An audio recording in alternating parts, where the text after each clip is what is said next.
Hello and good evening, everybody. Welcome for some Civ6 action. Let's see what's going to happen today with DShark on the left side and Ulyss on the right side. We do have them needing to pick up those points for, guess what, the CWC. We do have them starting to go through the pick and ban phase. And hello, Copperbot. Hello there, ma'am, and welcome. Lancer, good evening, sir, and welcome. I do see also Denio Dingo. Good evening, sir, and welcome. Welcome. Rafifi, bonsoir, monsieur, bienvenue. The speedrun of Unicorn Overload is in only 20 minutes. Can you imagine that 20 minutes for a game, man? Sometimes I stay on, in the bath a lot longer.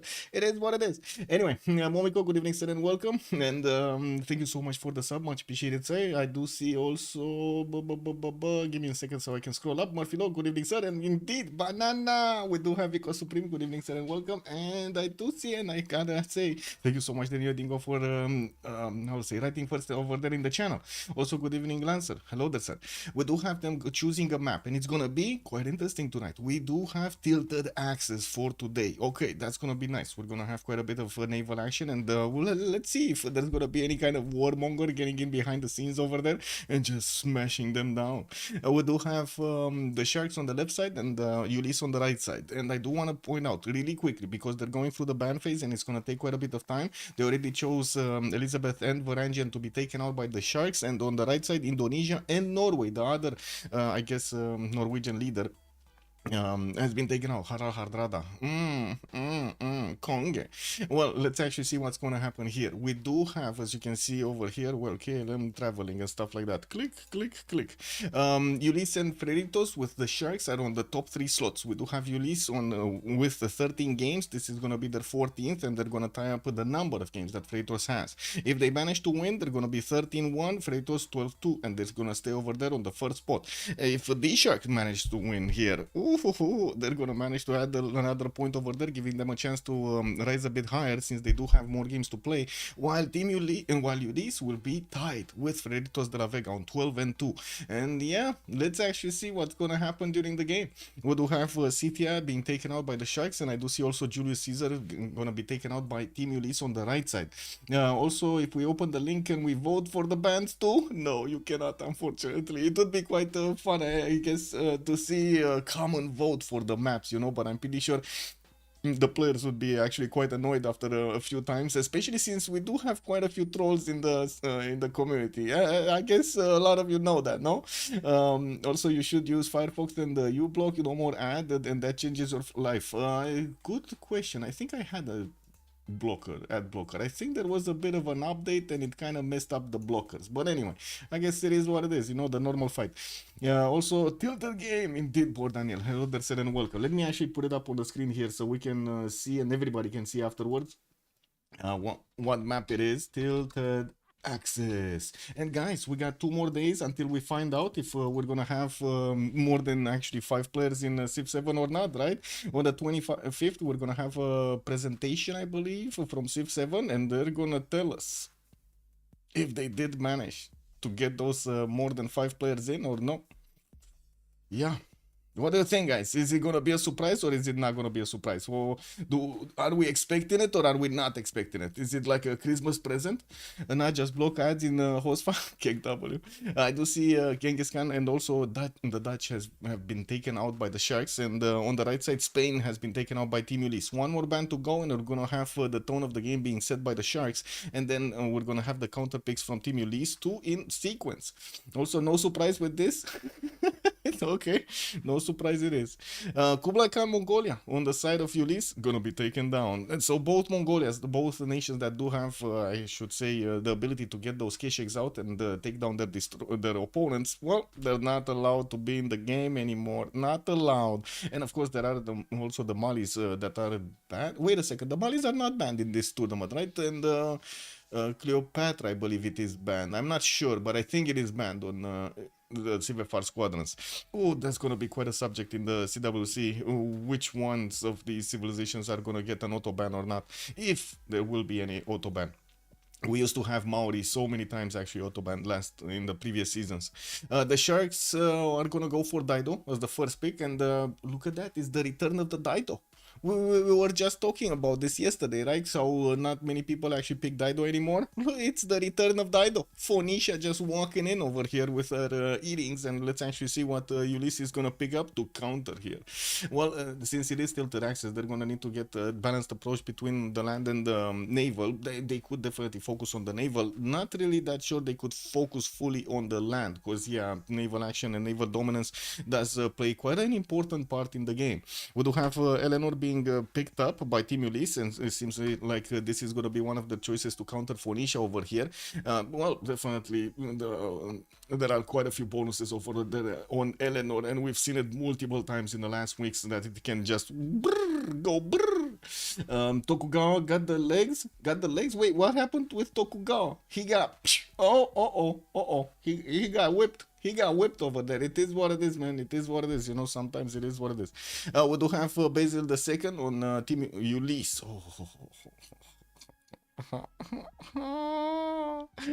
We might see some crusade being used over here.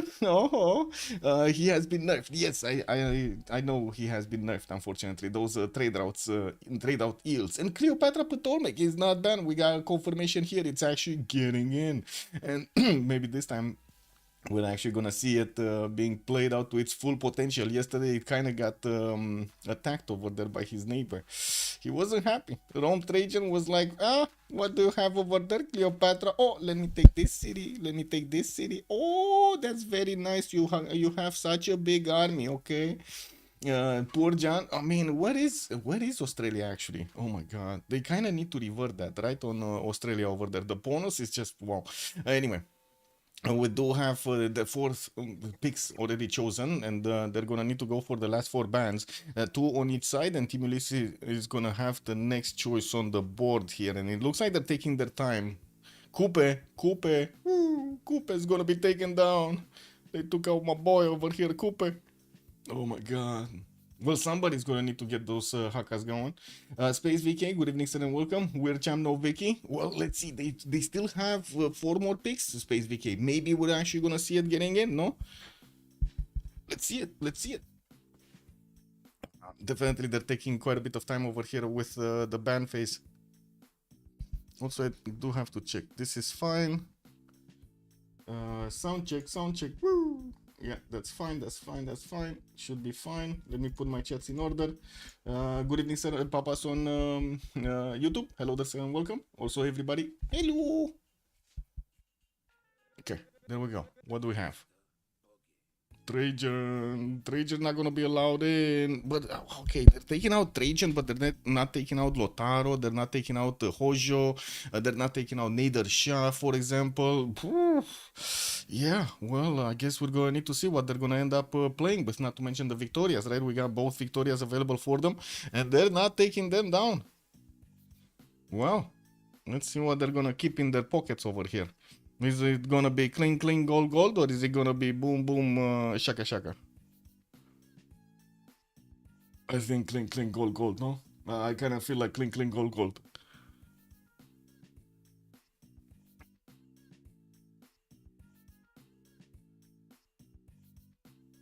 $15 seconds to go. 10 seconds to go. And Jao not gonna be allowed in. Okay. So cling is gonna be taken out. It is what it is. Let's actually see if it's gonna be more cling over here or more boom. What is it gonna be on the Sharks? Was going to ask why Portugal not banned. Well, there you go. They thought the same and it got banned. Also, Bordanian, do you think it'll be 2, 3 versus 1 continents again? That would be quite funny, no? No, 1 versus 3 or 3 versus 1. It kind of depends how you think about it, right? Wait, no, Portugal on first rotation tilted? Yeah, they didn't actually pick it up. Kind of weird, right? They could have definitely picked it up, but I do believe Eleanor is actually a bit stronger than Portugal. Basil the second, not so much, but it does pack the punch to actually go through your opponents on the land much faster. And it kind of works on the seas also, kind of. Anyway, no, it doesn't work on the seas. No. It's like saying Macedon works. Yeah, but wait, Macedon actually does work. Pedro doesn't scare too. Well, they took out Catherine de Medici, the Black Queen. Pedro is still there. And we've seen it last time actually splashing very badly. I would say it crashed and burned over there. It did try to get those quadrims and did try to actually take out his opponent. But Carrier was way too big. Do you remember that game with Norway, Varangian, I believe? Or Kongik? I think, no, Varangian. It was Varangian. He just couldn't do anything. He couldn't even take a city. Not a single city. Also, it's a both with good evening, sir, and welcome. Whoa, use the USA? What is the USA? No America over here? I mean, they could get some Teddy action going, right? Some Bully Musi, some Roosevelt. No. But they're gonna go for Australia. Rafifi, look at this. We got Australia again. It's your boy. We need more spies. Well, it looks like we're gonna need to see if Uzetian is gonna be picked up over here or some other nation with spies. Catherine de Medici has been taken out. The Sharks is gonna pick on Hojo for the next one, and also Victoria, Age of Empire. While we do need to see on Ulyss what's gonna be the fourth one. John, it's your boy, John. Yes, John is getting in. Okay, one more choice. One last choice for the picks. And I think I am actually in the lobby correctly. Let me actually wait. My patience is running out, man. Need to click buttons, need to find out the information. Now that my brain actually is asking if we're in the lobby and we have no 0 MS, I'm like, oh no, what is the ban? I need to find the next answer, you know? I do have to say, I think my mind is a bit too curious most of the time. Ottomans, okay, we got Kanuni actually being picked up. Interesting choice to actually get Kanuni over here on this map, and I kind of feel like we do have a stronger draft on the Sharks. So is it just me that feels like the Sharks do have a bit of a stronger draft over here? Anyway, I guess we're gonna need to see. Maybe I'm not that trusting in Ottoman's Kanuni power over there, even though I have seen him multiple times to actually do the damage and take out his opponents over there. Not to mention make the goal for his teammates. Sometimes it feels like he just doesn't pack a punch. Okay, let me actually rejoin the lobby so we fix any kind of 0 MS issues. And we should be good to go. Also, hello there, Ponuki. Good evening, sir, and welcome. Tonight is a match with some stake for the league. Yes, I also expect some tryharding. Have you seen yesterday? It was definitely quite a bit of tryharding also. And I do want to reiterate what is happening over here. We got Team Ulyss on the first place, on the first rank with 13 games played and 12-1. 12 wins, 1 loss. While the Sharks are going to be with 9 wins and 3 losses, but only 12 games played. So let's actually see if they do manage to actually get to catch up. Of course, Ulyss would need to actually lose another game if the Sharks would want to tie that up. And of course, Freitos de la Vega, well, I guess they do have one less loss. Let's see how many games. I don't know how many games they need to actually play, to be honest. I remember there were quite a few of them needing to be played, but I don't remember exactly how many. So let's actually take a look at the rounds. How many rounds do you have? It's like 14 rounds or something. So we're here, round 16. So we're here, right? No, we're not here. Here. I don't know where we are. These are kind of weird. Oh, okay, this one, round 13. So they do have 15, 1, 2, 3, 4 more rounds. 4 more rounds to go for. Okay, let's see if we fix the 0 MS to everybody, and if we do have everybody in the lobby. I do see them starting to pick up the civilizations, and we're gonna get to see their places over here. Looks like Nowik is gonna go for Victoria, Age of Steam, Age of Empire, LDK on John Curtin, Liege is gonna go for Eleanor Vakute in England. We got Erwan on Dido, looks like Distoria on Suleiman Kanuni, Apology on Cleopatra Ptolemy, Alexis Kremp on Basil II, and then, well, we don't know who's the last leader over here. Well, hopefully, oh, I see. Everyone is saying that Floppy is here, but he's restarting his PC. Okay. So he's gonna join momentarily. Basil the second last slot. Alexis Krem, have you seen Alexis Krem? He's taking it a little bit more aggressive in the last few games. So we've seen him a lot of the times actually in the past, like a year or so, a lot more like seeming like he was going for the bonuses. He tried to actually get the boost for his teammates, get the gold and so on. Now he's there on the front line, trading punches with everybody. He's like, oh, let me at him. Also 18 games because it's a double round robin. Probably he'll be alone on commercial hub. If he's not on the coast, gold for Ulyss. Well, let's see how much gold they're gonna make. Definitely Suleiman is gonna make quite a bit of gold. Dido, I would imagine so. Eleanor, I would imagine so. Probably not on Basil, and we're gonna need to see of course Victoria getting that gold also. John Curtin, I guess I don't know yet, because usually he doesn't start off with his harbors, right? He likes to go for campuses to get that extra adjacency and the extra science boost from the beginning of the game. We're gonna need to wait and see how he's gonna try to play this out.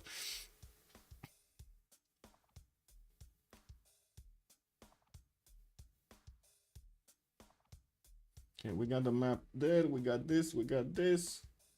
Ooh, we got this, we got that. Okay, should be fine.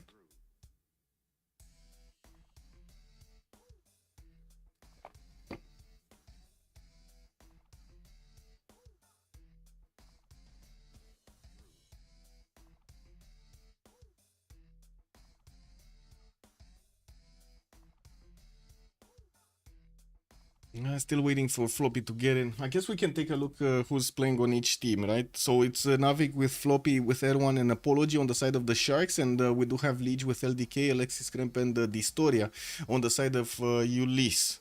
And there are quite a few of them streaming, by the way. If you want to take a look at Liege's stream, Distoria stream, I don't know if Alexis is streaming or LDK. Let me actually ask. I don't think so. It doesn't seem like, right? Oh, maybe. Let me actually take a look. Wait, I didn't click. What? Lol. I'm pretty sure I clicked the right button, but for some reason it didn't take the button. Okay, there we go. No, he's not live. Okay, unfortunate. This is what it is.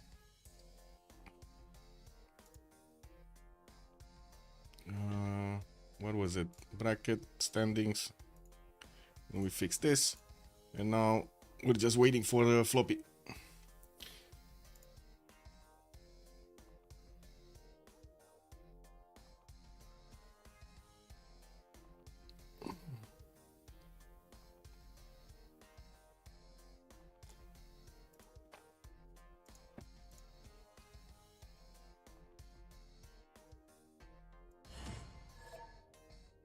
Ah, there we go. He got in. And we do have more than 0 MS to him, so we're fine. We're just going to need to ready up and let everybody ready up. What did he pick? He went for Hojo. Okay, we got Floppy on Hojo. So Distoria is going to be the one with the gold on Suleiman. We got that one on Dido. Liege, the Eleanor guy. Okay. Interesting. He didn't pick Varangian anymore. Well, I guess he did get banned. Okay, so we're going into the first map. Let's actually put up the remap prediction on the screen here to get this going and see how many remaps are we gonna have. We do have a possible choice of 0, 1, and 2, and let's 10-minute submission period. So let's go. Both Norways were banned, indeed. Both Norways were banned, unfortunately. No. Okay, getting my chats in order so I can see. There we go. We should be fine. So tilted axis, definitely have naval. We're gonna have multiple continents with the middle actually having the entire ice. As you can see, the North Pole is in the middle, and we do have a lot of city-states around it. I do want to ask chat, where are we going? Are we going left to take a look at Alexis Kremp, or are we going right to take a look at Navik? Where are we going? Or Navik, actually, I'm not sure. Navik. We go right? We go right. Okay, so Navik it is. So let's go Victoria. Where is Victoria?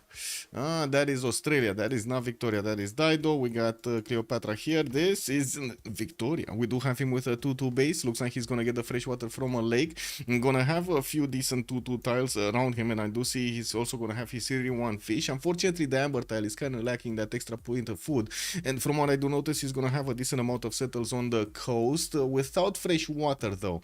He does have some cities over here southwest that he could actually go and settle, and I'm pretty sure he's gonna try to expand that way to connect his cities with trade routes with Egypt. And of course, Egypt is probably gonna want to come towards the southwest also, southwest. London is going to get his scout out in 3 turns. He does have some inland cities that he could definitely go for, and I'm pretty sure he will. He does have the rivers to actually help him with that. Not to mention a few islands that he could go and settle, and from what I do notice, he's not going to have an easy opponent to go against, or an opponent to come against him. From what I do notice, we do have next to him Distoria here, which is not coastal, and unfortunately he's not gonna get the boats easy to actually fight off London if necessary. Let's take a look at Dido. We do have Tyre here in north of the western continent in the Gulf of Tunis, getting his builder first. He's going for the turtle improvements before anything else. He's gonna have some bananas, but without the extra production, not a very good banana, and it's only one banana. He needs more banana, you know, more banana. We do need to see him expand and benefit from this fresh water. He does have some cities that he could place on the river on the east side and get the harbor out, but unfortunately no extra adjacency for those harbors. While I do see he's gonna also benefit from a decent amount of chops. On the western side, he's gonna have one city with fresh water. No single point of production around. I guess it's the incense that might actually give him some points of production over there. One. No, what do I mean? Some. It's just one. He will definitely have a decent amount of coast to settle, and he will have an opponent also. LDK in the north. He's gonna have Canberra on the coast, and Joseph Bonaparte something. Did he just manually disconnect? He just manually disconnect? Oh my god. Okay, well, I don't know what happened with Floppy over there, but doesn't seem good. Anyway, let's take a look at Floppy. Guess what? We need to take a look at Floppy. No, not here. Where is Floppy? Floppy is red Japan. We do have him with scout coming up in 3 turns. He's gonna get fresh water, actually settles to the northwest with the lakes. Oh, with the river actually to the north, and to the south he's also gonna have a lake that he could actually get the fresh water from. Not bad. It will have a decent coast to settle, and I do see Byzantium is gonna be to his north. That's gonna be one of his opponents, and of course we're gonna need to see if he's gonna get to defend himself. Might not want to go too far into the north. He will want to settle this peninsula, and I'm pretty sure he will take notice of Historia's presence in the south. That's another opponent, so he's kind of in a 1 versus 2 situation on the land over here. Floppy might not like this. Neither Byzantium or Ottomans are actually on the coast, and of course I do have to say that Japan is pretty good to handle itself on the land over here. So we're going to need to see those samurais taking up their swords and fighting off their invaders. Or maybe he's gonna do the invading, I don't know, we'll see. Let's take a look at Cleopatra Ptolemy. We do have him free simming. He's kind of free simming, right? He's in between Tyre, he's in between London, so he's kind of free simming over here. And looks like he's also gonna have access to diamonds. Matoti Pila settle in the second city. Oh my god, look at this settle. Now this is the biggest nipple I have ever seen, man. Oh my god, look at this, guys. We got so much faith, so much food, so much production from those tiles. Oh my god, beautiful. I was right, it is 2 continents with 3 members of one and one of the other each. One of the other each. Okay, yeah. Well, we do have Australia, I guess, right? It's 3-1 because 3 civilizations here and 1 enemy, and then we're gonna have Japan that is gonna be between 3. That's what you mean. Okay, got it. We do have Rakedet, unfortunately, missing a lot of floodplains. He doesn't have that much territory that he could get those nice and juicy bonuses he really craves. But at least he's gonna have this river on the right side, which kind of looks like he might actually get to benefit from. We'll have the fresh water, no problem for him to settle the rivers and the lakes, and I'm pretty sure he's also gonna want to settle this south, even though Age of Empire is gonna want to get some cities over here. I'm pretty sure they're just gonna decide where they should actually go for. Mount Vesuvius also was another wonder to the left, which, well, I guess we're going to need to see when it starts exploding. John Curtin to the north. We do have Canberra. Oh, solo safe. Good evening, sir. Privet, and thank you so much for the raid. Welcome, everybody. We're taking a look at a very important game from the CivFR Squadrons. Team Ulyss going against the Sharks, and we're going to need to see if the Sharks are going to manage to snatch this victory, or Team Ulyss is going to get their second loss on the board. Can you imagine? He didn't actually get, they didn't manage to get a loss in this, just a single loss. They have just a single loss in this entire tournament. This is incredible, right? A very, very, very good performance from them. Also, good evening, sir, and welcome. Vanishka, hello there, sir, and welcome, welcome. Doug said, hello, good evening, sir. And I do want to thank you so much again. Much appreciated, Solo, for the raid. Murphy Law, team labels. Yes, I should actually put the team labels. Also, SSD, good evening, sir, and welcome. Let me actually put up the team labels so chat actually knows who is left and who is right. We got on the left side over here Team Ulyss, and on the right side we're gonna have the Sharks, and I'm clicking buttons as quickly as I can. We need to go through the teams spawns. Okay, Canberra gonna have 1, 2, 3, 4 of these pastures in the capital, and I do see he's also gonna have some diamonds to improve 2 of these reef fish tiles to actually give him so much food in the capital city. And I do see he didn't actually open up with a builder, he went for 2 scouts. We do have him with a decent amount of territory and some fresh water also on the coastal settles. For example, this one on the night tile will have the fresh water, another one here southwest, but this looks terrible, terrible. Where's the production? Where's the food in that city? I'm pretty sure the main style is not going to be enough. We do have him also with some islands and direct connection towards his opponent. Tyre is probably going to do the boom boom against Canberra, and we're going to need to see the sparks flying. Taking a look at Eleanor also, it looks like he's going to be on the right side. He will get to place a connection city here and of course make a canal so he can actually get his boats and his trade routes towards Australia. We're also going to see Liverpool here benefit from Crater Lake on the right side. He will, I mean, I guess I don't know if he's going to settle directly on it or next to it. He will definitely want a city on the coast, and it doesn't look like he has extra adjacency from anything there unless you take into account the reef tile, which is going to give him adjacency for campuses, okay, not for harbors. We do have Liverpool getting his settler out in 4 turns. We'll have the tea settle on the left side with no food there. Do see a wine settle southeast if he wants to go for the lake settle, and a decent river that just snakes around until he hits Mount Kilimanjaro. Man, he actually has Mount Kilimanjaro. He doesn't even need to build a canal, right? He could just get 2 cities, one here and one here, and boom, all of those traders just going through. Anyway.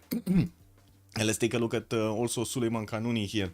What do we have? Istanbul getting the cocoa. He's the cocoa king, okay? Like some people have bananas, some people have tobacco. He has the cocoa. And we do have Istanbul here getting his settler out in 4 turns. We'll get the option to actually settle directly on that coffee tile to get the extra culture.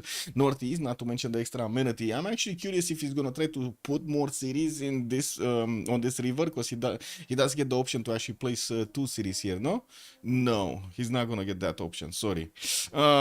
That's a bit unfortunate, right? He can only place this and that's about it, unless yeah, he's gonna get another one here. Too close, too close, too close, too close for comfort.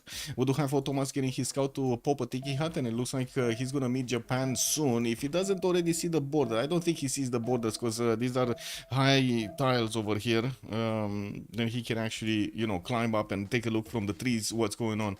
So, but I'm pretty sure with the next turn, in this turn, we're gonna see him climb onto those forests and the hills, and he's gonna start seeing the Japanese borders. We do have Japan getting his settler out, and well, I guess he does have a lot of units. Let's actually see if he's gonna manage to, you know, go around the scout of his opponent here. Looking at also Basil II, we do have him here. Ooh. Wait a second, he has 2, 3 deer tiles. Oh my god, this is Temple of Artemis Central. Man, look at the chops just in the capital city. So, check this out. 1, 2, 3, 4, 5, 6, 7, 8, 9, 10, 11, 12, 13, 14, 15, 16, 17, 18, 19 chops, guys. 20 chops with this third ring reinforce. 20 chops. Fuck 1, 2, 3. Hello there, son, and welcome. Also, closing. Guten Abend, my Herr. Willkommen. That's a +7 Artemis, yeah? Yeah, this is insane. This is insane. He's getting his holy side in 3 turns, and I do see he did put it on a horse style. He's gonna get the horse resource immediately as he's gonna discover his animal husbandry. We do have the war declaration being sent. I would imagine they do want to actually see the loyalty pressure and see how close or how far away they are from their opponents. And I do want to take a look. Well, I guess we kind of taken a look at every civilization, so it's fine. Also, 100 tagmas are incoming. Yes, would have been +8, but the holy side blocked the horse. Yeah, Well, he didn't know, right? He didn't know the horse is there. I'm pretty sure nobody actually discovered the animal husbandry as their first tech. Usually the players on this map, they do go for sailing, they go for other stuff like to actually get going. Even like including pottery is gonna be more important. Wait a second, Alexis Kremp is going right now actually for animal husbandry after he did get his astrology going. Okay, well, let's see the players. What are they gonna choose? Is this gonna be a remap or not? It looks like everyone jumped the gun and clicked the button. Apology follows through. Now we follows through. Floppy also confirmed. Oh, they're gonna want to get out. Oh, okay, the sharks are trying to get out of this. Okay, so they don't like that Kyoto is gonna be bullied. I guess they just don't like the response that much. Can't say I blame them.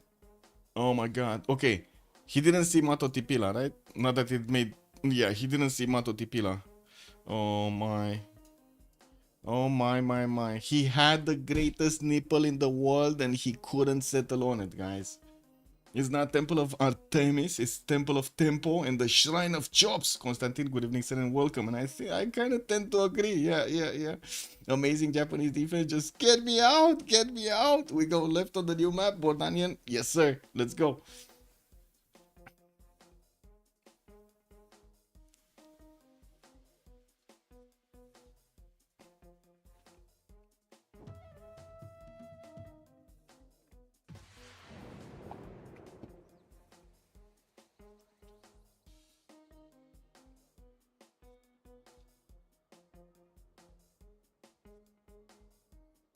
Okay, we got a new map revealed.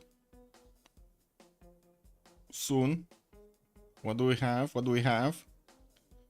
You said we go left, right? So we're gonna need to take a look at Alexis Kremp. Let's see. Let's jump through the map over here and see where Alexis Kremp is. I see Daido, I see Eleanor, I see Japan.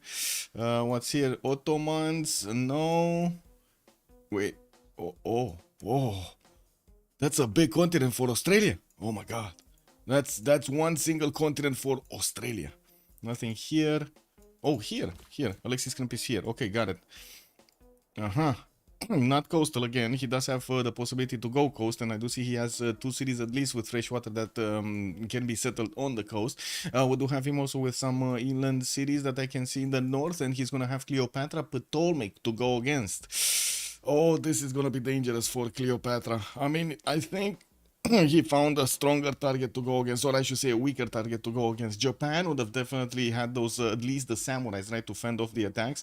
What is he gonna do with Mariano Cheret archers over here? They're gonna get out-teched by the Tagmas immediately.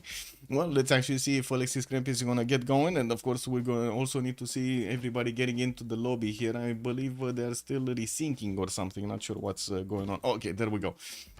And we do have Alexis Kremp getting the benefits of some coffee tiles there in the second ring. He's going to need to ask for the gold to get that going. And I do see he just settled in place for his 2-2 base. Getting a scout out in 3 turns. Going to have some mountains to give him adjacency towards holy sites or campuses.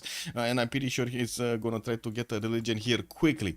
We do need to see if he's going to have anybody to trade on the coast or even a city-state to trade on the coast. Doesn't look like he's going to have one. He might actually need to take out one of these cities, Jerusalem or Chiaguana, later on in the game, and of course we're going to need to see which one. We do have here Istanbul, which is going to be, I guess, a possibility for him to trade. As you can see, there is an option for Istanbul to get cities in the north, and taking a look at Istanbul, I guess he does have his own tropical island, which is kind of cool. And he's also going to be next to Australia, which is going to create such a big economic trade zone between them. There are 3 players here that could actually get those trade routes going. Not the most amazing how to say, island over here. And from what I do notice, he's gonna have at least like, well, let's see, how many cities? 1, 2, 3, 4. Oh, I don't want to say this is gonna be the next. Like, right now we're 4, maybe 6 cities over here to the northwest. And then he's gonna have some islands to actually place his cities. This might not be ideal for Suleiman Kanuni. We'll see. We do have the Historia team to get his scout out, and he's gonna figure out relatively quickly that he has a bit of a problem over here. It's not gonna be that easy to get his settles out. We do have wait, yeah, we do have to take a look also on Eleanor, Manchester with FKDN. Good evening, sir, and welcome. Patola is insane, homie. It has +5 on the home line and builds campuses. I mean, you say that, but it wasn't that insane yesterday. We did actually see it being played out. Don't get me wrong. I totally get that the +5 is definitely strong. It's a war save now, if Daniel is telling us. Okay, okay. Well, let's see how war it is against the Tagmas, right? We can see the Tagmas. This is gonna be 1,000% remap from Team Ulyss. Maybe it's like Daniel is saying, you know, they will trust this will happen. Oh, wait a second. Do you think because of Istanbul position over here and Australia's position, I mean, Australia will have a decent amount of coast to settle, and from what I do notice, he's also gonna have 1-2 pastures in the capital, not that big, with more in the other cities, some fertile to improve, and some fresh water from the lakes and the rivers here to get that fresh water in his cities. Not all of the positions are gonna be coastal though, and that's gonna hurt him a little bit. It's not like he actually needs to build that big of a navy, and to be honest, it kind of looks like Australia is gonna need to focus on getting his sim up rather than any kind of warring, like any kind of warring. Look at this, the map is just like gonna have this gate of a one tile choke in between the left and the right, and then there's not gonna be an option for this side to actually get through, while in the north there's a one tile choke. And who's gonna, like, let's be real about this, who's gonna be crazy enough to get a fleet from here all the way up and then to the left to get here? Like, let's be real about this, right? Nobody's gonna be crazy enough to actually do this. Coco, good evening, sir, and welcome. Liege in 1 versus 3 naval. Wait a second, where is Liege? Liege is here, Manchester. Okay, what does he see? Uh-oh, he sees himself against his opponents here. Yeah, I know, I understand what you're saying over here. So you think they're gonna save Liege, right? This is, or they're gonna throw Liege under the bus. Which one is it? It also crosses rivers for free. It's disgusting. Yes, I don't know how those bonuses got there, Daniel.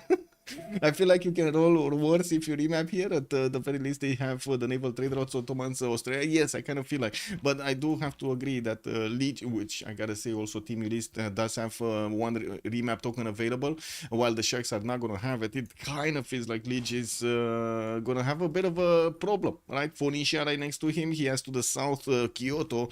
Japan does have a beautiful, how to say, beautiful Gulf, so he can actually defend with catapults here, no problem. Can you imagine sailing to Kyoto while you're getting shot by catapults from the left and the right? Oh my god, this is gonna be quite beautiful. You never know, man, you never know. Even some of those samurais will just stay on the cliffs over there. They see boat, they're like, I need banzai! Woo! You know, Leech said in his stream, I'm alone, that's a remap. Okay, well, I guess we're gonna need to see. Oh my god, Leech is gonna see the scout here. He's gonna see Japan. Yeah, they do have 4 more turns, so he's definitely gonna see Japan. Okay, well, I guess we kind of need to take a look at this, right? I don't know, it doesn't feel like I need to actually take a look at the other spawns, since we do have kind of, you know, the decision being made by Liege if he's gonna want to get this out or not. Oh my god, his scout just went into that peninsula. He's just gonna need to come back. He's taking a right. Oh my, imagine the scout of Japan taking a left. He's definitely gonna take a left, right? So Liege is just gonna circle around, go towards Engazargamu, and then he's not gonna see his next door opponent. He's not gonna see him. And wait a second, do I see Apology going bronze working first? Did he meet his opponent here? No, not yet. I don't see him. Well, I guess he knows he has somebody next to him, and I gotta say this was one information that I was kind of wondering yesterday. Why didn't we have? I don't know who it was. Was it Adam? I don't know if it was Adam or not. Playing Cleopatra. Why did he go campuses first instead of going for encampments, right? He would have gotten the +2 on the encampments as well, just the same as the other ones. Flash Neo, good evening, sir. Is this glorious 1 hour pre-game with 2 remaps and relobbies? It kind of looks like Flash Neo. Also, Fortuna Belly, good morning, sir, and welcome. Thank you so much for picking up the first promotion. Can you imagine? Nobody actually clicked on it. Also, bad play though. Wait, similarly, what? Similarly here, of course, Eleanor is going to start a double scout regardless of the land. You shall not pick jacks. Good evening, sir, and welcome. Okay, let's see. Oh, they met. Okay, they met. So Floppy did go for the banana. He couldn't resist the banana. It is what it is. He couldn't resist. He saw banana tile. He was like, "That's mine, man. That's mine." We do have some more bananas here for him to actually get going. Fountain of Youth on the right side and some turtles in the water. He's gonna have a decent amount of cities to settle, and I'm actually curious if he's gonna want to go on the land against Liege or he's gonna want to actually get some boats out. He does have the extra +3 on the coast, in the shallow water in the Mediterranean Sea. So all of these tiles are gonna give him some extra bonuses. The city of Tyre, played by Erwan. Okay, we got London here. Do we have a continent split? Cinguetti to be taken down as a city-state. Also Granada, not on the coast, so not gonna have that bonus.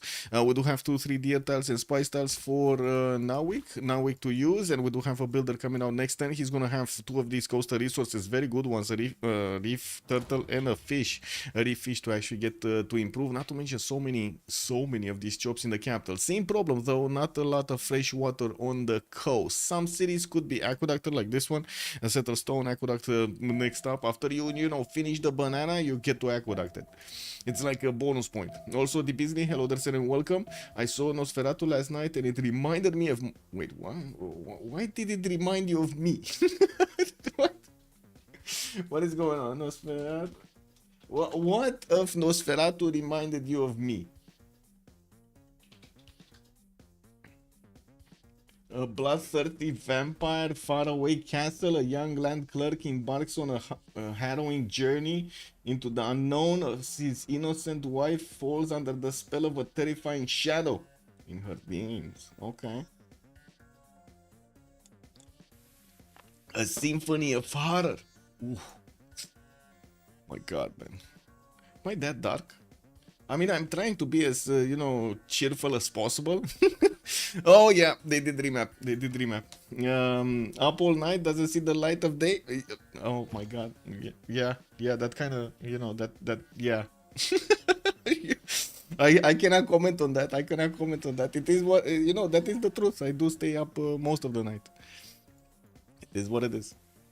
I'm probably fully desynced from the Romanian society.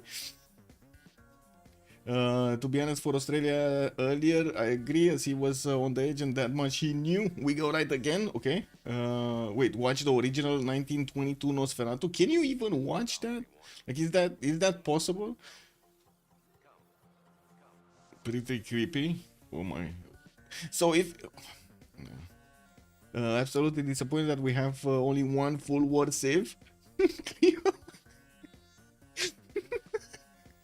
Yeah. Yes, Plashnio, yes. I mean, Basil, he's a little child. Cleopatra, very big. Basil, very small, okay? Tiny. He cannot pull punches, straight punches. Yeah, there was one time at band camp, you don't know what Cleopatra did. The 1922 silent movie is awesome. Wait, it is actually silent? Okay. What the hell is this map? Oh my god, what is this map indeed? Oh, this is a cannon. Wait a second, this is a cannon and what is this sitting on the cannon? Is that like a monkey?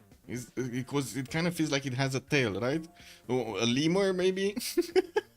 I don't know. It's on Shudder. I know. What is Shudder? I don't know what Shudder is. Oh, wait. You said we're going. What did you say? We go right again? We go right. Okay, so we're gonna need to take a look at Nawick first.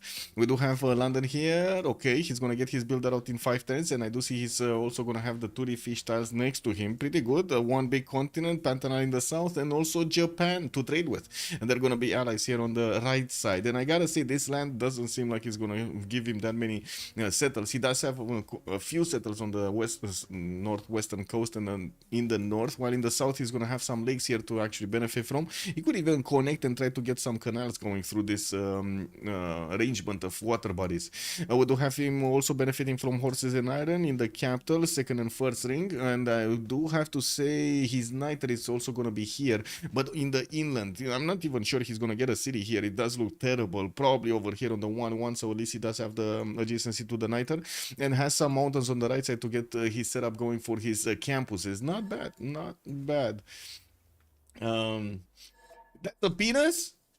That's a penis. I mean, you say That sounds like something is there. I don't know. I don't know if it's that. What is sitting on it, Daniel? That's the question. What is sitting on it? Anyway, you know, basic is about holy sites, stacking time, no triple encampment. Okay, is it normal tilted or the wraparound tilted? It's normal tilted. Yeah, it's normal tilted. It actually has the borders. Also looks like a jet ski. Woo! Looks like angry Pac-Man. Pac-Man. Oh my God, Daniel! No. Who will we? Yeah, yeah. Who will we eat? Who will eat? God, the Leonard is stuck on the tiny island again. Wait a second. He is stuck on the. Oh my God, man! They did reach back. They did reach back. He has this tiny island to actually go for, and by the looks of it, he's gonna be right next to Naui. But at least he's gonna have an ally to trade with. That's gonna be Istanbul on the left side, which is not coastal, but at least he can get some harbors out there, you know. This map has to be the easiest science victory for Australia. Where is Australia? Here? Yeah. Well, okay, slow down, guys. Slow down. Let's actually take a look one by one. We got Tyre here with a 231 fertile. We're gonna have him also with the reef fish to improve, and I don't see he's gonna have a 131 ivory. That's a lot of extra production that he's gonna get from the get-go. With cities to settle north and south, gonna have the pig arrangement in the north. Oh my God, this is beautiful, right? You get the city over there on the niter tile and get the pigs to work for you. You just get all of the gold. And then we do have quite a few other settlers that he's gonna get to make here in the north. But I do have to say he's gonna have Suleiman Kanuni to defend against and might not enjoy putting a city further than the pig city. Now we do have him in the south with a lot more settlers to go for. Some inland with the fresh water from rivers, some on the coast that he might actually get the fresh water from. Only two that I can see can obviously get the fresh water. Has the islands on the western side to also go and settle, and it kind of looks like he's gonna have some pretty good spots here, even with fresh water city states to take out, like Kabul for example, or even Namadol. No, Namadol he cannot get to it, unfortunately. It doesn't look like there is a water connection unless he can actually go through the desert. That sounds kind of weird, like, you know, get the boats until here, you put them on your back over there and get to move them through the desert, you slap them into the water, and then you're gonna be woo going next to Namadol. Yeah, that's not gonna happen. The boats are way too heavy, guys. Now we do have also Iron in the second ring from Tyre. His horse style is going to be second ring, +3 campus here. And from what I do notice on the coast, he's going to have some of these reef tiles to give him the extra adjacency, but not that many, not that many. Looking next, let's take a look at Hojo. He was here to the south of London, to the south of Narvik, and I do see he's also gonna have tobacco in the capital with fish tiles and 2 bananas in the capital. He's gonna have a 3-2 to get his extra food going. And did he actually meet the Pantanal, or did he just casually went around it? Oh my God, man.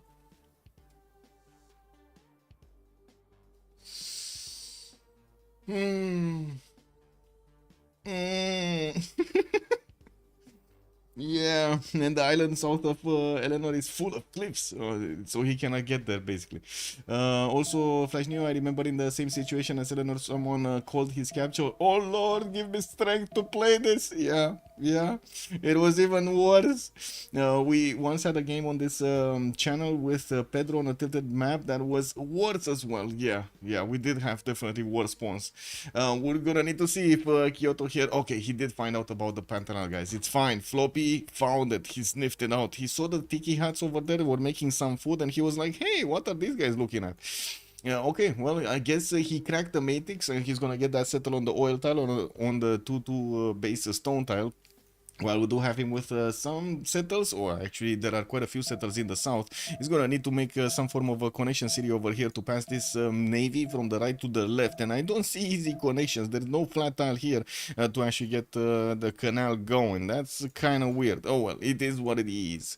Yeah, we do have him getting the tiki hut, and of course his settler coming out next turn.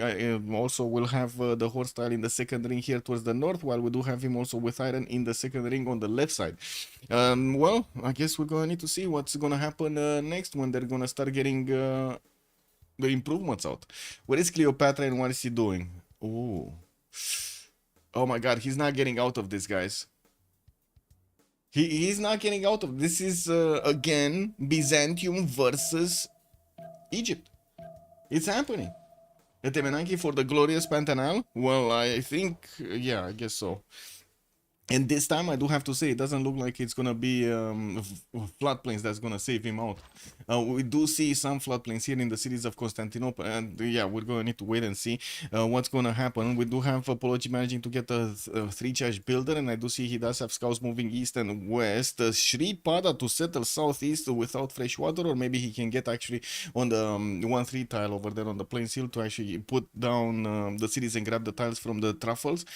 So he gets that extra food and goal going. Not bad. Gonna have another city that's gonna be on the coast. A perfect placement. Has some bananas, no fresh water, no extra production there.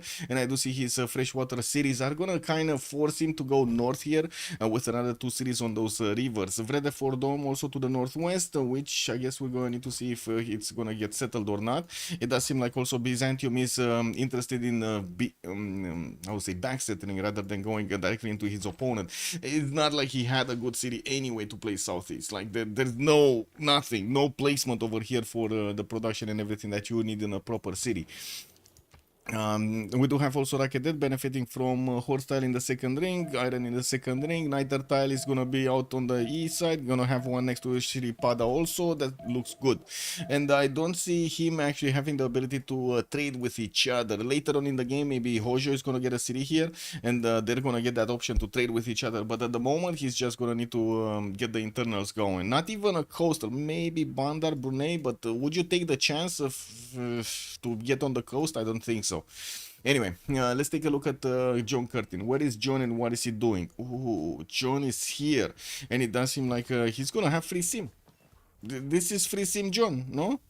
No, he has Dido on the same seas, but Dido also has Byzantium right here.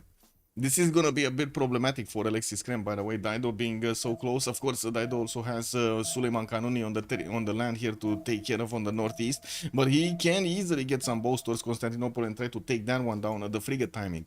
And we do have Canberra that might actually need to get some boats out. I wouldn't call this free sim because he does have Tyre as a target. Boreal, thank you so much for the tier 1 sub. Much appreciated, sir. Good afternoon, Toxic Brain. Also, good evening. Retained his knighthood for 29 months. Genghis on an island. The infamous Basil bias, yes. Well, Coco settled for LDK on the right side. He's gonna go to get some gold. He's gonna also get another settler going, and I do see he improved 2 of his pressures. Has another cattle to get going. Started to get his scouts out to see all of his territory. Gonna also have a decent amount of settlers with fresh water on the well, here on the coal tile, with the lakes also giving him some advantages, and not to mention the river north. Now we're gonna need to see how much importance he's actually going to put on the coast here. At the moment, he should be going for campuses. He's going campuses. Pottery in 3 turns, foreign trades in 4, and I do have to point out he did get how to say, he did get the animal husbandry out first, so he can improve his pastures here. Is this Dromol Basil instead of Tagma Basil? Well, I think it's gonna be Tagma Basil, to be honest. And I don't think he's actually going to put more cities on the coast, but maybe that's just me. Let's see what is he going to pull off here, because it kind of feels like first he's going inland, and the moment he doesn't know about Phoenicia's position to the north. He didn't see yet. LDK will also have a horse tile second ring, iron tile second ring, a knight a bit too far away in the 4th ring here from his capital city. Not gonna get that one easy, and it doesn't look like he's gonna have actually access to a knight tile anywhere on this. Oh, here, right? There's another one here. So we got like 1, 2, 3, and we're going to need to see if he's gonna put a city on the stone tile so he can be closer to that knight tile to give him the ability to upgrade those boats. If Dido gets Fez, maybe it's not a free sim. We'll see. We'll see. I think actually Australia will probably get Fez, to be honest. It's such an easy city state to take out. 4 attack vectors into the city center. He can take it out easily.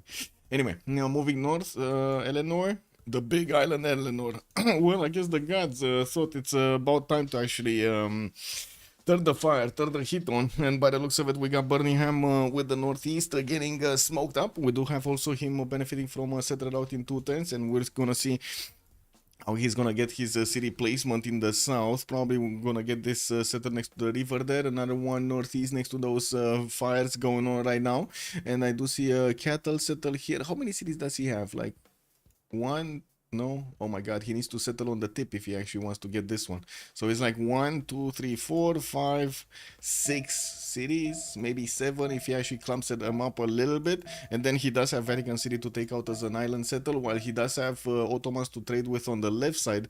We're going to need to see if they do manage to actually get the connections properly going. It does seem like Ottomans did actually settle Edirne on the coast, so he will get the option to actually trade with Sheffield. They do need to breach the fog of war for those trade routes to actually connect properly over there. They need to do the woo, yeah, the 3 tiles coastal cities, troublesome too, true. Tilted tends towards 2 continents. It does, but it looks like we got 3 big ones right now.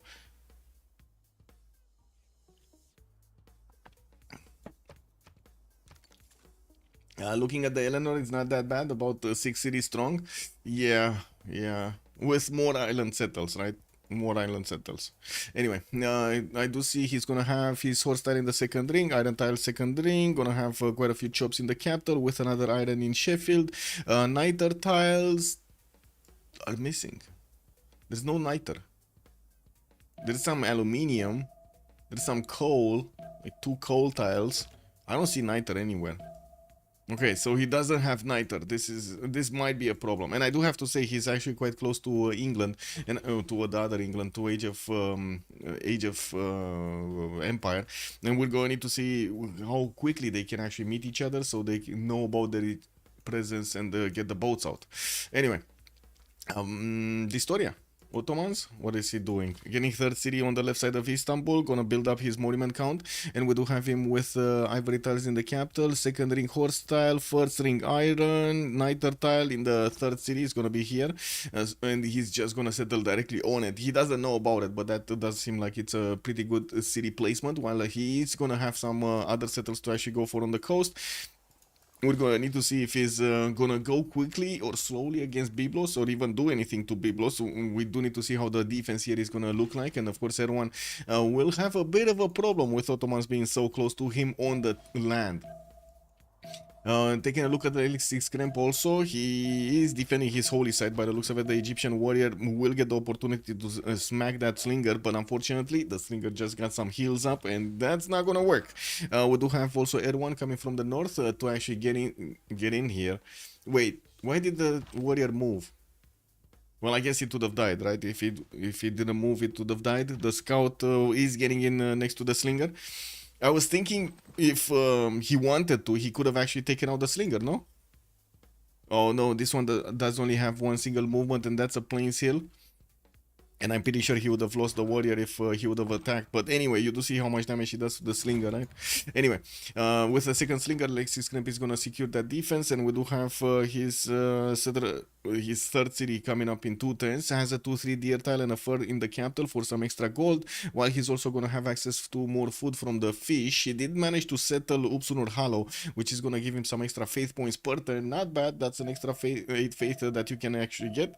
And I'm pretty sure he could try to get something to get some more faith, like you know, Pantheon, Earth Goddess or something. Wait, does he have a good Earth Goddess? He does.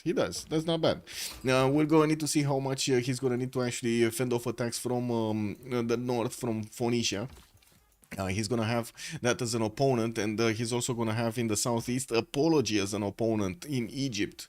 Now this is gonna be a big question, which Daniel did tell us, right? Cleopatra does seem like it's a war machine. It turned out they just changed the princess into a war machine. We're gonna need to see if he's actually gonna pull off a smacking attack against Basil here, or we're gonna have some slow moving, you know, trading punches, kind of trading units, not really much happening until we're gonna see some boats, ironclads, or you know, these GDRs on the map to actually take these cities down.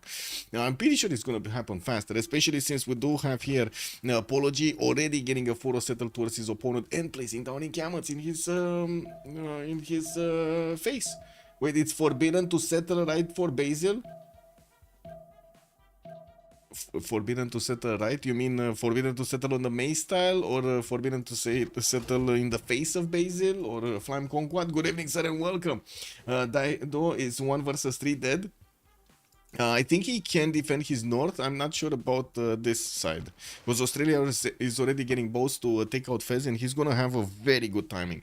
And one of the problems with Australia, and one of the reasons that it did get actually slowed down, nerfed, is because it got to the caravel timing way faster than other nations. So it was terrible to actually have Australia against you because you just couldn't get the caravels in time. We're going to need to see if LDK this time around is actually going to go for this. He does have the opportunity to just stay, you know, hidden in behind the fog of war, since Erwan here, as you can see, he's going to need to get boats out. He's going to need to get boats out to discover where Fez is, and Fez is probably not going to be himself anymore. We do have already a campus being... Oh my god, what is this campus?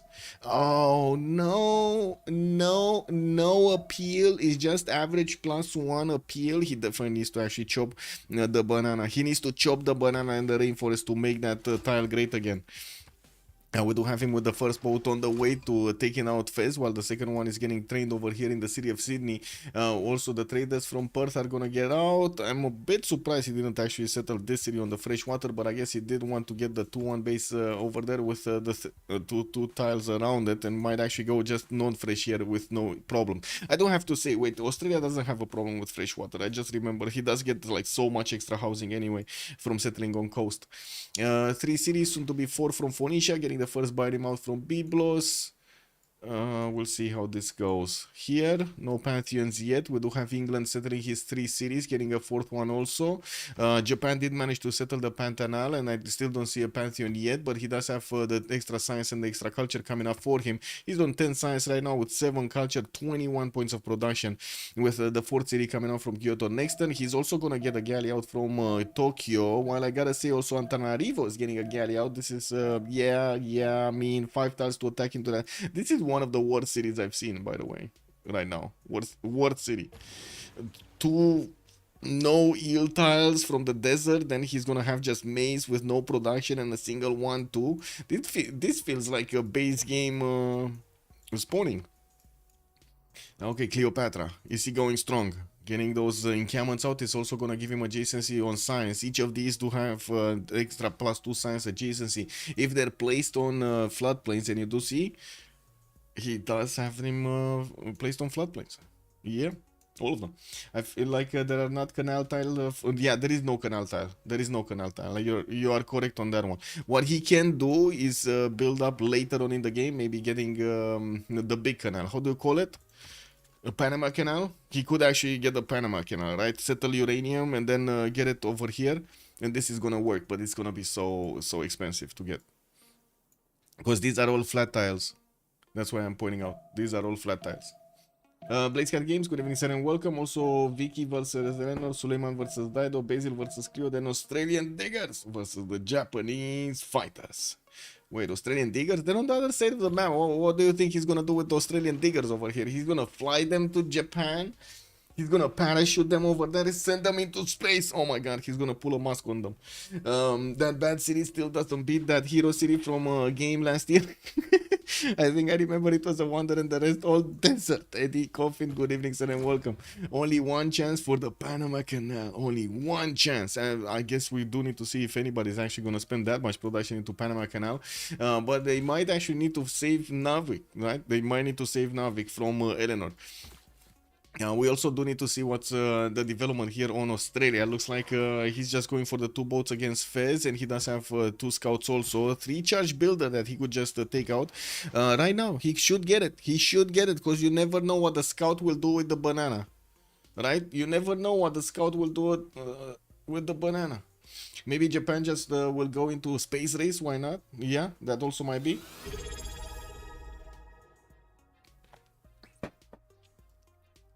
_retained his knighthood for 30 months. Good evening, sir, and welcome. Thank you so much for the tier 1 sub. Much appreciated, sir.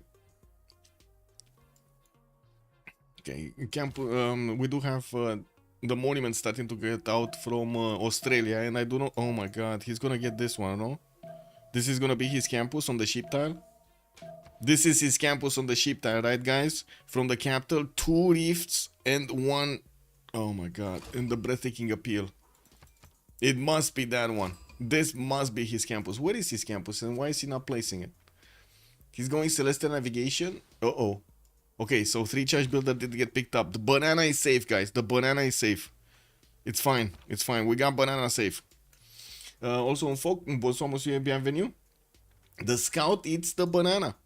Well, the builder tried to eat the banana, and then the scout sent his cats and didn't let the builder. He caught the builder with the banana right in his face over there. He was like, "No, you will not eat the banana." And that's it. It happened. I think Eleanor will be there to harass Japan, while Daido won't even be alive to harass Australia by then. We'll see what happens with that one. What do we have here? City Patron Goddess on Ottomans. Okay, gonna get that extra bonus towards his first district. Goddess of Ties for England, Eleanor, getting his 4th city southeast. And I'm actually very curious if he's gonna go freshwater or not. Moksha establishing in the capital.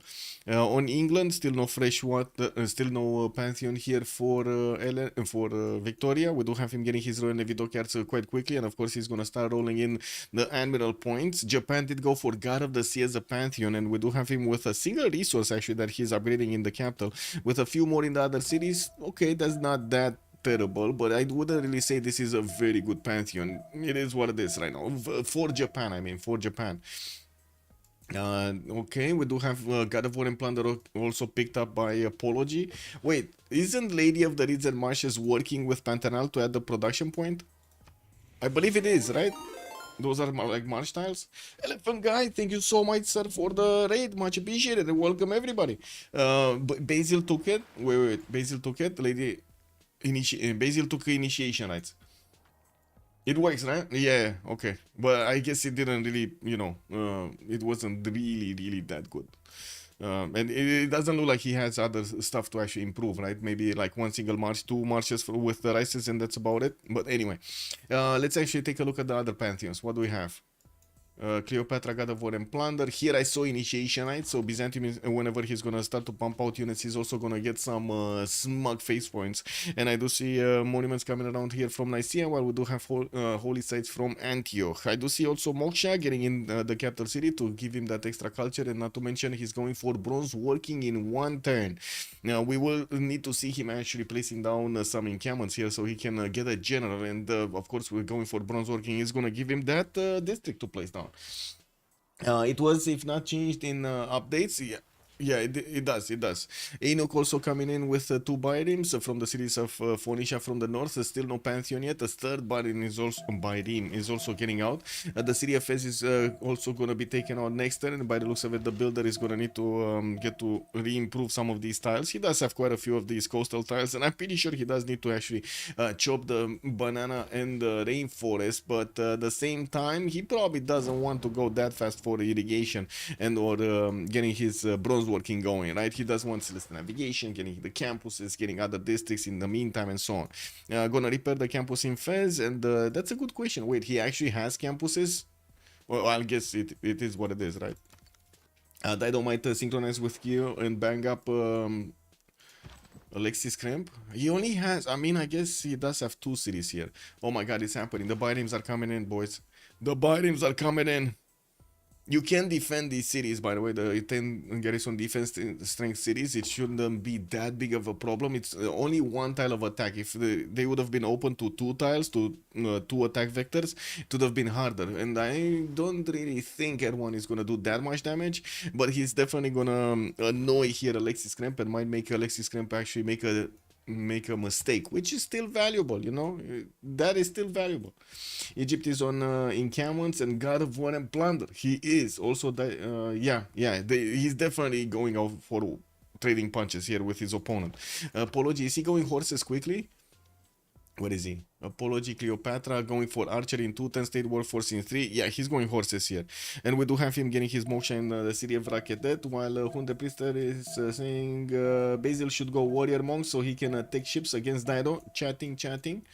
I guess let's see how he's gonna pull this off. He does have a 3-charge builder getting another one, and I do see he's also finishing up his second monument, his second holy site. here, right? He did finish it. Yeah, that's a +3. Okay, he just got his religion. Let's see what kind of religion is he gonna get. Yeah, we do have Byzantium actually sending his warrior in the city of Antioch and gonna boost that with a little bit more strength.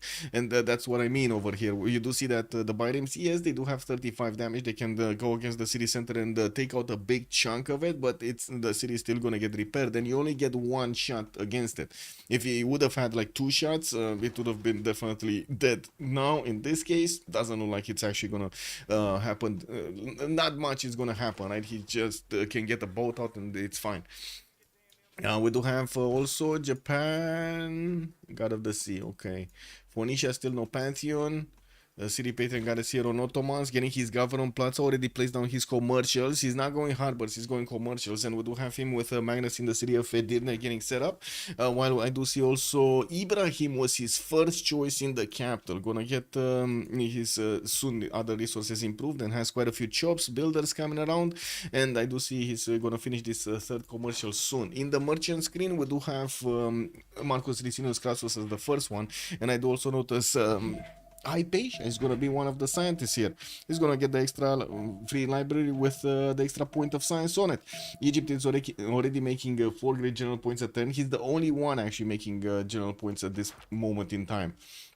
Illinois getting some galleys out. I would imagine Vatican City is going to be his target here, also finishing up his Royal Navy dockyards, while Narvik is sending his galleys to see what's going on in through the Tethys Ocean. He's going to see that he's going to have all of this shallow water to connect him with the lands of England. We do have also Narvik already with 4 cities, getting that city of Leeds in the south, and also Portsmouth with the 1-to-1 base over there in the north of the mountain from London. He's gonna get his holy site. That's only a +2, but at least he does get it discounted, and I'm pretty sure he's gonna want to get a religion here.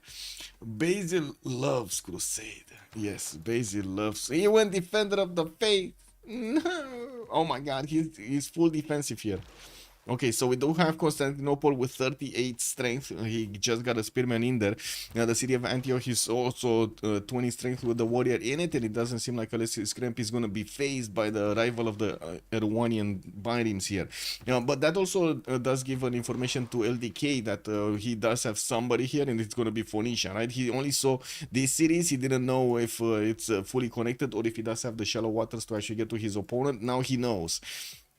We do have the harbors also getting out from LDK. He did replace his campuses. This is going to be a +7 campus, guys, next to those reef fish tiles. And of course, on the breathtaking appeal, he's going to have another one in city with +3, while Perth did go for harbors, so does Launceston go for harbors. Usually, we did have Australia go initially for campuses and then into harbors. It looks like this time LDK is gonna choose to go faster for the harbors and then start going for his other stuff. And let's see how quickly can Apology get his units out. He's 2 turns out from horseback riding, getting his encampment training projects, and I do see he's gonna try to actually get 3 of them. Oh my god, he needs more builders. He kind of needs, like, if he wants to go quickly on his opponent here, Alexis Krem, he kind of needs more builders. But I think Alexis is gonna be fine with his size. No, he's not. He's 7 science and 11 culture, guys. 30 points. That's definitely gonna give him the era score for the golden age. Did we miss pantheons, right? We're still missing like 2 pantheons, 3 pantheons. Yeah, we're missing like 3 pantheons. Cleopatra, this Japan harbors, God of the Sea, a single city on the western side. Oh, and he cannot place the canal anymore, the Panama Canal, because he placed Takamatsu Kek here. He could have just went 1 tile down and that's it, but yeah, he didn't, so it is what it is. I'm pretty sure he's cooked if it's Mariano plus horses. We don't have Apology actually going that quickly. And wait a second, was this another spearman buy? This was the second spearman. Aren't these like 125 gold or something? Because I'm pretty sure he got one either chopped from Constantinople or bought. And we do have Antioch getting another one. Was this? Oh my god, that's so much gold, man. Yeah, they have no gold. They have no gold. They must have actually spent that gold on on the spearmen. That is insane. That is so much gold that has been given here. And we got a builder taken out by Apology. Looks like in Constantinople is not gonna get those promotions up. He did manage to finish his encampment, and he's gonna get his encampment training project next turn. He does need a lot of projects, We just had the first general picked up, but that's gonna be Burica on the side of Egypt, and we did see he's getting so many projects with 3 more projects coming out. He's definitely going to get more generals here. Not sure if he's going to manage to deny his opponent. I don't think so. I would say I don't think so. Let's also finish up the prediction that we had earlier. We had 2 remaps here. Complete the prediction. 45,000 points, boys. Just got dealt with. Okay. I mean, if it is a war Civ, he has the war bonus. Yeah, Basil is worth it. Yeah, I did say Basil is worth it. And wait a second, Daniel is saying he's not getting a general though. I mean, he does need a second project. You think he's not gonna have enough to get the second project? He just needs the second project. Maybe even put up the card for a few turns. Does he actually have his political philosophy in 3 turns? So we got 2 turns there. Okay. Did he just finish? I don't know if he finished. Let me see. No. Oh. Ow, ow, ow, ow, ow, ow. It's too early, too late. Yeah, it's too early and too late. He doesn't have 2 turns, yeah. It seems like he's running out of time over here. I tend to agree with Daniel, but still, Apologies is gonna need. So this is another general, right? 2 more projects is gonna give him a general, and then he's gonna have another one from Marketana. No, he has time. He has time for another one. Come on, let's be honest about this. He has time for another one. Come on. There's nobody else getting encampments anywhere. I guess it all depends if Apology is gonna chop this or not. Like, he does have a military engineer that does have the ability to actually get the chops. I would imagine he's actually gonna get the roads towards Aketata build rather than chopping. But he could get 2 chops if he wanted to. He's not going for it. He's not doing it. So we do have Egypt here with 23 out of 30. Okay.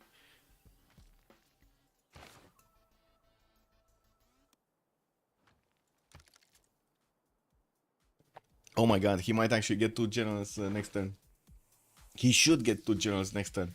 He was making at least 4 points, right? And I think he's making 6. God of War and Plunder with 3 encampments would be 6 points per turn. But that also still means that Byzantium is gonna get the last general. Or one of the generals, right? How does Egypt have a military engineer already? From one of the generals, Burica, I believe, right? Burica? Yeah, it creates a military engineer in your capital. This is amazing, by the way, as a bonus.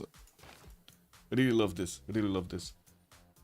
Okay, Eleanor gonna go towards Vatican City. Vatican City gonna get his own boats out, his own galleys, and that's gonna be a problem because these boats, yeah, they do have a lot of tiles to attack from, but it doesn't seem like England at the moment did put that much effort into getting his galleys out. Only has 2 of them, and it's not gonna take down Vatican City with 2. We do have also now we getting the boats and the vision over Liege, and it does seem like they're starting to meet the galleys. You know, we do need to see if they're gonna start attacking each other, or it's just gonna be one of those, hello, you know, sail away, bye bye, we got stuff going. Temple of Artemis, Istanbul. We do have also the new era started up, so let's actually see what's gonna happen. Looks like Temple of Artemis is gonna finish next turn with 1, 2, 3, 4 amenities just in the capital, with more in the southern cities. No chopping the air tiles. Distoria just, oh man, taking out his amenities over here with his builders. As a 4th city moving southwest, building up the 5th one and training up the 5th one in Edirne. While we did have in the south one of his warriors starting to get into the lands of Phoenicia, you do see that Phoenicia Air 1 is starting to actually shoot those units out with archers. We also do need to see the science on LDK. I think it's kind of exploding, right? What do you think, guys? Is it exploding? LDK, 21 science, 30 culture, John Curtin. Ah, come on, it's not that bad. It doesn't even feel like he's nerfed, no? God spawner it is. And of course, we did see quite a bit of aggression happening here on the city of Antioch. Oh my god, the city is actually going down. Guys, this city is actually Oh my god. He will just sacrifice his units into the city center, isn't he? Okay, let's put up a prediction. Is this city fallen? Or will Alexis Krem manage to push it back? Will Antioch fall? A defeat of Erdogan. Yay or nay? Let's see it. Colosseum, chat, let's go. Let's see it. Will he do it? Who has a slot order? Does it matter?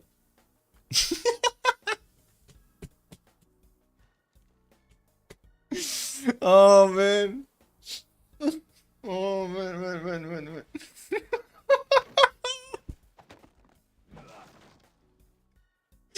Man, I think they did basically wrong, man. They did my boy bad. Alexis Craig. Oh my god, man. What did he do? LDK, he got everything, bro.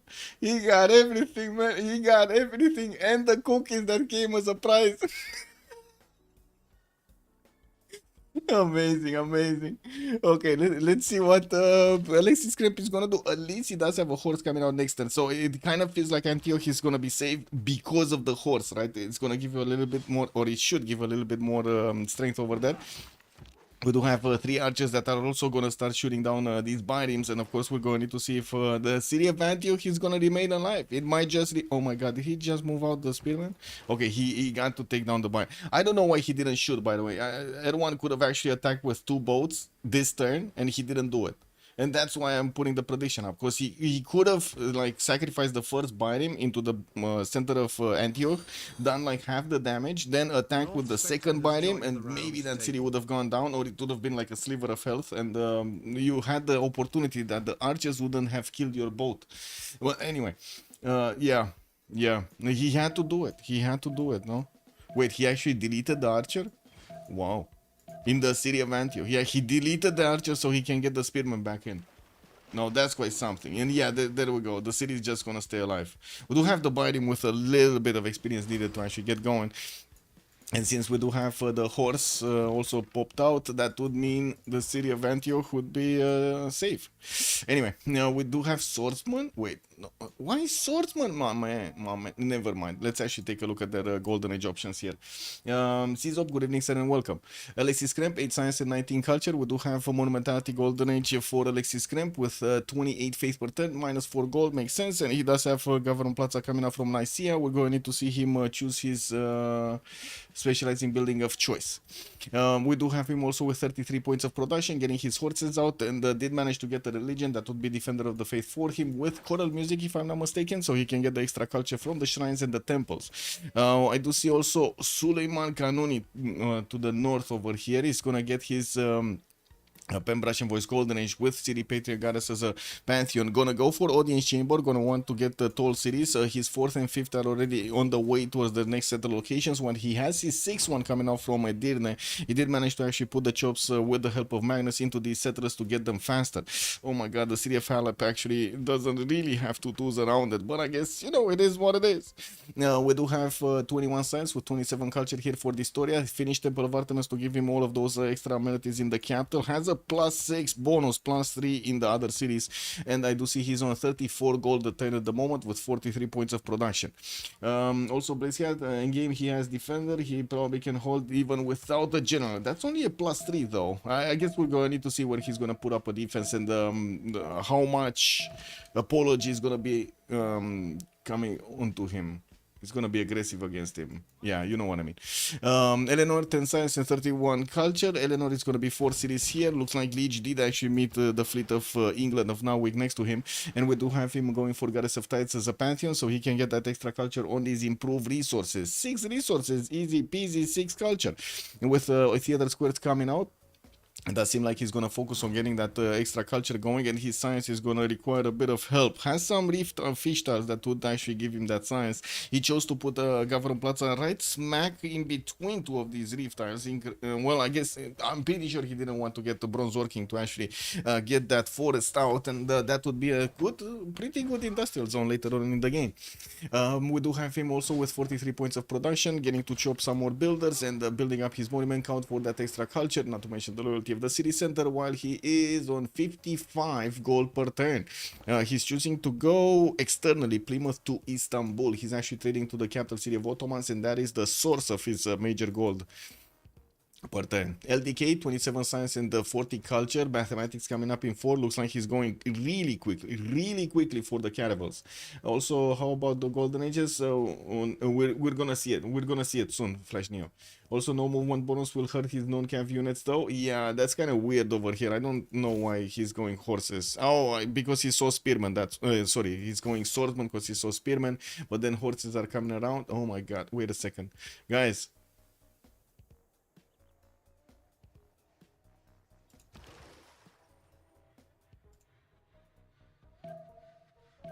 This series kind of feels like it's dead, no? This city kind of feels like it's way dead. I mean, the bottom is just gonna insert itself into the city of Antioch, the one with the low HP. Shoot! It's fine. It's fine. He got it, and oh my god, he got out. He got out. Oh, Alexis Kremp, man. Ooh.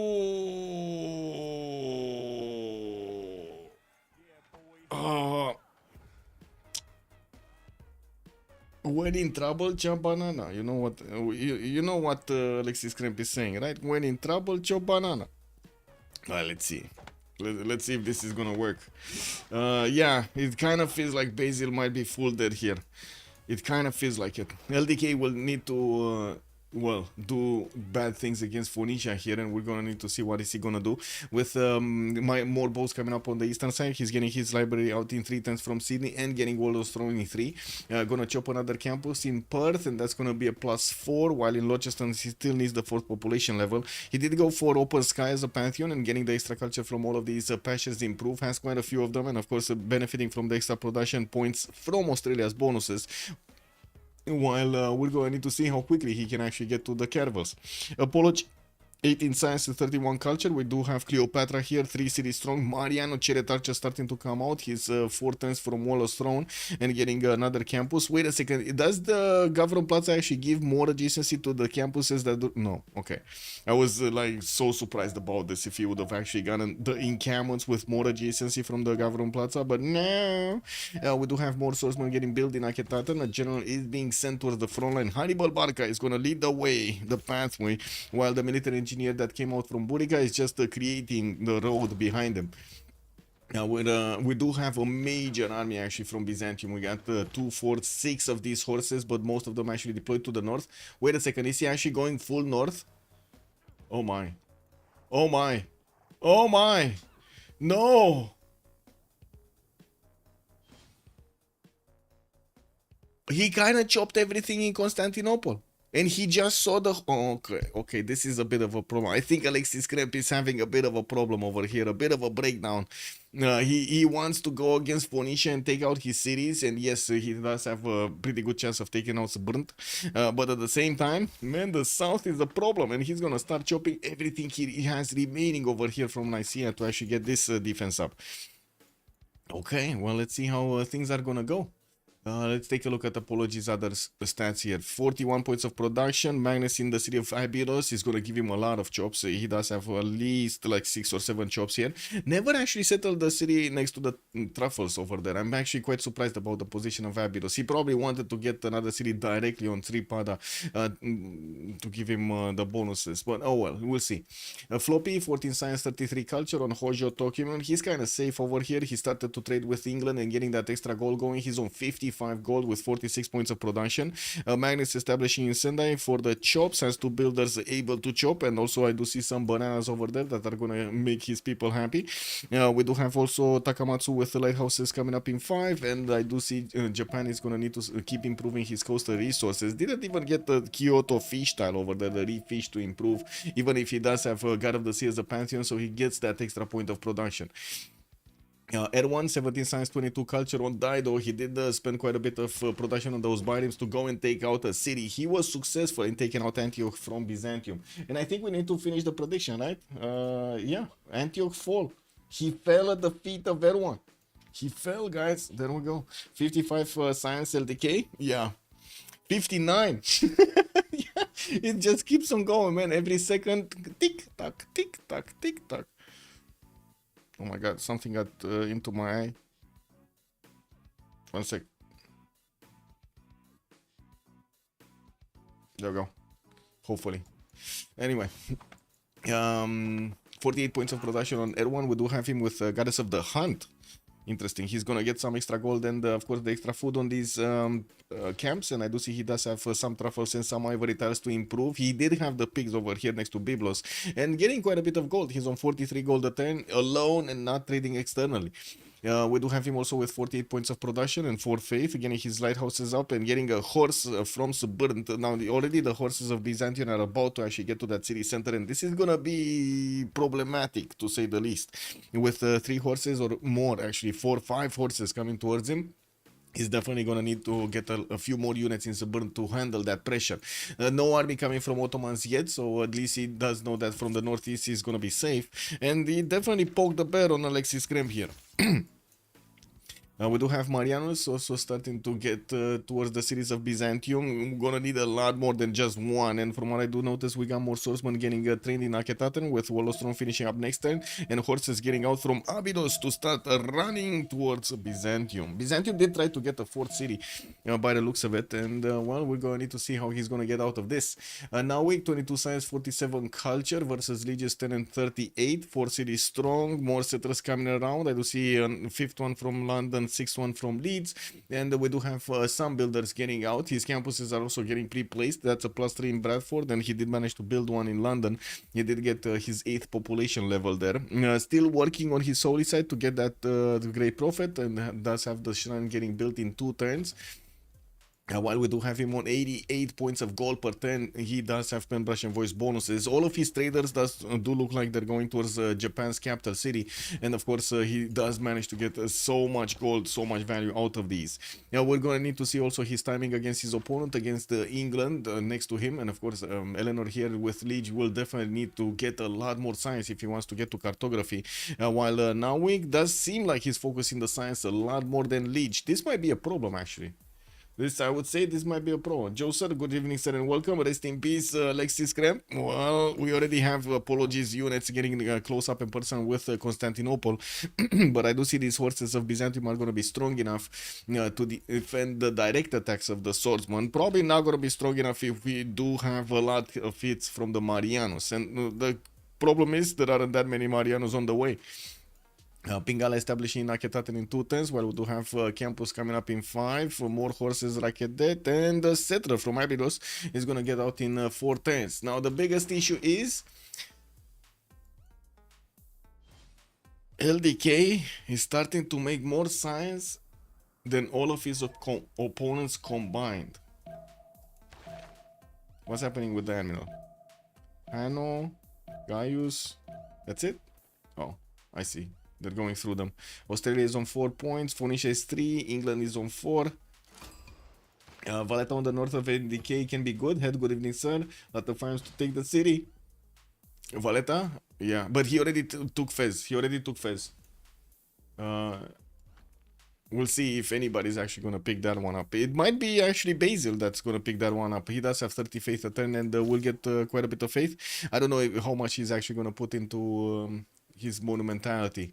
Units from Byzantium getting through the choke points here, and I do want to put up the prediction for the game, because otherwise we're going to be a bit too late. Start the prediction for who will win, and we got Ulyss on one side, and then on the other side we got the sharks. How do you make shark sounds, guys? Does anybody know how to make shark sounds? Are they like splashing sounds? Are they like teeth clenching sounds? How do you make shark sounds? I want to know. Tarman dude, good evening sir and welcome. Why Australia has 10 times the science of Basil? It's Australia being Australia. He does have so many adjacency bonuses from the breathtaking appeal, and he did go for campuses much faster. Oh, Lucan, good evening sir. The Jaws theme? Wait, wasn't that like tum tum? No, that was kind of, I can't really make it with me mouth. It is what it is. Oh my god, I've been working actually for the like 4 or 5 days on a song, and like some of the frequencies over there are just messing me up, man. I was trying to clean it up. It is quite a hard song, but yeah. You just messed up with a little bit with my mind. The question is money for Australia. I think it's going to be fine, right? With Leech going external from the beginning, and also Dystoria will probably go external. They should have a decent amount of gold for LDK to get that. His cartography in 4 turns, mercenary in 4 turns, while his opponents are barely getting mathematics, guys. Trainer Redstone 7 has joined the round table. Trainer Redstone, good evening, sir, and thank you so much for the follow. Hang on, Basil just levied Valletta. Yeah, he did. He did levy Valletta. Of course, he cannot actually take the city center down with the levied units that he levied from that city center. The city is not gonna like that, right? The city is not gonna like that.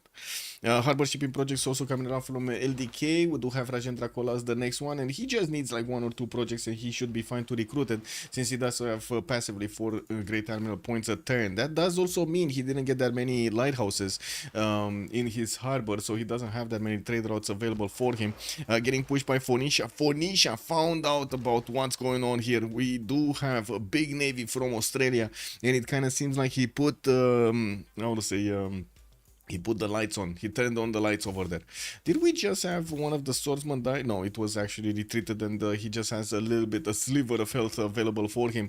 Again, too many units to actually make a splash against Byzantium. Well, we're gonna need to see how Apology is actually gonna get his follow-up attack. It doesn't seem like he's actually gonna have that much more. Not that many Marianos. If you would have had like another 3 Marianos, this would have been so easy to take out Byzantium. Anyway, going for more builders from Abydos and Racket Death, we do see him probably getting closer to feudalism. Yeah, he got it. His own mercenaries in 2 turns, apprenticeship in 1. And I do see also Floppy gonna get his feudalism out next turn, with everyone following up right after. Harbor shipping projects in Tyre, and Suburnt is dead. Is Suburnt dead? Because it kind of feels like, right? Phoenicia doesn't have a general in the Byzantium. Doesn't care about the general. He does have the taxi straight, and doesn't seem like Erwan did actually manage to get enough horses out. There is a builder here. Okay, that horse kind of looks like it's dead. There we go. That's another dead horsey. And a single archer remains alive in the city of Suburnt. I'm gonna get another horse from Tyre, and the city is gonna get smacked from 4 tiles, or at least 3 tiles. While we do have, that's it actually. Wait a second, those are just 4 horses. Weren't there like 6 coming in? Did he send 1 back? I think he sent 1 back, or maybe 1 died on the way. I don't know. It looks like also one of the horses of Byzantium did get taken out, the one on the 4th tile here, and there's no more Mariano. The Mariano Chariot Archer was the one that traded here. Okay, Eastern bonuses. Settlers coming out from Floppy. Gonna try to get the city on the beep boop beep boop beep boop. Adrianople, Sass City, bro. Sass City. Wait. Adrianople. Oh, this one. I mean, at least it's a city with a few chops, right? Where did you want him to put the next city? He already kind of chopped one he had in the northwest, and southeast is terrible. Like, this is wow. Would you put a city on the east side? Yeah, but escape. Yeah, I don't think he actually cares about escaping that much, because he knows that Australia is gonna have his back. With 2 turns actually getting to cartography, I don't think this is gonna be a big issue with the water, right? He's not gonna have to fear the water anymore. Mountain projects coming out from Constantinople in 2 turns. So we do have him trying to get to his tagmas. Will coming up in 1 turn. Recorded history in 4. While at the moment Apology did recruit all of the generals. Well, the next generals are only gonna have medieval renaissance bonuses. They're not gonna give bonuses to horses or archers or stuff like that. Builder army coming in for Apology. We do have him also placing down some sphinxes. Very weak ones though. That's one of the weakest sphinxes I have ever seen. Reina getting into Sheffield, so he can give more gold to Legis trade routes that are moving towards his ally here, Dystoria. While Dystoria did go for his extra cities, looks like he even placed one into the Tundra, Kayseri. While he does also get Moksha in the city of Ankara, he did finish hanging gardens from Edirne to get that extra housing going. He's gonna start off on his theater squares. That's gonna be a pretty good one next to that, next to those theater squares, next to the Temple of Artemis, his Government Plaza, and his other districts. He's gonna be a +5. Dana also has Magnus, and he's starting to use Magnus to actually get the chops. Pyramids is going to be placed down here, I would imagine. He's just, you gotta give him a bit of time, you know. Dystoria sometimes likes to take it easy. But I'm pretty sure this is gonna be pyramid time, no? This kind of looks like it's pyramid time. Oh my god, he's not placing it. He bought the tire, he invested into it, and he's not placing it. He's just too good. Kick. Sunburnt gonna get the walls up next turn. I do have to say the Byzantine religion is in there. But these are not heavy cav units. Don't you get the bonus from Basil on heavy cav units? I think so, right? It's, or is it all cav units? Yeah, it's a heavy and light cav. Okay, it's heavy and light cav. So the walls are just gonna be smacked by the horses. Yeah, but we do have Erwan getting a decent amount of an army now. Okay, that's decent. Would have been nice to have one or two more archers, but sure. Apology is starting to make a line of defense here against Byzantium. While we don't have any more units coming in from his cities to reinforce the front line, he's still trying to get a few more settlers out. Wasn't he building a settler in Abydos? Seems not, because I do see Raketet is still 2 turns out from Ossetia, and we don't have any other cities available for him. And this is the moment. This is the moment that LDK will need all of the gold, and they have the gold. Did he even manage to get? No, he got Zangheng. Who got Hypatia? It was him who got Hypatia. His libraries are, so not only he has the first campuses and the biggest campuses ever in this game, he's gonna have the biggest scientists to fit in the biggest campuses ever, and gonna make the libraries the biggest libraries ever. Wow, it's like this is a series of a lot of bigness. It's me. Is it me or the Egypt bad play? Yeah, for job 3 series now. I mean, he kind of how to say? He kind of neutralized over here Byzantium right at the beginning. Look at his stats: 9 science, 21 culture, just terrible. But yeah, I think right now Phoenicia is in big trouble.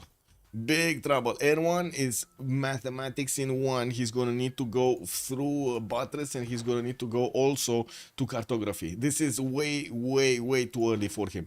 He's right now on 21 science with 28 culture.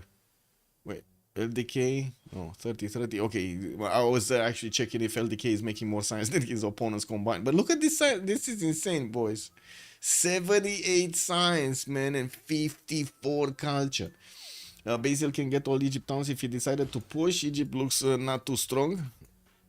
Yeah, well, I mean, he kind of looks not too strong, but I'm pretty sure he is.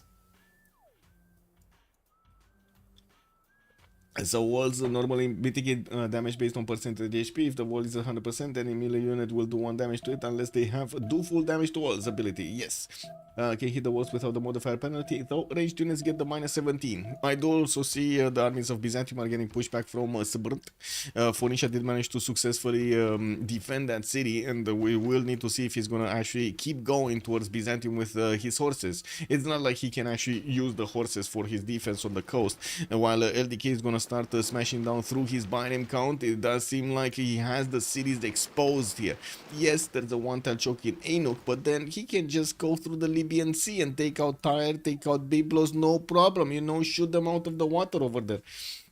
LDK going to space in the 12th century at this speed? Yeah. Imagine that, man. Imagine that.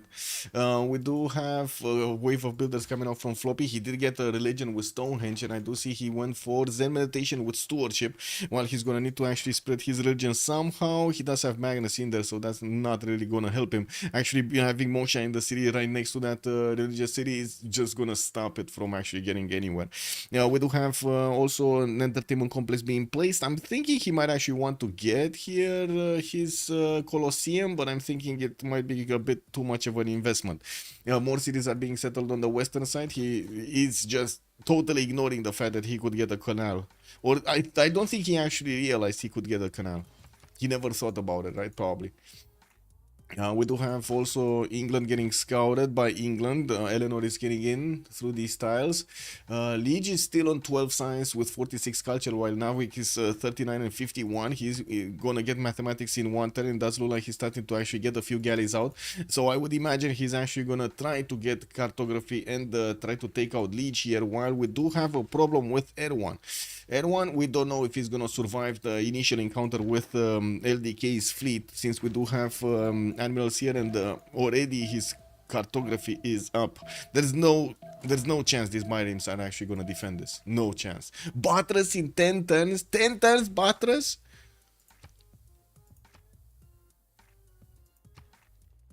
Okay. Well, I guess this is one of those moments, guys. Yeah, one of those moments, man. Better escape now. Yeah. Yeah. I think he better escape now. Can he get a city somewhere? No. No. He cannot even go through this.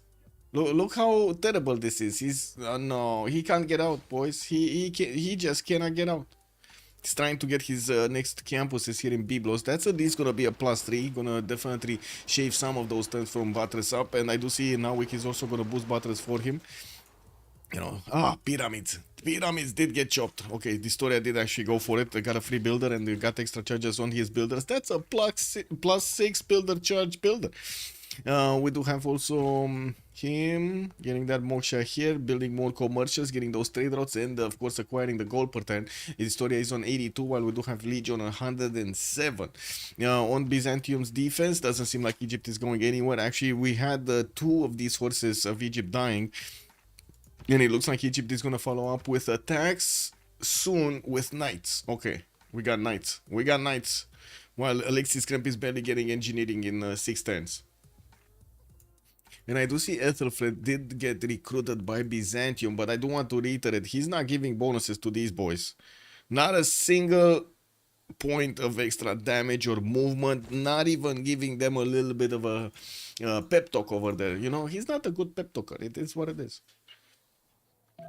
If he runs right now, he can probably survive long enough to escape because is landlocked. Yeah, man, I really like to say that word. I don't know if you like to hear it, but it just like rolls off the tongue so nicely.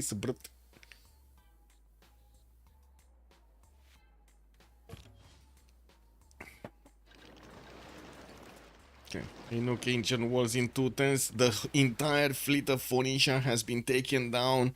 That city should not survive the next turn. They should be, like, these caravels should definitely take it out. They are two-shotting the city center. And we do have already the caravels getting next to the city of Tyre. Phoenicia doesn't have a unit inside of it, like a horse, to actually beef up that defense. And with only a bagged up him next to it, that's not going to work. Yeah, we do need to see if Australia is going to follow up with a few frigates. Doesn't seem like he's following up with a few frigates. And we do have Alexis Krem trying to get to Taruga to take out that city center. Okay, he has the levied units from Valletta moving towards the south. I didn't see any levied units from the other side. I want to check the city states here. So we do need to see if Phoenicia is going to try to get out with that way. Doesn't look like it. He does have a settler moving east side, and we don't know if this is going to be his escape. Looks like he has forces actually deployed on the seas on the right side to actually get the vision over this. We'll see if he actually manages to get out. But yeah, you're right. The Suburnt is definitely gonna stay alive for quite a bit longer. It's because the Phoenician cuneiform writing system didn't have vowels yet, so Suburnt was probably something like Saberetuno. Oh, I see what you mean. Saberetu. Yeah, I mean, but still, Suburnt does sound perfect. You know, it's like you're talking insect language, right? It doesn't that sound like you know? Anyway, how was it? How was it in the? Oh my god, I cannot make it with my tongue, or at least I do need to actually try it out a few times over there. The click clacks, right, that you see in the movies whenever there's like an insect being or something. Being displayed. It's represented by clicks and clacks. Bobby Boba, Bobby Boba. Yeah, exactly. Yeah. Looking, yeah, he gets it. I don't know what Egypt was doing. I don't know, but he lost all of his army here. There's like a single swordsman available from his initial push, but we do have next up knights, and I do see he already has 4 pre-builds here with his general available in Naketaten. He's gonna get extra set. Oh, okay, he's gonna get extra settlers. He's already with 2 out. I was missing those. Okay. Inuk just got taken out. Looks like LDK just shaved off quite a big chunk of science from Erwan. And again, Erwan, went down to Butters in 6 turns. I do want to also take a look at the damage. Yeah, he can do some, actually he can do decent amount of damage against the series of tire walls, and we're going to need to see the Admiral actually getting in there, not to mention the full strength caravels also moving forward. He does have some caravels that not only have the first promotion, but will get the second one because they are so strong and so advanced over their opponents here. They do get a lot of experience, okay, Ottoman's getting through. Oh my god, England is Narvik is actually building quite a navy over here. And it doesn't seem like right now Eleanor has the navy, but he's starting to build it also. Plymouth did actually get placed in such a way that he can get the boats out through Birmingham, and also can keep that water body over there to upgrade his boats if needed. Legion is going to try to get another city in the south, going to put his 5th one up, and didn't actually expose his cities on the right side. He wants to use the choke point next to Vatican City to actually hold on Narvik if necessary. While Liege is 3 turns buttress, we do have Narvik 2 turns buttress, so it kind of seems like, oh my god, Liege caught up. We do have him on 41 science and 72 culture, while Narvik is 52 science, he's also on 77 culture. Doesn't seem like there's that big of a difference between them right now. Still no religion yet for Portsmouth, and we're probably coming close to the next era. Will 5 turns off. Audience chamber in the city of Floppy, and let's see what's going on here. Okay, we got the moves like Jagger. Okay, they're coming through. All of the caravels getting promotions up, no problem. They're getting to pillage also these Squadrons for the extra gold per turn. The cities are not going to be placed under siege, but I don't think he actually cares about it. We do have horse deployed over there in Byblos, and there is a Byrim here in the city of Tyre to beef up a little bit defense with +9. Not bad, you know, you gotta use everything you can. Enoch is also rebelling in 6, but with the monument getting repaired, it's going to be fine. We do have new builders from Australia, and I do see he did pick up Aryabhata's another scientist. The Temenank is getting built. Well, I guess that's just for era score. I don't think it's worth it. Nicaea almost went down to apology. Whoa, so that's where the horses went. Okay. He just went around them. He went around them. And we do have the knights coming in. Now the knights will have the ability to actually two-shot these horses. And I do see Byzantium is starting to get some pre-builds out for his special, unique units. His Divine Right in 4 turns, Engineering in 4 turns. And of course we're going to need to see if Apology is going to be quick on this. He doesn't need to actually... By the way, may I mention something? You know, he actually tried to build a bridge. He actually tried to build a bridge, but he realized that it's totally useless because he already had the bonus from his civilization to go through yeah, the roundabout, man. Jungle Edit, good evening sir, and thank you so much for the follow. The roundabout says a lot about this game. Oh my god, man. Oh my god. Man, I gotta say, Europeans really love roundabouts. I don't know what you have to say about roundabouts. I know Americans really don't like roundabouts. I don't know why, but it is what it is. It's dangerous, no? A roundabout over there is dangerous.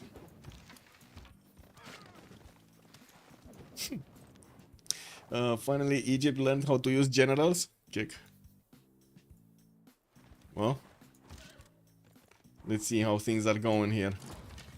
No. Okay, so the city of Tyre is starting to get attacked. It's just gonna be a few turns. We do have also Byblos getting attacked from the north. Caravels do get promotions there. Not a problem, not a problem. Enoch didn't stabilize yet. New caravels are coming in, and we do have him pillaging every one of these improved resources that he sees on the coast to get the extra food from.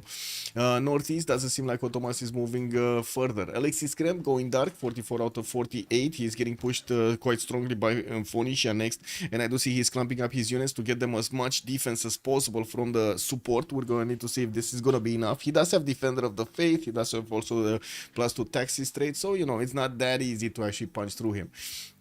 Distoria went and secured his golden age, 57 out of 54 points. Liege is going dark, 32-45, and it looks like he's going to have a...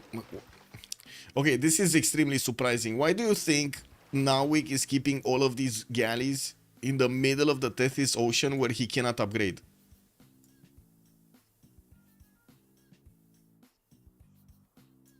Who's Vatican City? Vatican City? No, nobody. Nobody has Vatican City. So I don't see a reason to have this. Like, why would you move them out so you can move them back? Is this like a training exercise here or something? Probably plans to take Vargas in and upgrade that. Not gonna work, man. Not gonna. That's not gonna work. With Liege next to it, that's not gonna work. Anyway, LDK going dark. Looks like Apology is gonna secure his golden age. We do have Vatican City getting attacked here, and it looks like now is wait, is this gonna be galley on galley action? Oh my god, this is like that meme with the kids that are fighting. You know, with all of the padded defenses over there on them. Oh my god, man. Yeah, he's just gonna full block Navik's ability to get going. Floppy Flongy also 10 points off from getting his golden age. Gonna try to get a theater square. That's gonna be a pretty good one. New harbors coming in, getting a commercial. That's also gonna be a +4. That's a splendid, not bad. Got his religion from Sendai and did get Takasaki in the south. Now we're gonna need to see if he can actually get the next points. So he's getting like what, 6 from the splendids. 2 splendids, so he's gonna need maybe, I mean, he does have a warrior here and he can upgrade it into a samurai. He just needs to actually click the button and invest some gold to get the next up 4 points. So he just secured his golden age basically. R1 going dark. Everyone is kind of losing his cities here, and only Sabunt is going to be left alive. And we do have Cetra that is trying to get out of there through the North Pole. That's going to be a bit of an issue. We do have Australia about to take the capital city of Tyre here in probably like 2 or 3 turns. Now week also 45 out of 48 going dark next era while he's getting a religion. Oh my god, wait a second. If he's getting a religion, he's going to go normal age.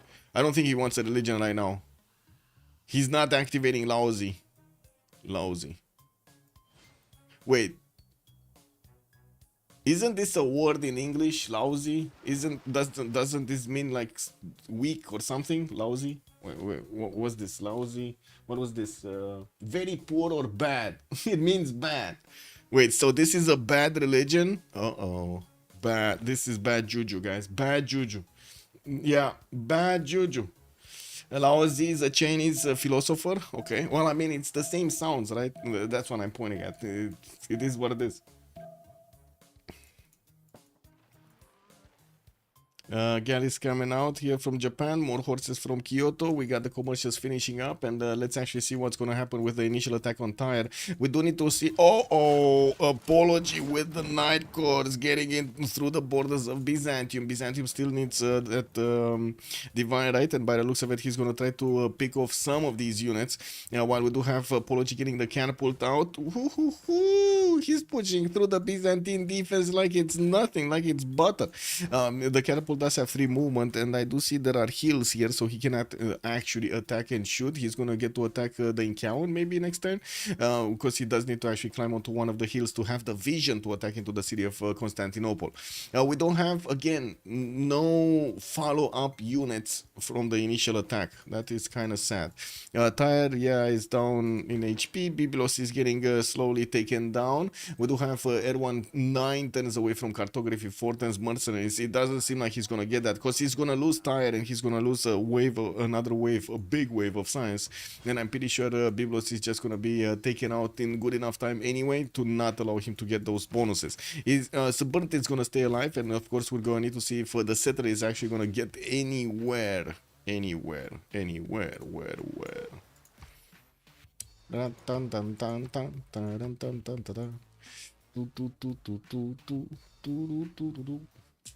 It's Lao Zizi. Wait. What do you mean Lao Zizi? It is actually Lao Zizi. They are in the same sound. You just pronouncing it wrong. Oh, I mean, you said. I mean, in the game, it's a single word. I mean, they kind of effed up themselves, no? Not me. It's, you see, Laozi, right? Lousy. Well, I guess I can put the accent down somewhere different, no? Lousy. Because Chinese doesn't have spaces. Well, yeah.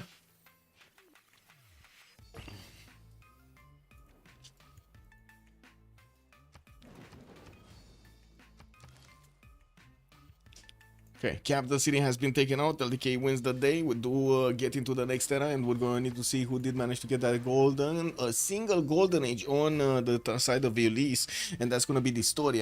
Quite interesting that actually LDK couldn't manage to get that. We got 2 golden ages on the side of the Sharks, Apology and Floppy, and from what I do notice, Phoenicia has been sending some units towards Ottomas to actually get some picks over there. Technically, it's a very short eye, like Z. Okay. Tagmas upgraded. Now that we do have the Tagmas in, the city is going to be stronger. 60 strength is definitely going to put these horses in a bit of a pickle. And I do see the Tagmas do have enough strength to fight off even the Night Corps with no problem. Since there's no follow-up attack from Apology, or I should say follow-up units, reinforcements here, it does seem like Alexis Krimp is going to have the ability to push these units back with no issues. I do see his 2 Shading Knights, no problems, no problems.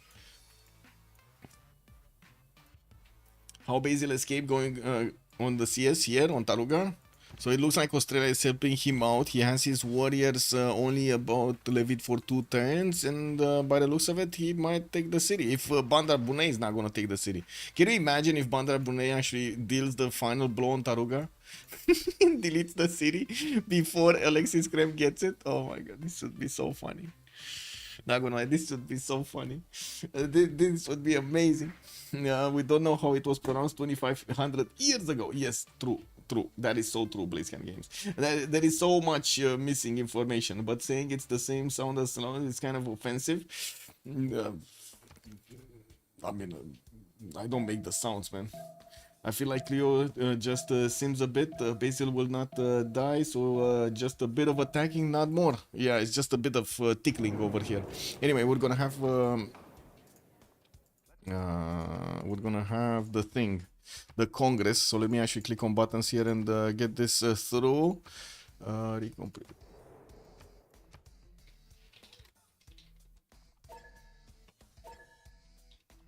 What was it? Preserve. And me. And we're gonna be back 2 minutes and we're gonna come back.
Okay, so the great counterattack begins. Here we do have Alexis Krem gathering his forces and destroying the units of Apology right next to his borders.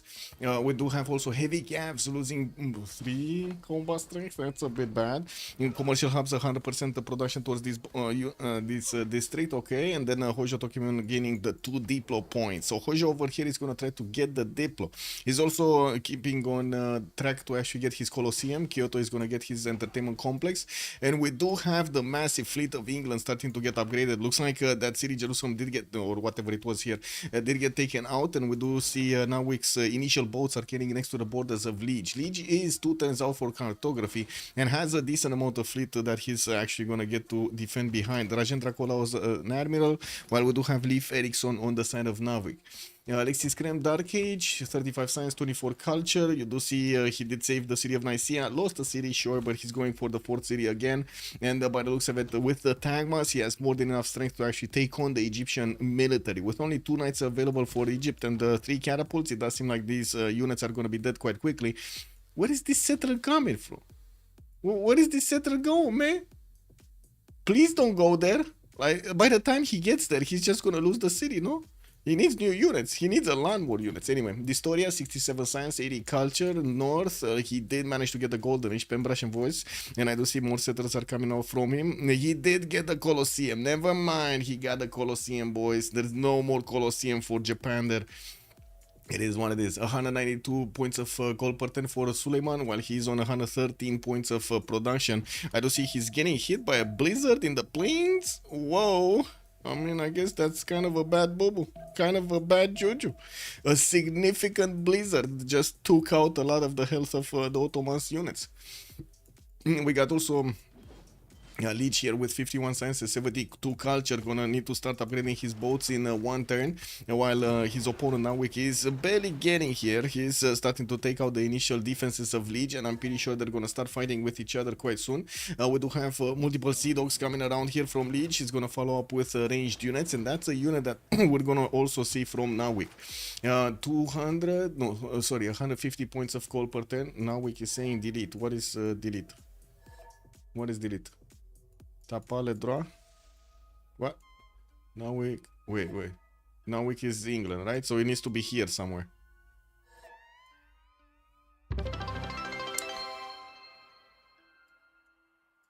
Dude Bunda took it.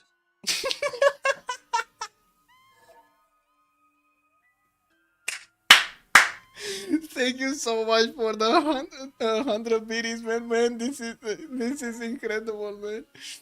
Man. Oh, -1 and +1 demerit on Bunda. Insane. Bunda, man. Man, you couldn't make this shit up.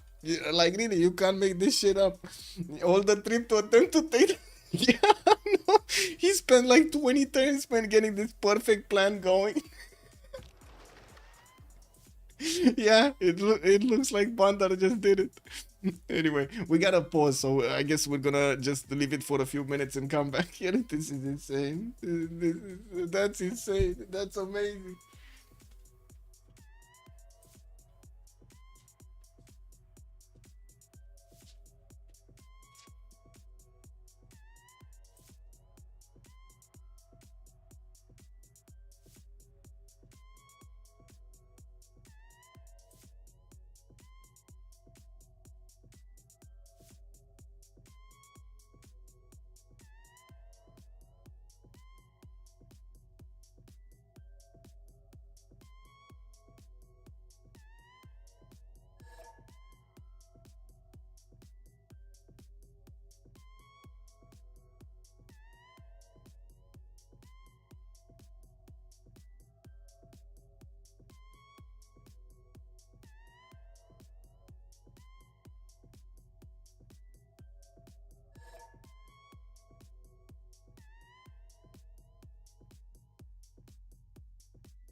Oh, let me grab a cup of water.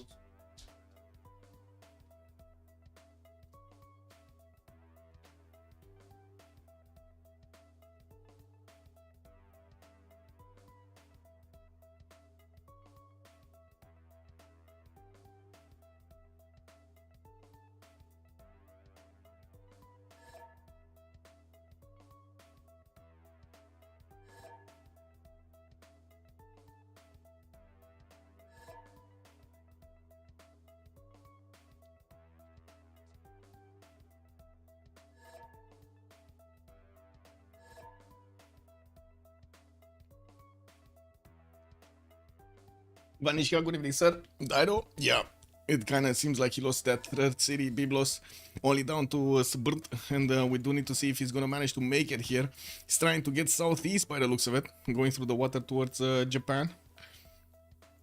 He might make it. He might make it. Like, if he makes it maybe to a peninsula or something, he can get more cities out next.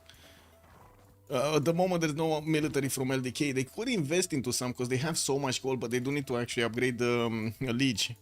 That's the problem. They need to invest into Liege massively right now. They do have 165 gold a turn on Liege. The story is 180, and I do want to double check here. Oh yeah, we did see this. Did we? We didn't go through all of them, right? I don't think so. We were on Liege. LDK 2, 4, 5, 6, 7, 8 cities already, 83 science, 43 culture. It looks like 100 points of production, getting the traders out because he didn't have time to actually build all of the lighthouses. Now he did.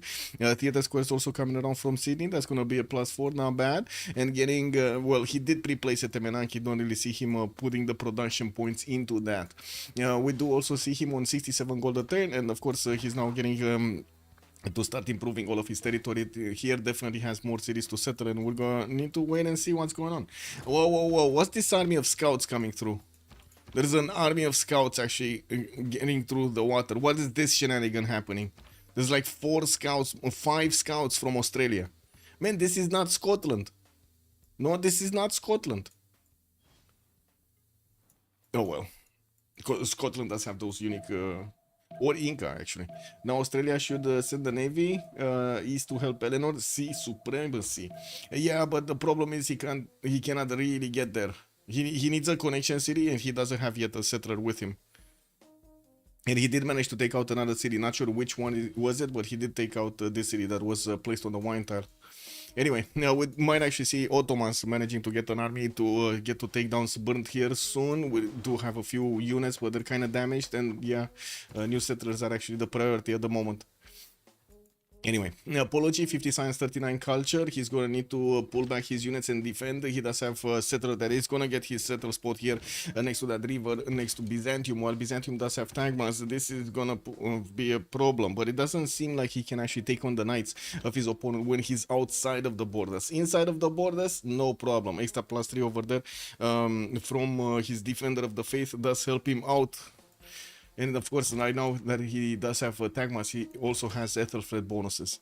Apology, getting some more archers, some commercials, harbors, more builders, getting his intelligence in 4 did manage to settle Sripada finally, getting those extra faith points and of course the culture, but did not actually acquire the truffle tiles, which would have given him the gold.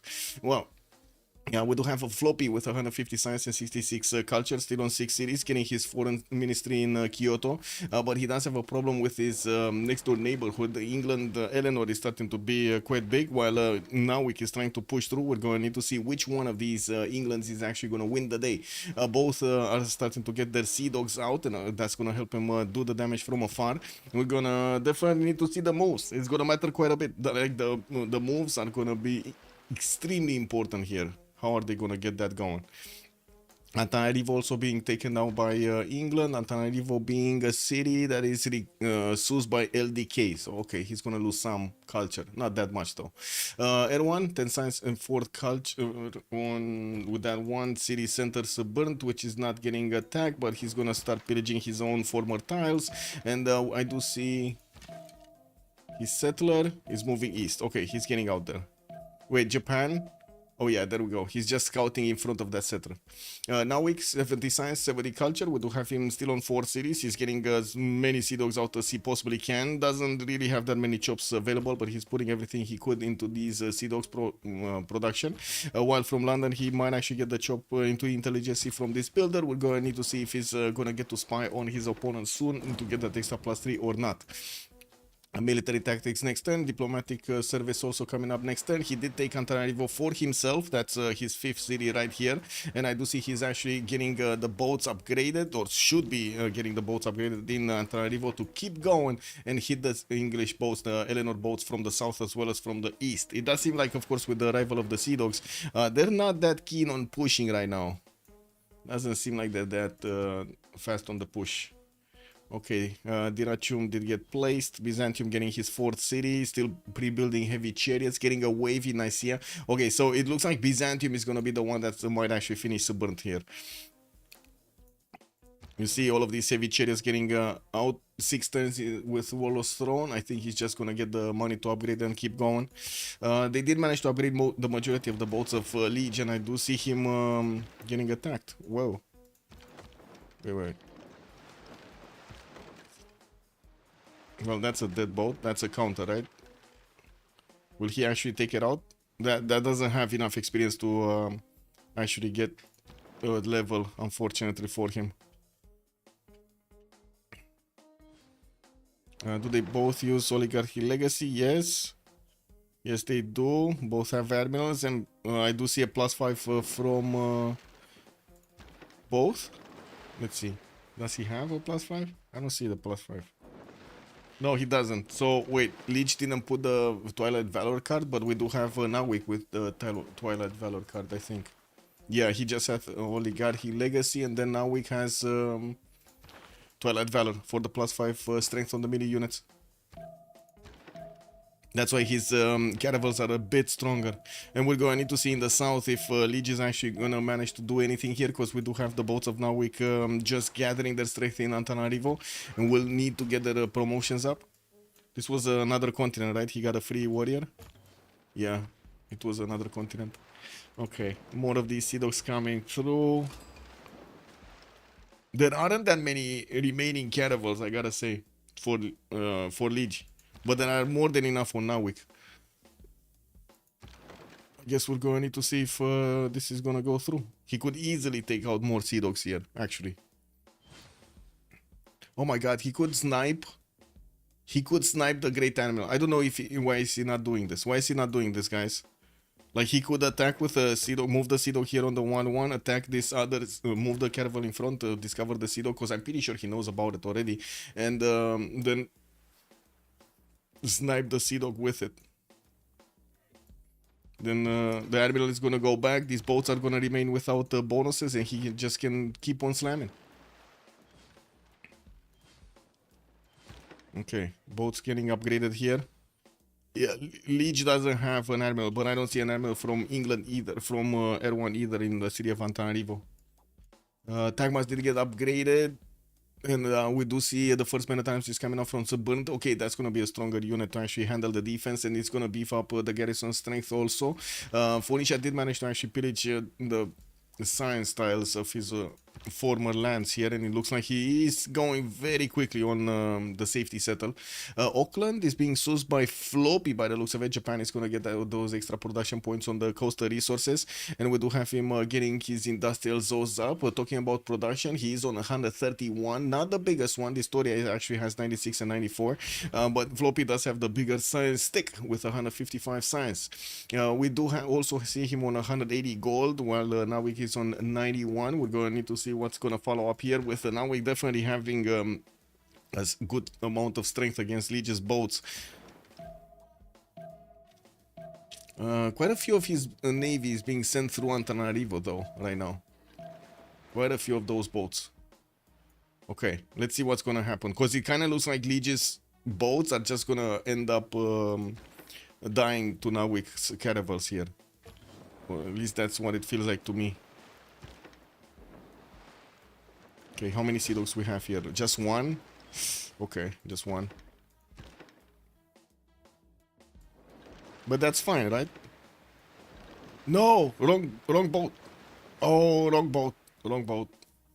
He could have. I think he could have actually captured one of Liege's caravels if he just synchronized a little bit with the Sea Dog. Oh well, it is what it is. More caravels getting upgraded, not that many coming from Liege, and of course the choke point is being held by Nawik strongly. We do have some more Sea Dogs, a lot of Sea Dogs actually coming up from Liege. As you can see, well, the blue-eyed Eleanor is trying to actually survive there. Alexis Krem sending his tagmas without a general towards Suburnt, and we do have Wolostron finishing up in 410s. He's also attacking and putting under siege the city of Mendes. Oh my god, if only he would have had the Crusade over here. If only he would have had Crusade. Wait, is this Egypt dying? Oh, that is a bit of a pickle, I would say. And Namadol Autoban, kick W, a mass scouts to get the movement speed to find the escape settler. Vid Ghost Stars, might be. Good evening, sir, and welcome. He will need a settler with Canal for Suma or for him to settle the desert, yes. Echo Supreme went all in on prediction for Ulyss here. Oh, and all in for Sharks in Legion's channel prediction. Victory guaranteed! Yeah. Oh my god, wait a second. You voted against Liege in his own channel? Oh wow, oh wow, man. Then why didn't I think of that tactic? Yeah, I mean, you know, it is what it is. Cello, what's cello? Cello. Okay, more boats coming in. This massive navy is just gonna get out from Antananarivo and gonna smash Liege's boats. Rajen Dracula is arriving here to give him some extra strength, and I do see Leif Erikson is trying to get there. We do have Artemisia just deployed here. That's not gonna give the boats to the caravels. That's not a good not a good admiral. Okay, let's see the first moves. I do have to say, it's not like actually there's what? Nawik? What are? Oh, I guess he wants to promote or stuff. What is he waiting for? Oh my god. He could have just gone through. I guess he doesn't see what we see, and he's probably afraid that there are too many units or something. Anyway, let's see here. What do we have? Looks like Apology, very weak knights. Only 2 of them remaining. It seems like the time was at the moment didn't start attacking into the city center, but they could triple slam it actually. I don't think they want to though. This one doesn't have enough experience to keep going. Tagmas in the north already dealt the damage. There's one here that doesn't have movement, and we do have crossbows also coming in. New Tagmas getting out, and these ones in the north are just a few turns away from getting to the Phoenician border of Suburnt and trying to take out that city, but it's too late. We do have Phoenicia Air One arriving on his own island over here, or soon arriving on one of his own islands. Should be fine. Floppy getting his full industrial zones up, also building up the workshops in them, getting that goal for his teammates, 225 gold a turn, getting an amphitheater for a bit of extra culture and discovering his exploration. While next to him to the north, Nawik is trying to actually keep up with his opponent. I do see he is. We do have 74 science, 74 culture, while Liege is 61 and 82. More settlers coming around, and quite a few new Sea Dogs are getting trained up, built up in the English cities on the coast on the west. Antananarivo gonna get a harbor out. What do we have here? Looks like Liege just likes to play with his Sea Dogs, you know? Move in, move out, move in, move out. In and out, in and out, in and out, in and out. I miss who has gotten the pyramids? It's Ottomans. Ottomans has the pyramids here. With also Colosseum.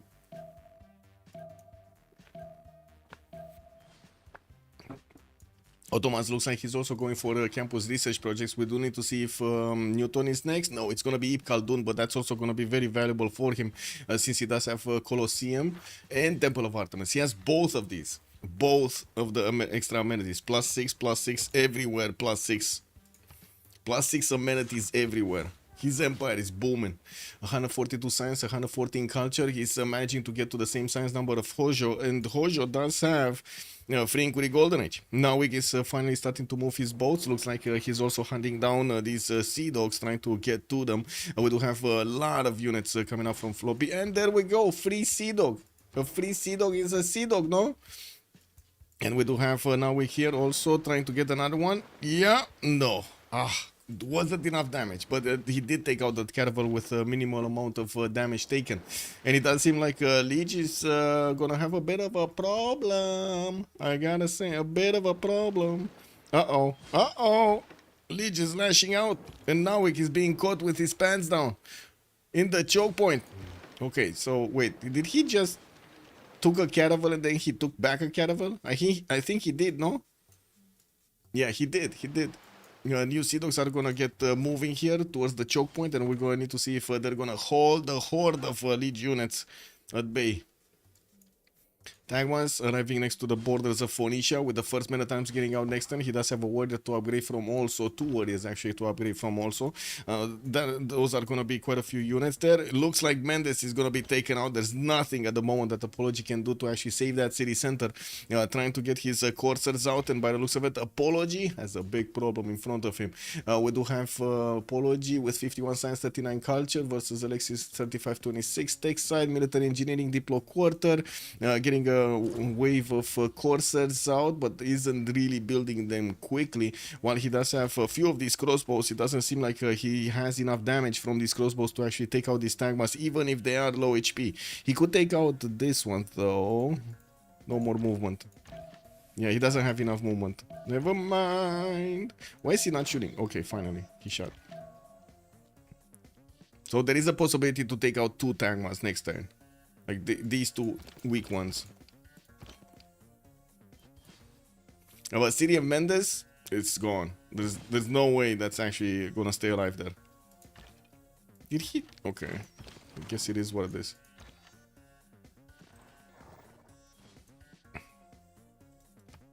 Okay, choke points. Fleet moving further. Looks like Leech did actually punch through and did manage to take out those boats over here from Nawik, but Nawik went all in through the south, through the other chokes. He does have new units, well, some units that are actually getting their health back in Antananarivo, and we'll get the option to counter here. We will need to see a few more of these caravels being built by England so he can actually take on Eleanor. Spy arriving from Nawik in the cities of Leech. Do we have a spy from Leech? No, doesn't seem like Leech. Wait, does he even have vision over his opponent? Yeah, he knows. He knows about these cities over here. Okay. And he knows about Antananarivo also. So he will have a spot for his spy to get in. We do have also printing coming up in 3 turns here from Nawik and also Leech. Both of them are getting them close with intelligence agency finishing up in Birmingham in 4 turns. It does seem like these boats are gonna get an extra +3 for quite some time. Yeah, Nawik's boats. Rip Cleo. Yeah, it kind of feels like he kind of is going down here. His Tagmas, his coursers don't seem like they're gonna actually hold on the Tagmas of his opponent. You do have hippodromes also starting to be placed here. New Tagmas getting trained. And also Grandmaster Chapel getting built in Nicaea. Okay, now this is the big question. Can he actually take on Sbrnt? Can he take on that city? With only 4 Tagmas and a single archer, he might not do it. He might not have enough. I'm actually a bit surprised we don't have LDK trying to get a religion here so he can give an extra +2 to Byzantium. It would be extremely helpful to actually get an extra +2 to Byzantium. Ottomans, campus research projects. Australia is trying to get some also. Ottomans, wait a second, LDK is 2nd slot.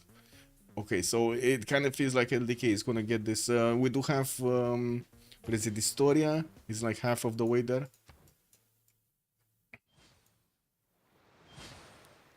Okay. Oh wow, they're just trading boats everywhere. These Sea Dogs are taking Sea Dogs, basically. Okay, more of these. Getting closer and closer to the English boats. We do have so much movement speed, by the way, on the English boats. So much movement speed. He was building Great Lighthouse and he's gonna get another movement on those boats. And from what I do notice, he's also building new Sea Dogs, not caravels. I was expecting him to get a few more caravels here, but yeah, we'll see. We'll see. What's going on here? So it looks like we do have Alexis Krem clamping up in Mendes to try to get new units out to keep up the attack against Apology. Apology scrambling to get more coursers out from quite a few cities and also trying to pad those numbers of science and culture points. He's only on 96 points of production with 54 science and 40 culture. Wouldn't really say it's that big, but at least he did manage to get 2, 4, 6, 7 cities. So, you know, the longer the game goes on and Byzantium doesn't actually punish him for this, the better it will be for Egypt. We're going to need to see if he does manage to actually slow down the Byzantine invasion enough so he can actually get advantages. While Australia, oh my god, he got so many cities, 2, 4, 6, 8, 10, 11 cities right now for Australia. LDK is gonna finish his universities. He's on 113 science with 72 culture, 158 points of production. Has some theater squares coming in, and quite a few of these outback stations have been built on this territory, so he gets the extra food and the production points on all of these tiles. He was sending his fleet to the south, and I do see him trying to get here, but there's only Bandar Brunei that could actually be taken. Is this gonna be the revenge of the caravels? Because Bandar took that free settle of Basil? Oh my god. Okay, here, what's going on? These Tagmas don't look like they're gonna have enough strength to punch through the men-at-arms, but it's not like Suburnt actually has that many men-at-arms. Only like 2, soon to be 3, 4. Okay, I mean, I guess he does have quite a few of them. And when is everyone gonna get his crossbow? Okay, never mind. We gotta see what's happening here. Oh, Caravel going down. These Sea Dogs of Leech that got out on the eastern side are also gonna be taken down. Looks like now he's trying to punch through the north, getting another Caravel. Ah, couldn't get the second one. Oh, he got it back. Leech just got it back. Man, these Caravels are switching owners like they're nothing, man. Getting all 4 generals was decisive, but no follow-up is pretty much a blunder. Yeah, true. He could have actually pushed a lot stronger at the beginning. He didn't. He chose not to. We do need to see more boats. I gotta say, more boats from both Narvik. Starting to expand his missionaries. Okay. 3 tens for intelligence here. Quite a few new Sea Dogs coming in. There's so many Sea Dogs. But now there are no more caravels, right? Like in total on Liege, we got like 1, 2, 3, 4 caravels in total. With a possible 5th one from a galley that can be upgraded. That's not a lot of caravels. And immediately when the caravels of England are actually going to get closer to the Sea Dogs of Eleanor, they're just going to take them out immediately. Like, look at this. They can't even one-shot them if they have enough, I would say, strength. If they're full strength. Artemisia is here. Leif Erikson is deployed on the front line. And we do have on the other side the Rajendra Kola. Let's see what's going to happen here. Okay, that boat is going to get some... No, it's not. It doesn't have... it moved already, so it's not going to get a heal. A good idea to get the tile, don't get me wrong, but he's not going to get a heal from it. And we do see that Liege is going to try to chop a caravel. There we go. Very nice. Need to push on. Yeah. You're predicting England will win? Yes.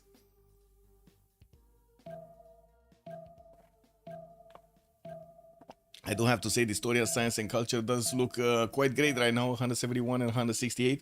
While Floppy is also getting his industrialization, he's going for 293 right now. Definitely needs a lot more theater squares. Getting Venetian arson from Tokyo and also building up his shipyard count. We're gonna see a lot more points of production, but he's kind of keeping, how to say, keeping up with Vistoria, or Vistoria is keeping up with him. Okay, let's see. That's 1 boat. That's 2 boats. Wait, was that a Sea Dog on top of a Sea Dog that just got recruited, that just got smashed? That was a Sea Dog on top of a Sea Dog, no? Oh yeah, it was, and he got it out of there. Okay.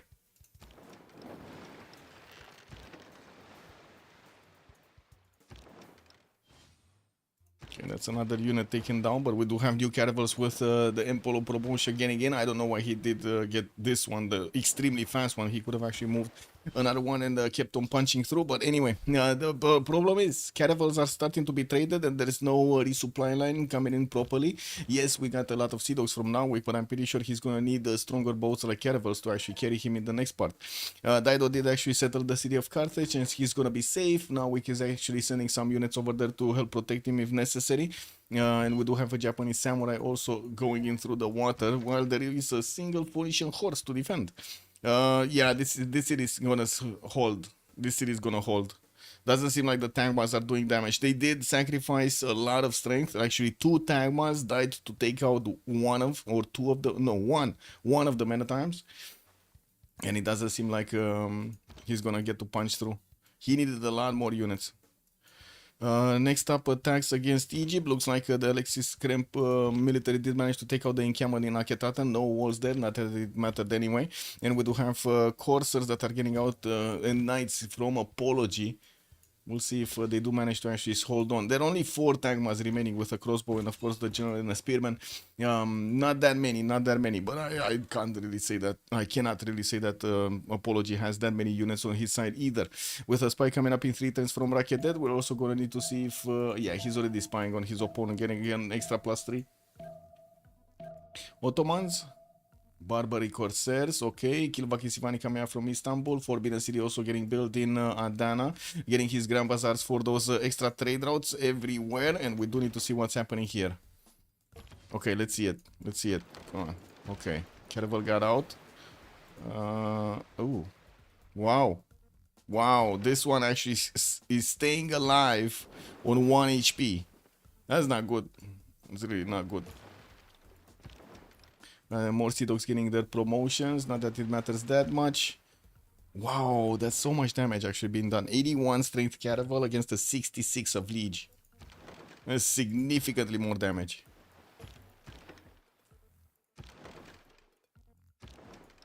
Okay, he already shot with these, so he cannot actually do anything, but he could move out this galley out of the way to get more Sea Dogs attacks against the Caravels from across. As you can see, this is a flat tile, so he can actually target that Caravel over there sitting in the river bend, in the bend, whatever. More Sea Dogs coming in, more cities also being settled towards the north. Got a theater square from London to pad those numbers of culture, not with much, only +1.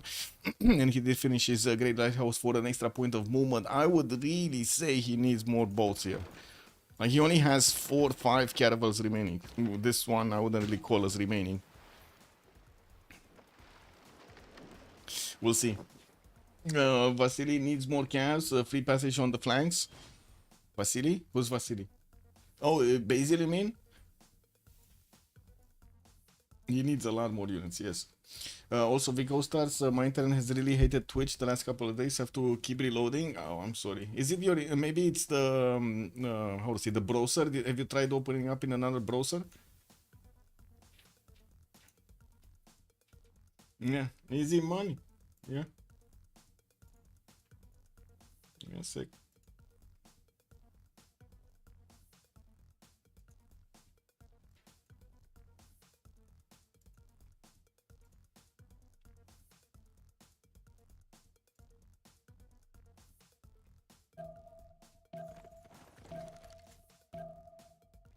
Any last movers? Liege is last moving. Okay, getting another caravel, getting the walls up in Liverpool. Uh-oh. Athena just woke up. We gotta shh. We don't know when the destroyer is coming for us. Ah, you heard me, huh?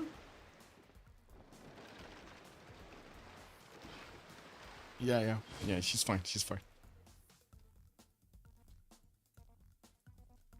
Have you tried turning it on and off again? Exactly. Anyway, I do see another 2 caravels have been taken down. One did manage to get out here, recruited from Eleanor. And we do have quite a few new Sea Dogs just getting through. Okay, sacrificing themselves. Wow. Okay, get it back, man. Get it back. Oh, he can actually shoot through here also. So this caravel is going to be in danger next turn, just the same as this other one. Okay, so it looks like he's punching through. I don't know what this gal is doing here, by the way. And wait, Habub just arrived? Habub wants to take a look at the fight also.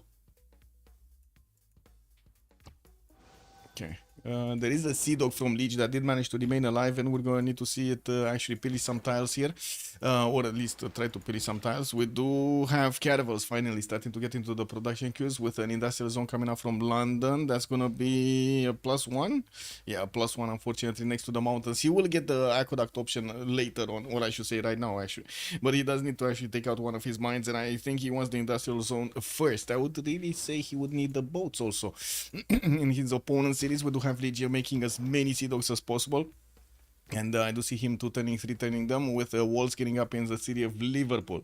We do have this Apology managing to stabilize his defense in Aketaten, even though he did lose that encampment. Now he does have enough units to actually punch back Byzantium and maybe even take back Mendes. We do have a new wave of units coming out from Alexis Krem. He did finish his... Wait, he never finished his Grandmaster? He never finished it! Look at that! Oh my god! Look at that! He never finished it. I guess he doesn't have that much faith per turn anyway, but right now he's on 381. Could have definitely used 1 or 2 Tagmas from that faith. What is Habub doing? Habub is even getting into the water? Habub, that water is not for you, my man. You're just gonna get sand all over the place. Oh, we got Barbary Corsairs also coming out from Distoria.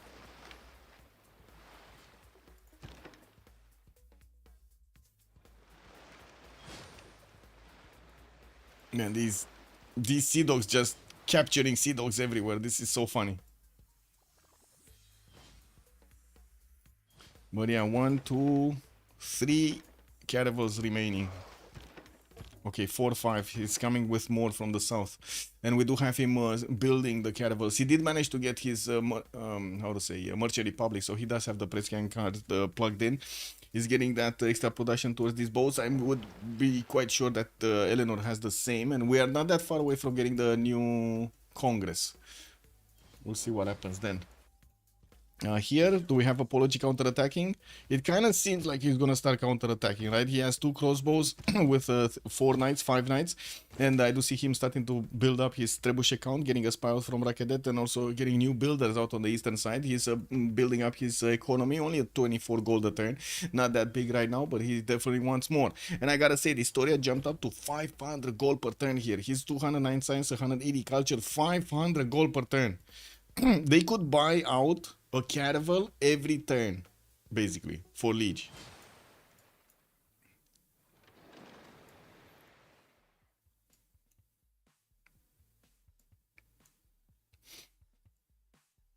But they're not. So, you know, it is what it is. What is LDK doing? So just expanding everywhere, getting his production capabilities up. 189 points of production right now, with universities coming in for the ministry also in 2 turns. Looks like 153 gold a turn, and also getting his aqueducts out. Not bad setup over here between Rockhampton and Perth, where he's gonna get these industrial zones. Ooh, very nice.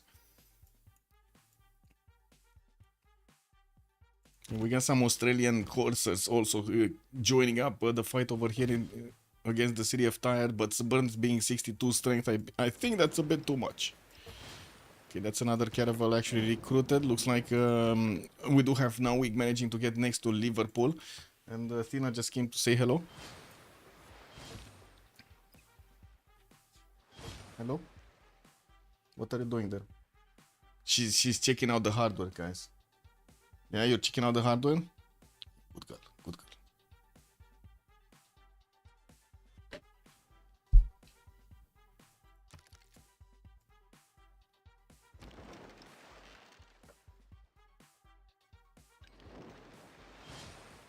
Okay, counter attack. These sea dogs are just switching hands every other turn. Look at that. Look at that. Oh my god, man. Like, really?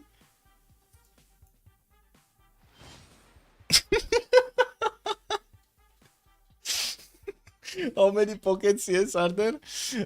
Is there a pocket CS? I think there's only 2, right? I think this one, the Lahore, and this one. But let me double check. Let's see. So yeah, these 2 haven't been found by the other team. And on this other side, they kind of know about all of the city-states. So yeah, it's just Muscat. And Muscat, I don't know for how long, because it looks like he's gonna get Amani. Wait, he got Amani in there, but he never actually... Oh, it's used. Never mind. It is actually available for them. They see it. They see it. Apology actually has 23 in here. Never mind. So it's just Lahore. Just this. This is the only pockets, yes. The Beasley, good evening, sir. Also, smack it, that turn it off and on. You know, like in the good old days, you know. PC not working, just shake it a little bit. Yeah. Perfect, how to say, yeah. Perfect repair system, no?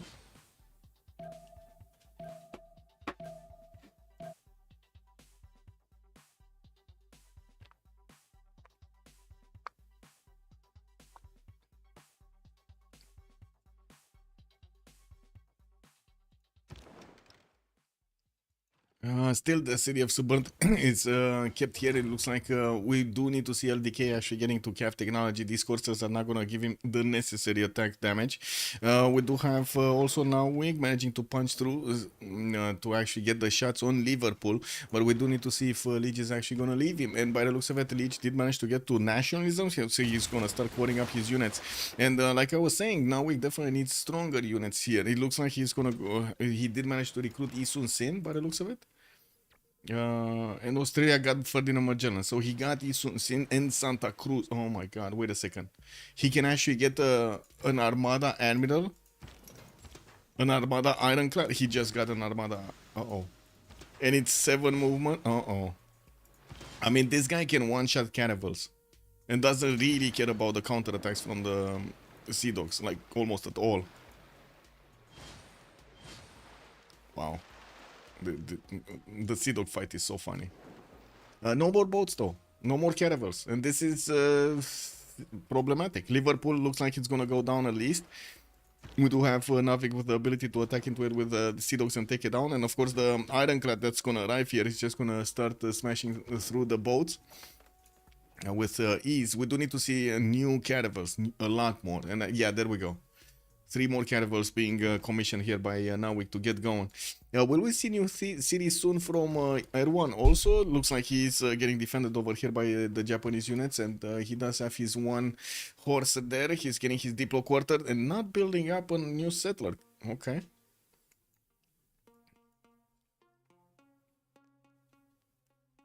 Athena, te rog, nu mai sta pe lângă cablurile mele. Ești un pericop public la cabluri. Vezi ce ai făcut ieri? Trebuie să pun scotch. Not cool. Infinite Sea Dog hack. Yes. Did they make Australia great again? Well, I mean, kind of looks great. British versus British top fight? Yes. Top dog fight, I mean. Top dog fight. Top sea dog fight. Is Japanese Southern Syria able to build the Panama Canal? No. Oh? No. No, he has hills. Unfortunately, he could have actually placed it a little bit in the south and tried to get the Panama Canal, but he didn't. Okay, let's see what's going on. With Liverpool about to be taken out, we do have a few more cord up units from Leach. With these ones, he is doing a decent amount of damage. And we do need to see... Yeah, there we go. Wait a second. He's actually using the Ironclad to take the city center? Yeah, he wants to take it now. And there we go. He got a free man-at-arm. I do have to say, of course, being so close to Eleanor, unfortunately, he's flipping the... Eleanor is flipping the cities very, very quickly. That might be a good thing, though.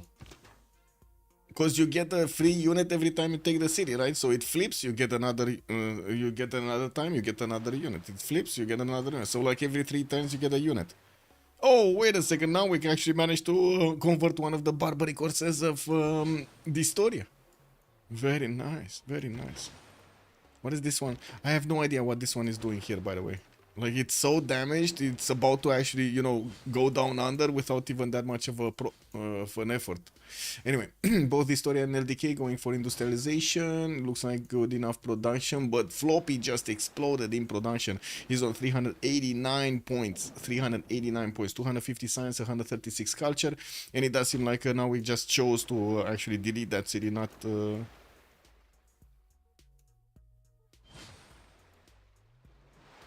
Did he just delete his Ironclad? Where's the Ironclad?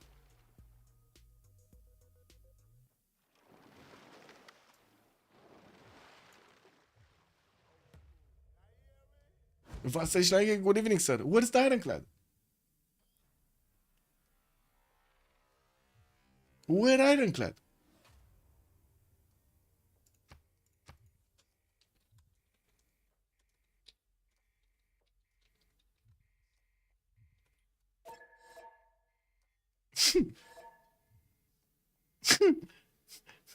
WTF?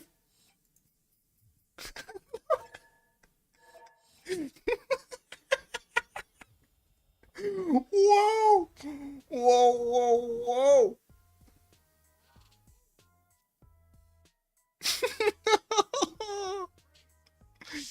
Yeah, well. Yeah, yeah, tough luck, man. Yeah, I don't know what to say. Yeah, it's Rodney Zeman. Good evening, sir. It's Simpson. We put this as a Simpson. I don't know for what did he do? Like, what was the Simpson, right? He didn't even do anything. He just raised the city. Oh my god, man.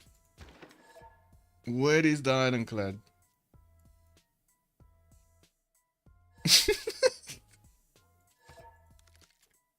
And this game, this Quantum Veloder, sir. Good evening.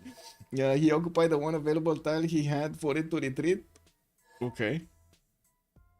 But usually it sticks on the land, right? Until the next turn. I don't know. Maybe it's gonna appear next turn. We'll see. We might need a referee to actually take a look at this. This is totally changing the dynamic of the war. By the way, I do have to say the loss of the Ironclad, which was basically an impossible unit to kill by Liege. That's just gonna turn the tide of war. Liege will have the opportunity to push back now week after this. So it's very important for the Ironclad to actually be there in the game. Yeah, it's a Bermuda Ironclad, exactly. He raised, but there was no free tile for the island, so it got deleted. Interesting.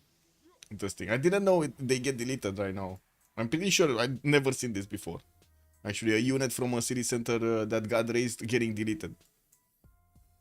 Yeah, exactly. That ironclad was basically his win condition against Leech. Like, you can't just ignore it. The ship that could. Good evening, sir.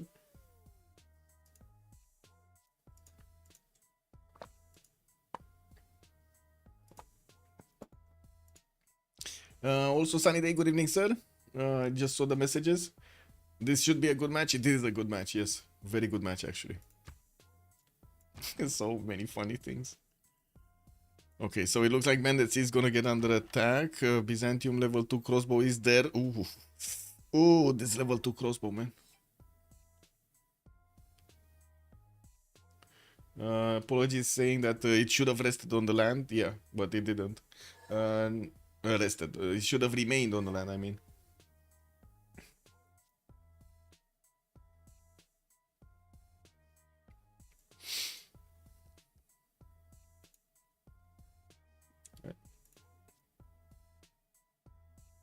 That's fine. Okay.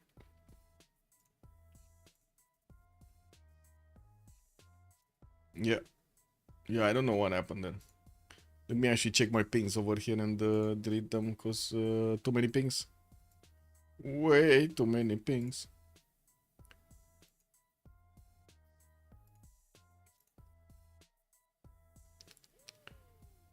Ugh.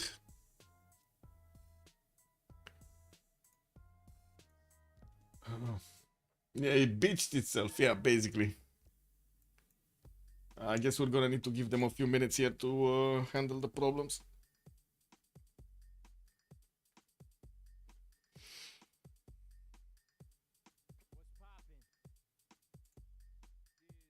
Okay, they do have two referees in there talking about it. Yeah, maybe when it does stay on the tile, it cause the tile will eventually flood, but this one won't. I don't know. I don't know, but I'm not sure if it works that way.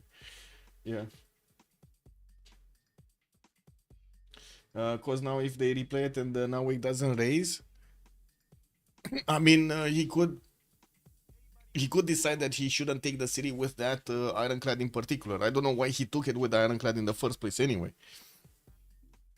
SK Silva also good evening, sir. He will raise it anyway, but before that he will make space for the ironclad. Yeah, all that. Fortuna Belli. Red flag. Red flag. Yeah. Wee wee wee.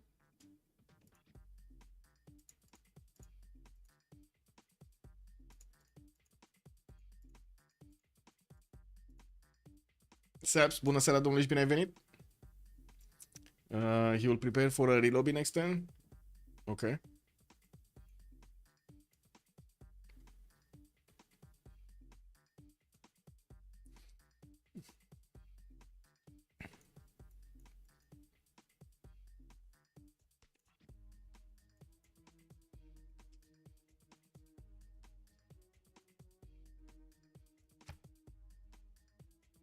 Stellar's production doesn't really look that great.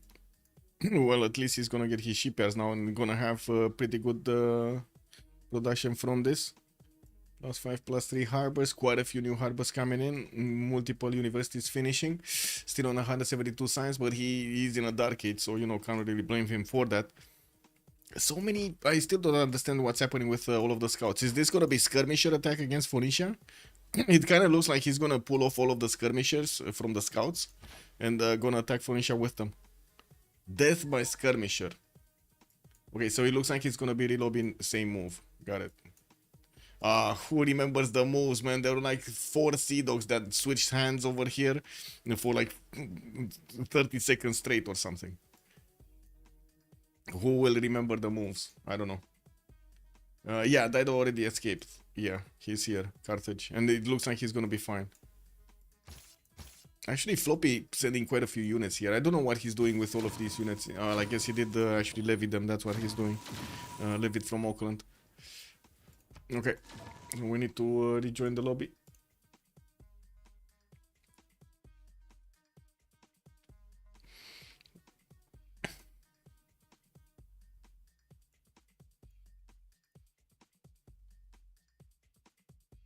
Since when was Zirel vote in the game?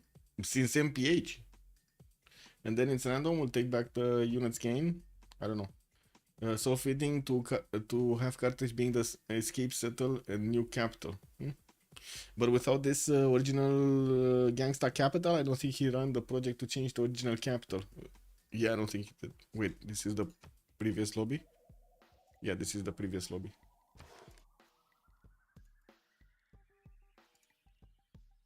Yeah, we need to wait for him to make a lobby or something.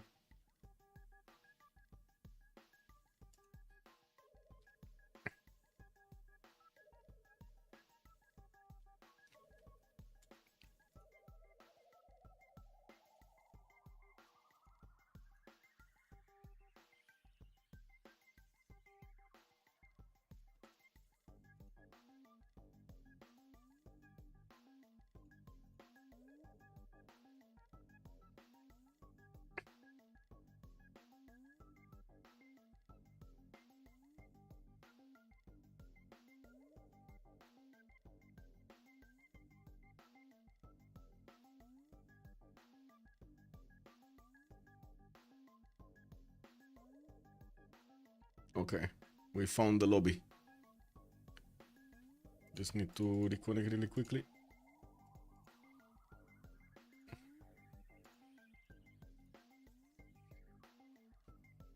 Yeah, I don't know about the units captured though. I don't know.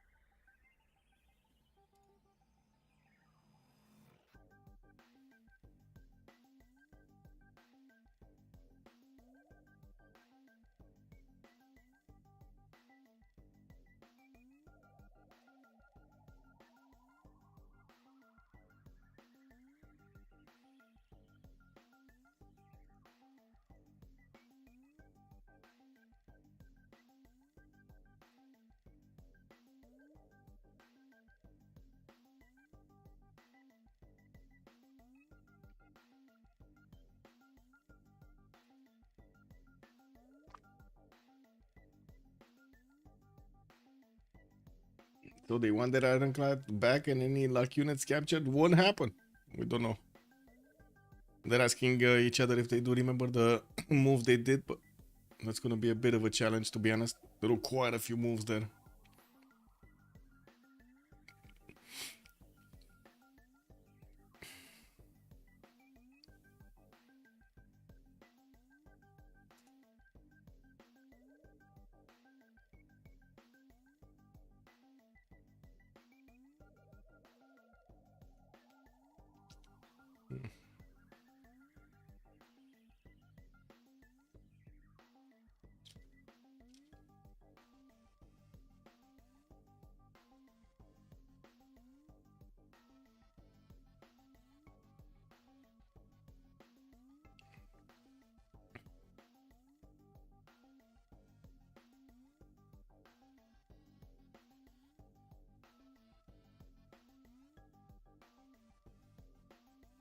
Yeah, reminding me of the cat. I don't know what Athena is.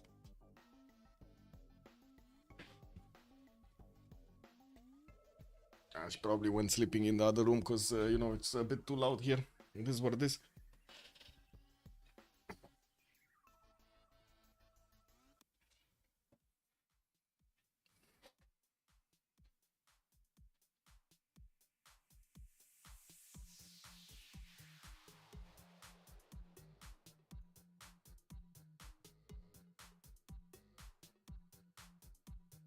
Is there a game tomorrow, by the way? No.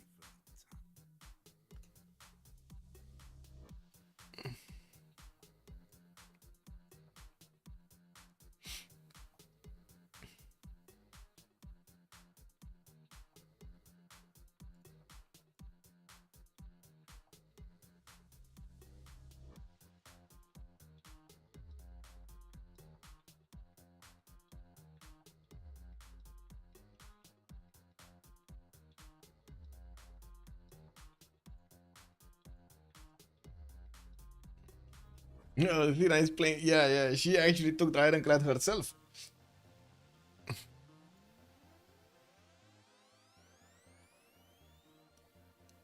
Amount of times this happening so high at this point, simple chance is rather fair. Mm. Imagine if they got their ironclad back only to be captured by a sea dog. Oh, that would be terrible. That would be a disaster, apocalypse. Okay, this is time to not touch buttons. Just gonna click on this. We're not gonna touch buttons. Oh, now Wake is playing with the timer.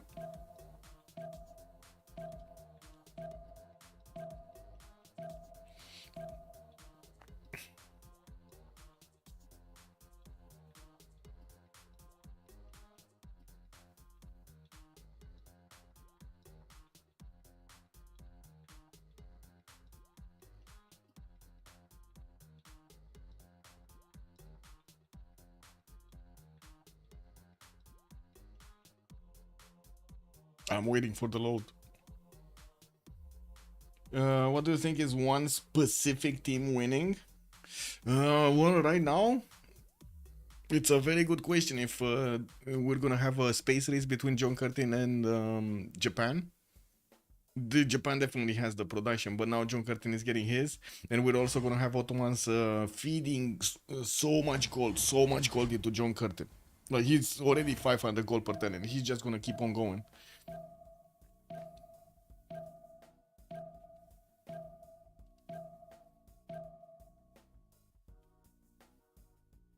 Are we loading in? Okay, finally.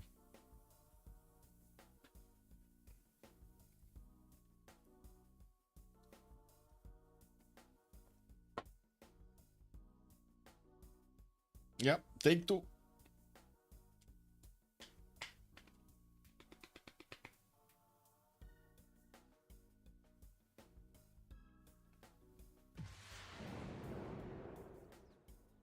Well, at least we didn't double load yet.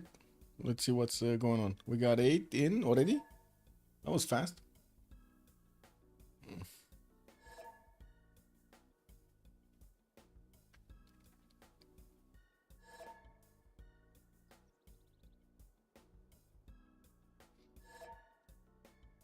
Yeah, they're talking who is attacking which side and what. Apology talking with Alexis Kremp on the war on Mendez, I believe. That was the scene in the southwest. Okay, I think we need one more. No, it's fine. Okay, there we go. We got the game going. So they're talking about this attack. Apology versus Alexis Kremp. And we do have to see what's gonna happen here. So this was the culprit, the Ironclad Armada, the level 1 Ironclad Armada, which we still don't know exactly what he was doing, attacking into the city center, since there was a full strength Caravel next to it anyway. And we did have enough damage from these Sea Dogs. Okay, so also this was the turn that the Barbary Corsair actually got picked off here. He got converted by Nawik into Nawik's unit. And I do have to mention we got a few more turns, just 2 more turns until the next era, and I do see LDK is gonna get his heroic age. We do have Liege getting 3 points away, only 3 points away from getting his heroic age. Distoria did get 95-95, that's perfect for his golden. Alexis Krimp did also secure his heroic age. And we do have Apology going dark, looks like a floppy is 10 points off, and this time around he might not make it. They did manage to get those scientists, and I do have to point out here we did have first of all Merchant recruited by Ottomans for an extra trade route capacity. He's kind of the only one that went merchants anyway. Oh, another merchant on Victoria. Where did this one come from? Wait, he does have a commercial somewhere? Oh yeah, here in Portsmouth. Okay, got it. So he probably made a few projects. Ottomans did also recruit Newton and Ibn Khaldun at the same time. Both of these bad boys on the scientist screen are actually available for Distoria to use. No surprise that he does have the most science, the most culture, but not the most production. He does have the most gold actually. He's making more gold than his opponents combined by quite a bit. He's on 575 gold, and then Floppy is 262 with 90 on Narwick, and the other ones are just not going to be relevant.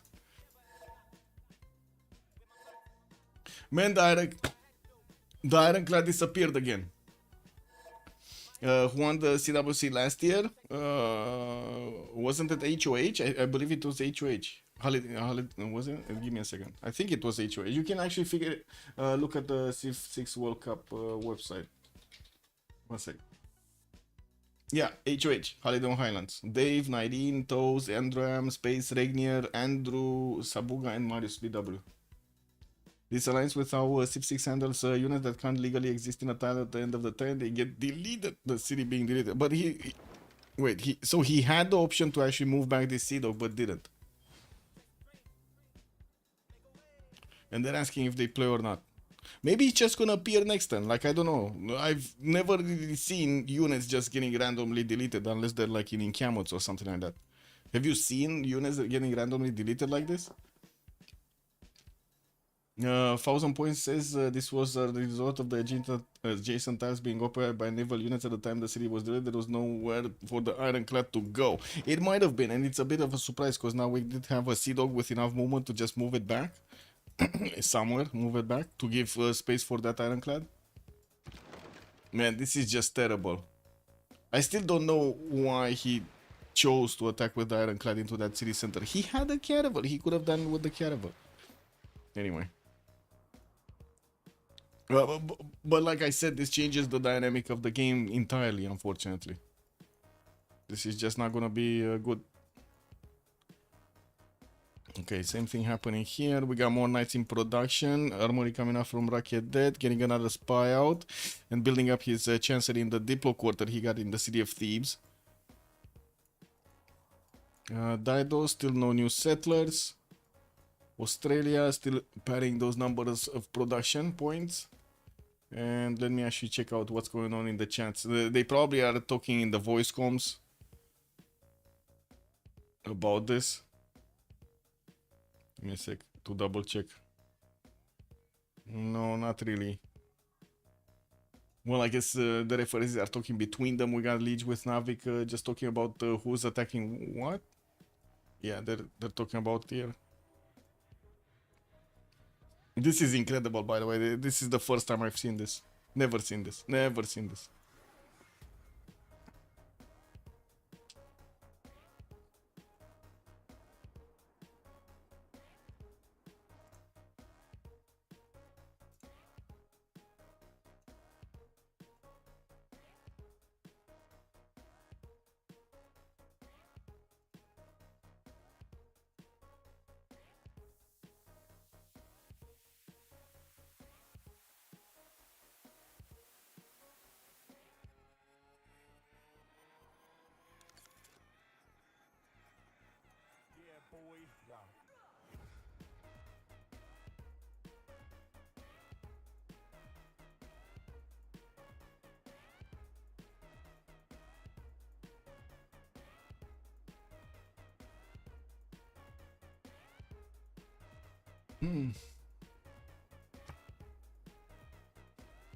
Honestly, I'm not even sure what we're waiting for.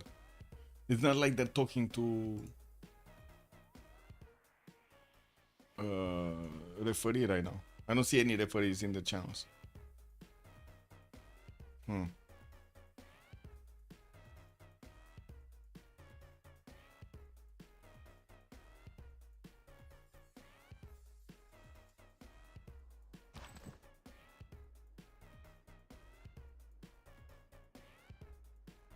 How many F-bombs are being dropped at the moment? All of them.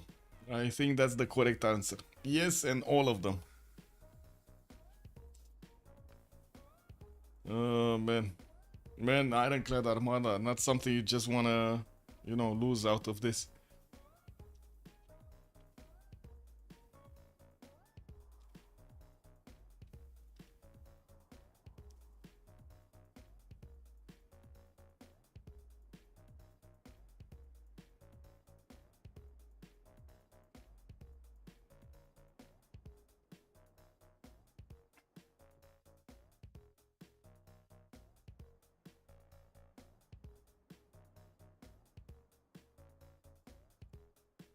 No idea what we're waiting for, by the way. Just waiting for stuff.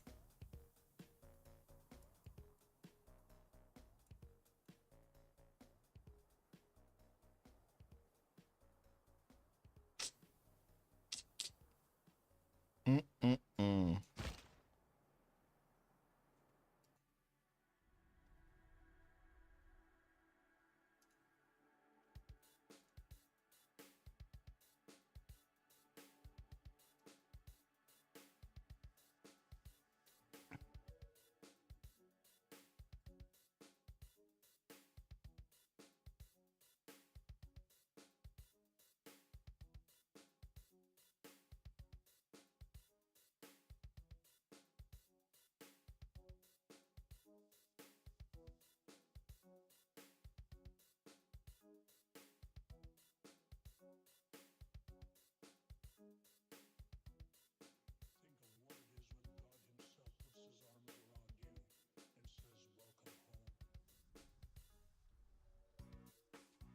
Still no. Give me a second. I just messed up my screens. What the?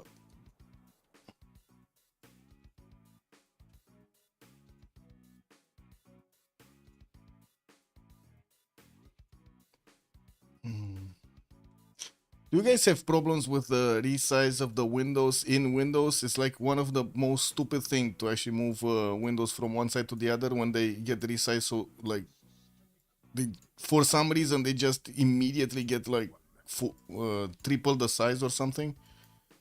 It's so annoying and so stupid.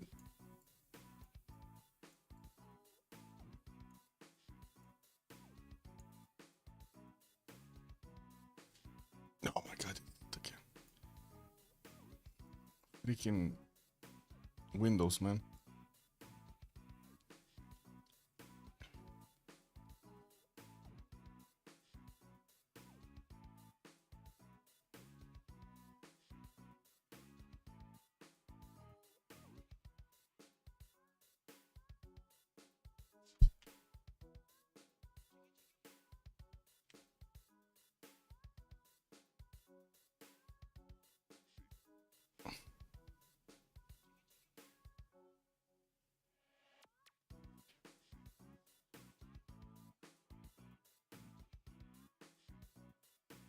Oh man, there's a very heated discussion, by the way, in the Civ7 channels.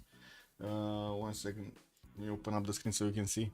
There's stop forcing the gameplay you want, kind of like Civ7 feedback. That just, oh my god, they just keep on going, man, talking about stuff over here. So much stuff. Mainly the fact that, you know, Civ7 is not really a Civ game anymore. It's definitely not the same core that Civ6, Civ5, Civ4, Civ3, Civ2, even Civ1 actually had. So, yeah. And there are like people arguing that the developer should have the freedom to actually do it. Sure, I mean, yes, no problem. But then also the players have the freedom of either not playing or complaining until they actually get what they want, no?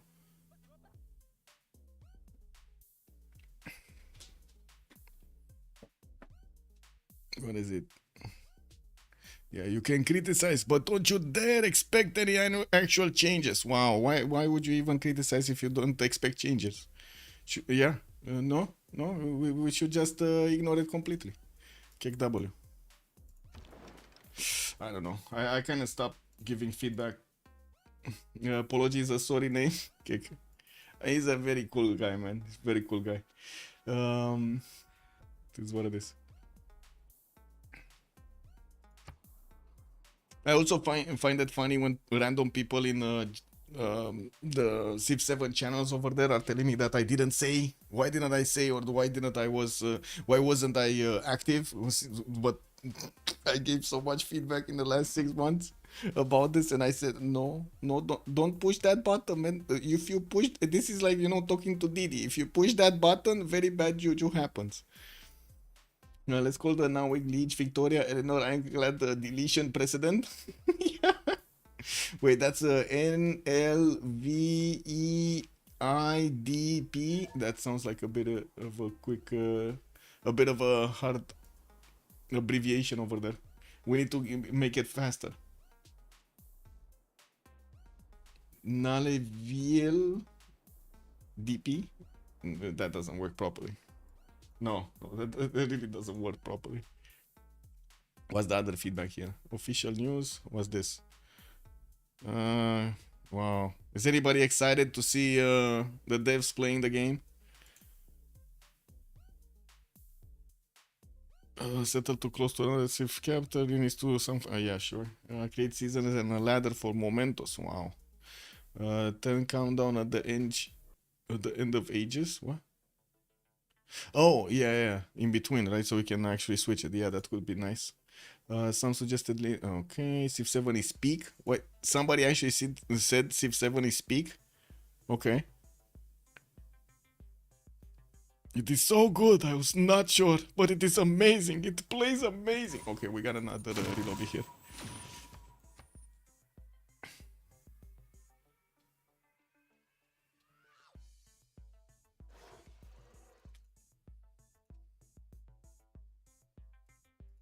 What are they gonna do? That's the question.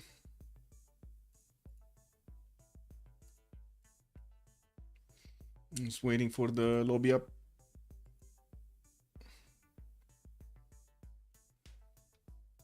He should really not take that city with the ironclad. Like, I don't know why he did it the second time. Or the first time, actually, for that matter. Oh well.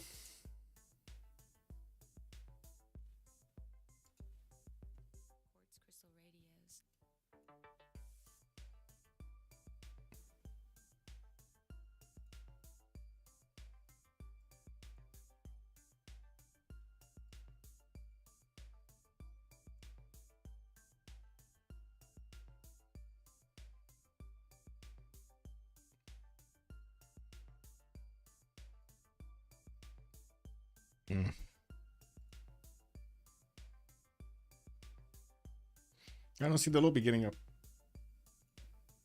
Oh, finally. Okay.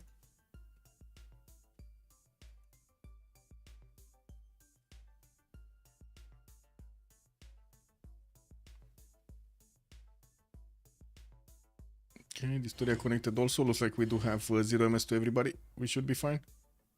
Yep. More than 0 MS, I mean. Okay, that was a quick relobby. Who is hosting? Apology. Actually, that reminds me, I should actually pull up his name here. Where is it? Oh, I okay, there we go. His profile on the left.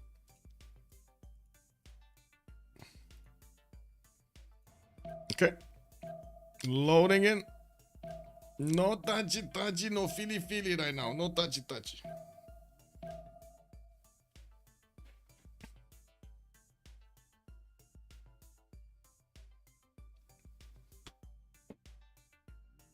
There was nothing in that cup, man. Let me get water.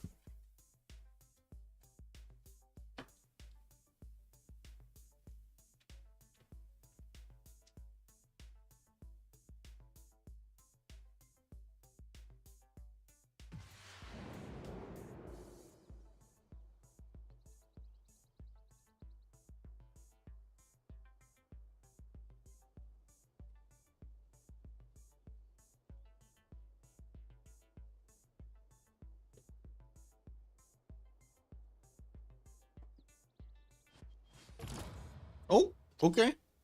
So what's happening here? The Bigus Ironcladus is still here. Wait a second, we actually had 2 Sea Dogs inside of that city center. Oh, and this caravel actually, wait a second, it did pillage. Okay, it pillaged the... So just take it with the... Oh my god, he's doing it again, guys. No!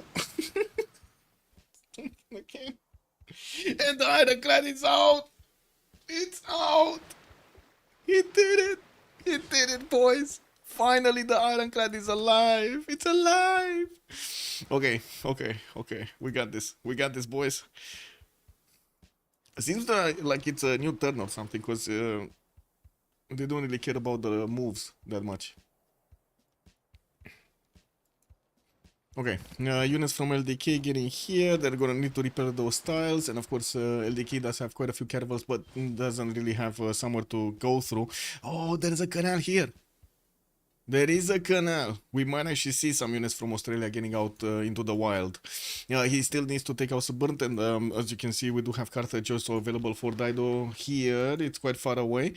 We do have also Japan managing to get his electronics factories starting to be built in his cities, and I do see he has James of St. George. I was taking a look at his ability to get the Golden Age earlier, and we did see him 10 points off. That seems like it's a lot of points, and since he does have only 2 more turns to actually affect this, we might not see him getting this. That's a +4 industrial zone, but I have no idea if he actually got it before or not. Venetian Arsenal has been built in the lands of Floppy here in the city of Tokyo, so he's getting quite a few extra points of production towards his boats. He didn't build any, but sure, he does have the ability to do so in a good amount of time. We do have also in the lands of Ottomans 1 single Janissary being sent to deal with the Erdogan's military here. A single Janissary, that's it, 1 single Janissary. Doesn't this guy feel kind of, you know, cold over there? We got Forbidden City in Adana in 310s, also more industrial zones getting built here. Not a pretty good one, this is just a +2. Hilva Kisivani also has finished in Ottoman City, and we do have quite a few new campuses also getting built. Getting his barbaric corsairs on the right side so he can help out against England, against Victoria Age of Steam. It does seem like at the moment the Liege is in major problems here, especially with the Ironclad Armada coming against his units. Even his caravel fleet can be one-shot by the Ironclad Armada. That is such a difference in damage here. So it needed the space? Yeah, it needed the space, Bartolome. That's the problem. Did he just bought a caravel, right?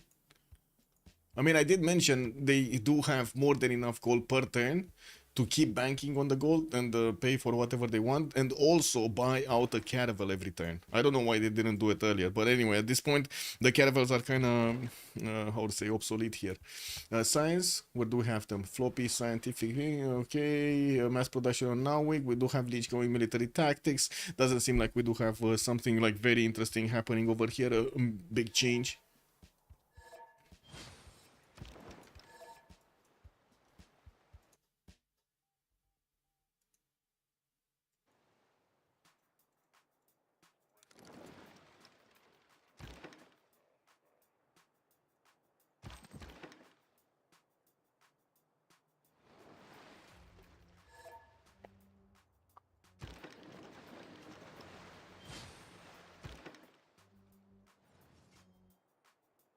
Okay, flipping out more of those.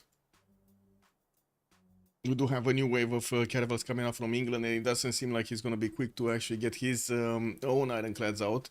Mass production is putting him a little bit closer, I'm not going to lie. You know, he's getting there, but it's going to be an issue. Cleopatra, Apology did manage to get his units towards Mendes, and we do have some knights that are getting back to handle their health over there. While I do see Alexis Kremp is rebuilding his military, it does seem like he's more deploying it in Constantinople and finishing his GMC next turn. All of the units that he sent to Phoenicia died a long time ago, and doesn't seem like he actually did manage to punch through the final defenses of Egypt here. We're going to need to see if Egypt is going to manage to actually do the final damage against these Tagmas. It does seem like they don't have that much strength. Then they're dying very quickly, including the knights. They're dying very quickly. I do see the Tagmas did get there also a +5 on attack there. More spice coming out. Library is getting built in his campuses. A lot of farms so he can get the food going. He's still on 62 science and 50 culture, but he does have a significantly more production than Alexis Kremp. And going for the siege tactics. Looks like he's gonna want to actually get to CAF technology here. Australia, still finishing his universities. He did only get 210 points of production, but you do see the wave of shipyards that are coming in. One of the big things that didn't happen here is him actually getting industrial zones. He's starting to pre-place a few of them. I do see them next to Newcastle upon Tynes. I would say Aqueduct and also dam over here. It's gonna take a while to build that up, but it's happening. It's happening. We do have some more cities being settled, including the one in Maitland. Not sure what this one is doing, but you know, it's a city, an extra city for the city. And we do have his units, a lot of skirmishers actually, a lot of scouts getting into Anuk, with which I'm expecting him to actually get into skirmishers. The main issue with the skirmishers is they don't have that much range. They only have like one range compared to like a normal archer, crossbow, or field cannon ranged unit. Even a catapult, right, actually has two range. But these skirmishers only have one range. They're some weak Robin Hoods, what can I say? Oh, Admiral got pushed back. That's a big juju. And it doesn't seem like there are enough units from Narvik anymore. I don't see them. There's so many Sea Dogs on the side of Eleanor, but not that many on the side of Narvik. Like, not many boats in total. Oof, couldn't do that. Wait, Ironclad Armada says it's 100% chance to capture the Sea Dog. Since when an Ironclad Armada can capture Sea Dogs? Wow. Great, great, great stuff. Great stuff. Okay, new caravels coming in. I do see new settlers also getting built. Liege does have 64 science, 63 culture, while Narvik is not far away, 74 70. I do have to mention we are one turn away from getting the next golden, and I do see Alexis Kremp is gonna get his heroic. This story are gonna get golden. Liege is gonna get his heroic. We do have LDK getting heroic, while Apology going dark. Floppy is 3 points off. Floppy is 3 points off. Can he get it? So industrial zone next turn? No, he cannot get it. Or can he? He's still 3 turns away mausoleum, but I'm pretty sure he doesn't have an engineer to build it. Maybe a city state flipped. He has Auckland. Maybe he can take something like Yerevan or Lahore and Leviat. Do have also Erwan 7 points off. Now Wick is gonna be getting his gold, his heroic age. He's gonna get his heroic age. Well, this is problematic, very problematic for him. I mean, I'm pretty sure the Sea Dog fleets are not gonna do enough damage against the Ironclad to actually take it out entirely. He's just gonna get some promotions on it, and that's about it, making it even harder to actually attack, because the second promotion of the Ironclad is gonna be extra strength against ranged. And we do have Liege also managing to fleet up quite a few of these units.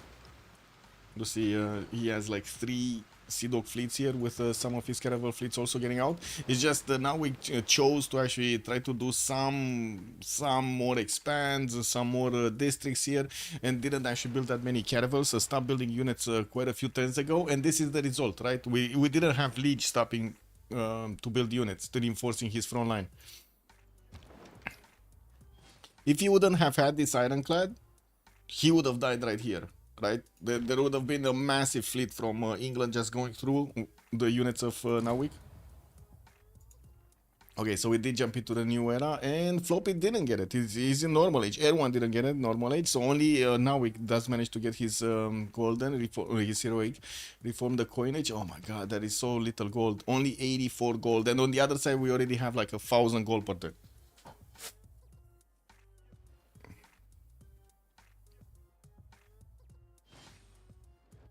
Mendes has been taken out entirely. Looks like Byzantium is not gonna leave it for his opponent, and he's also attacking again his opponent to take him down. That seems like he doesn't have his general with him anymore. He's just gonna be one turn away from getting in there, while it doesn't seem also that the units of Egypt are gonna stay alive here. We got like 4 units, all 4 could be taken out. Like Tagmas, 2 Tagmas can take out the crossbow, the trebuchet dies in 1, another crossbow in 1, another knight in 1. It's so quick.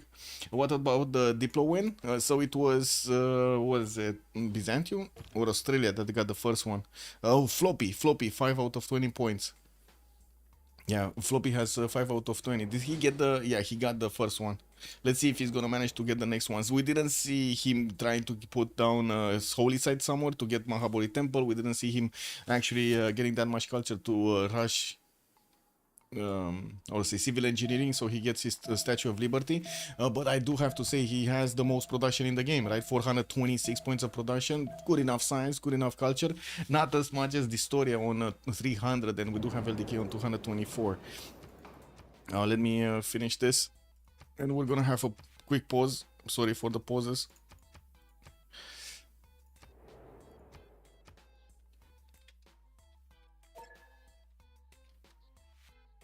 What was it? Oh.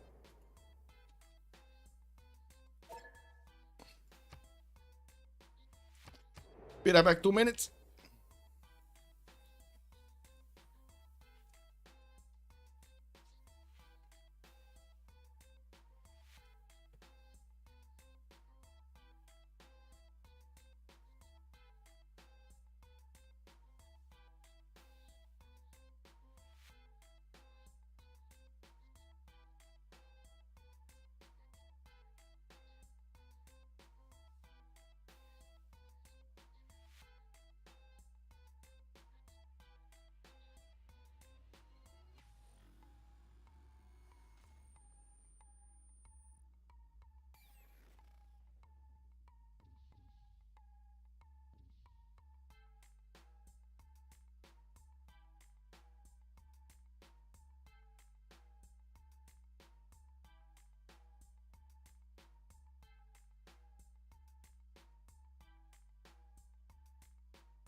Okay. What do we have? What do we have in the Congress? Siphon funds, okay, they're trying to get the gold. Buddhism, okay, may condemn, and we do have Hojo actually losing his Diplo points, a bit unfortunate. Now he's also starting to get KRF fleets, making these boats finally stronger. He did manage to get his nationalism, and getting quite a few new cannibals with another settler from London and Portsmouth. It looks like he's gonna need a bit of time to actually rebuild his fleet, but I gotta say he did quite a bit of damage to Liege, keeping Liege out of being relevant or that relevant here in the game. Let's see also what's going on here. Looks like the army of Apology did manage to get back at least one unit to the crossbow back in Akitaten, and that's it. The other ones did die.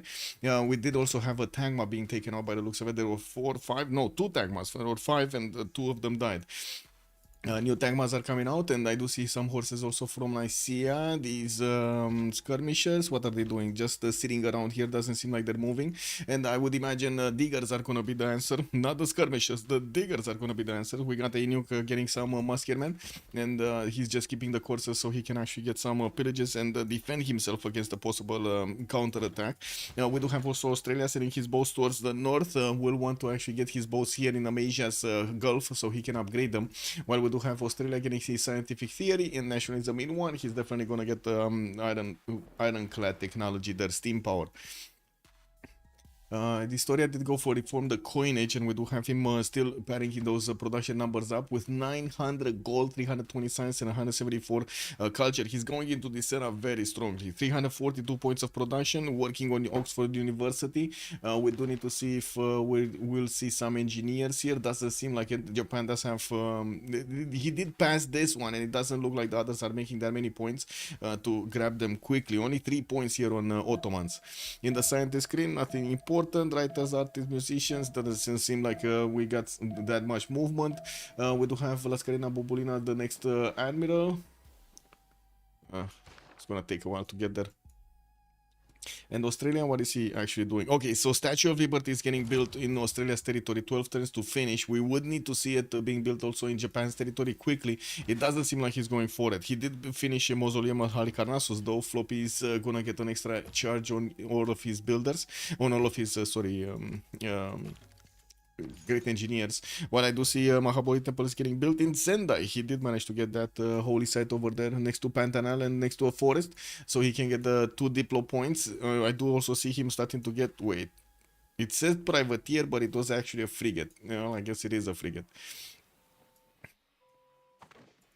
Okay, let's see him. I do have to say, this seems like a lot safer than this side because of this island over here. This island allows the units behind it to actually shoot over. It's very annoying. Okay, that's a frigate. Ironclad still has bonus. It still has movement, I mean. These Caravel Sea Dog Fleet, no. This one, no. I'm trying to see. Oh, frigate just got taken down. Easy peasy frigate.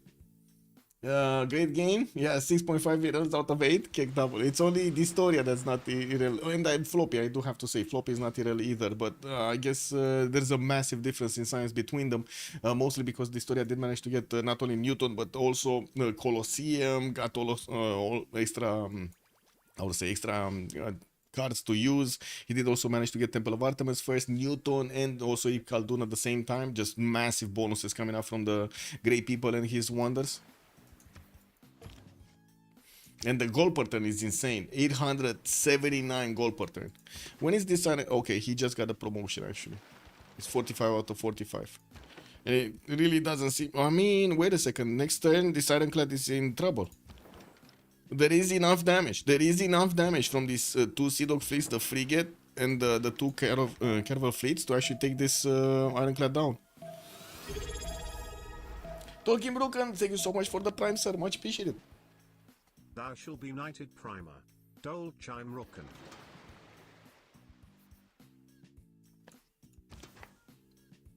Yeah, this Ironclad needs to move first. Now weak, get it out. Yeah, there we go. Level 2.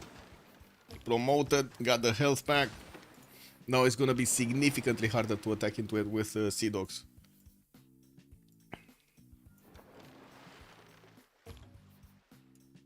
Okay, do we have new Sea Dogs? Some Industrial Zone Logistics, some Caravels also coming around.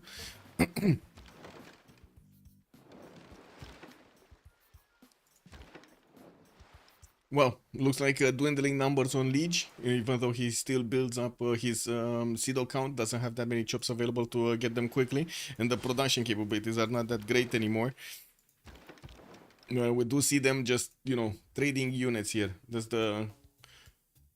the job, trading units. Wow, Egypt is down to 3 units again. And we do have a new wave of units getting built in Constantinople, some more tank mass from Nicaea. We do have horses here, a bit of a surprise that he's getting coursers instead of getting his tank mass. His castle's in 1 turn, alignment in 5, and by the looks of it, of course, there's no more minus on him. There was a -3 on the heavy calves in the last era. No, there's not. Also, Bartolome, what is the Australian wonder in construction? This would be a Temenanki. He never actually finished it. This is not worth the production time. There's no bonus from it. Other than the era score, there's no bonus. Might have wanted to build it here, but yeah, never did.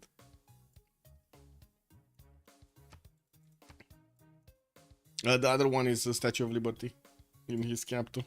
Do we have statue here? Where is in the text side? Where is Japan? Civil engineering next turn. Okay, so civil engineering is gonna finish next turn. He already has his I would say his electronics factories, and we're going to see if he's gonna have the production. He just needs to be faster than the 11 turns of his opponent here of Australia, and we'll get those points. Engineer screen, we still have actually Bisheng. Japan is just gonna have a massive amount of points, and will be able to actually pick up the next ones quite easily. I don't see more important people getting out here. Ottomans did manage to get 2 more envoys and some extra gold there, and that's about it. And counter attack from Liege. She's getting the Sea Dogs right behind the now weak Scaravels. Oh my god, this is a bit of a pro. And then he moves them out? What? Okay. Well, I guess he's getting them back. Oh wow, this cat of a fleet, man. Survived with like 1 HP. That's incredible. Anyway, it seems like Nawik is just being careful here. What promotion did he get the second one? It was the Reinforcer. Yeah, it is the Reinforcer. The plus 10 combat strength against the ranged attacks. How far away is LDK from actually getting his unique unit? Electricity coming up in 1 here for LDK. Gonna get submarines, but he doesn't have privateers to upgrade from. His caravels do have the ironclad upgrade, and they can core up a fleet up quite easily. That might actually change the dynamic of the war here. The result of the war between the two Englands, between Eleanor and Victoria. They're just duking it out over there. We do have the first musket also coming around from Ainuk. We do have a warrior here in Tyre, and I guess we're gonna need to see if 2 diggers or a few diggers, 3 or 4 diggers are actually gonna make the difference. I would imagine so. Those diggers are insane when it comes to damage. They're not on the coast though, as in he's not gonna have coastal damage. Anyway, quite a few new units being built from Byzantium, and I do see he's just making a line of offense against Egypt. We will need to see if he's just gonna try to pass around to hit the other cities with the coursers. They are quite fast units, like 6 movement speed. They do have 2 more movement speed versus the Timers, and they will have a general with them. There is a possibility for him to actually just get around and take the other cities of Egypt, excluding Aketat, and just leaving these Timers to fight off any kind of defense that Egypt has in that city center. A new wave of heavy chariots also getting out from Apology, and we're going to need to see if he's going to manage to turn them into stronger units. Apology is 5 turns away, only 5 turns away from getting ballistics and nationalism in 6, and he needs cuirassiers and field cannons. He's going to need to protect these. That's a level 4 crossbow that he has in Aketatum, by the way. That's that will have the double attack, right? If he doesn't move. Okay, so that time kind of looks like it's gonna die because of the crossbow. Okay, let's see. Cherry getting out there. Yeah, there we go. That one died. Easy peasy. Knight getting in. Okay, let's see what's happening here. Now he couldn't keep himself and moved up to see if there's anything happening here. Line of units from Japan in the south to block any kind of Ottoman's Barbary Corsair fleet from getting out, and of course any kind of Liege fleet getting out also. We do have some resupplies from Navig. I wouldn't really say they're that many. He does need to build 2 units to actually get a strong one like a fleet, so that's a bit problematic. Statue of Liberty, 6 turns away from finishing. Now this is the problem, and I do see flood barriers are getting built by Australia, so he doesn't get flooded and lose tiles, while that would also mean he's not gonna get to put production points into Statue of Liberty, which would also mean he's not gonna get it, or it will have very few chances of getting it. What's happening with the gold pattern on the side of the Sharks? 232 gold on Floppy, 266 on Nawik. They do have enough to actually spend this, but I gotta say the fact that they cannot get to Distoria is just unfortunate. Like, Distoria, Australia are just gonna get free sim, and yes, Liege is getting hit. Is that a problem? Because he's not dying. Is that actually a problem if he's not dying? I don't think so, right? They're just gonna get to out-sim Japan here. And there is a possibility for them to get the Diplo victory, but it's gonna take quite a bit of time. And we're gonna need to see if they actually keep up.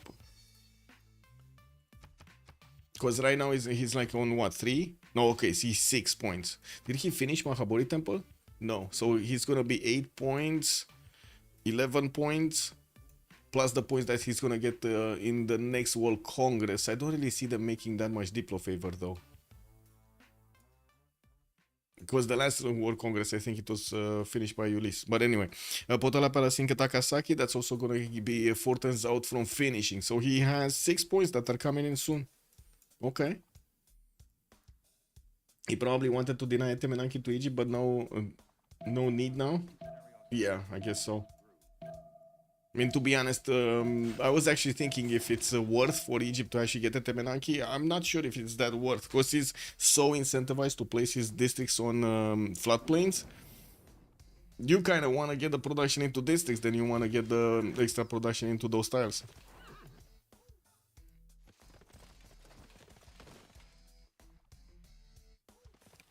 Okay, so it doesn't look like the courses are gonna go around. They're just gonna go directly. Okay. Well, we do have the timers getting through next to these units, and of course we're gonna need to see if these are gonna remain alive for the next few turns, so he can actually get those ballistics up, those cuirassiers up. He's just needing 3 turns. And of course, new knights are coming out from his capital city, getting moved up on the front line. He does have definitely more strength on these knights than the coursers have, even though he doesn't have victory in that city center. And I do have to say, Byzantium didn't get to pick up Crusade, so he doesn't actually have an extra +5 against his opponent, even though he did convert these cities in the top. Okay, more bows getting fleeted up over here. Doesn't seem like it's moving. LDK getting his ironclads out. These will have enough strength to actually take on the Nawi caravels, including the caravel fleets, especially when they are also going to get caught up. Do we have enough of them? 2, 4, 6, 8, 10. Okay, so that's like 5 fleets. Okay, that's not bad. And some of them are level 2s. No, that's not bad. It will definitely help out Liege balance out this defense, right? Okay, takes. What is LDK getting economics? Okay, so he's not far away from actually getting his unique unit. Got it. That's what I wanted to know. 2 warriors. One musket, 1 warrior. He's not building more, so he's just gonna keep that. And it looks like Saburt is actually rebelling, but it will take a lot of time, like 17 turns. That's a long time. More universities getting built in the lands of Australia, new seaports for those extra points, and of course his ability to actually get armadas and fleets out. I don't think he's gonna care that much. We do have a random Yerevan privateer actually attacking into the city of Adrianople. Okay, interesting. And I do have to say, it doesn't look like Byzantium is actually going to punch through Apology's defense. He's just going to lose his units here in the city of Akhetaten, and that's about it. Still no settlers from Phoenicia, but he's getting a builder out in 3 turns. We will need to see if he's going to start chopping some settlers out from that city center. He wanted to get the Diplo quarter as quickly as possible to pad those numbers of, to add more numbers of Diplo favor per turn on their side. It's very important. This is their only victory condition. Like really, their only victory condition, the Diplo. And it's very important that Floppy will actually finish all of the wonders here. Like 2 turns for Potala. He just finished Mahabori and he's gonna get to finish his religion. 4 turns for Statue of Liberty to come out.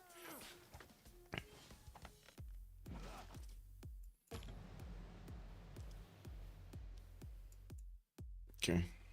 4 turns also Rule Valley being built in Istanbul. We do have the builders still needing to actually put all of the works here, all of the improvements and new campuses everywhere. Oxford University in Halep, so to give him the free text, and of course getting that wonder, it's going to be quite important for the science also. Even though we do have him with the most science in the game, that's still going to be good. 943 gold a turn here for the Historia. This is massive advantage that he gets to actually trade with Liege and also with Australia in the south. He has so many bonuses coming up from that. Yeah, it looks like Alexis Krep is getting pushed back here. We're gonna see also the Australian ironclad fleets getting in. They can trade punches even with the English ironclad armada, and I'm pretty sure England is not gonna get quickly to his own ironclads or armadas. It's gonna take quite a bit of time, especially with the 94 science per turn and 84 culture. Now we do have him sending another city center towards the north. Looks like he's gonna want to put it to the northeast of Brighton in the desert. That's a bit unfortunate, but you know, it is what it is. Entertainment complex from Bradford. Looks like he started spreading out his religion, including into the Moksha city, so he spreads it faster into the other cities. And I do see he picked up Bisheng. So wait a second, if it wasn't... They started picking the engineers up. Okay.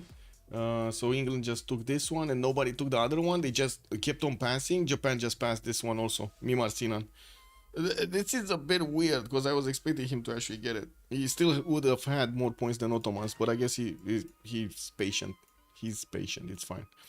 Ironclads coming out from Nagoya. We might actually need to see Japan here getting a fleet out of his own. He does have a few of these frigates deployed in Antananarivo, frigate fleets, and we might actually need...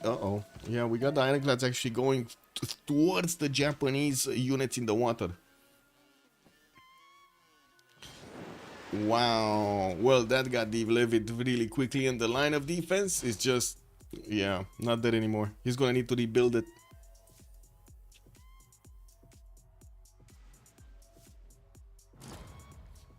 Can Dido escape further? Yes, Dido can escape further, but yeah, he's just chopping. He's chopping his settlers out right now. It took some time. It took a long time, and it looks like also Apology is trying to get a safety settler out. He's not that convinced that he's gonna stay alive.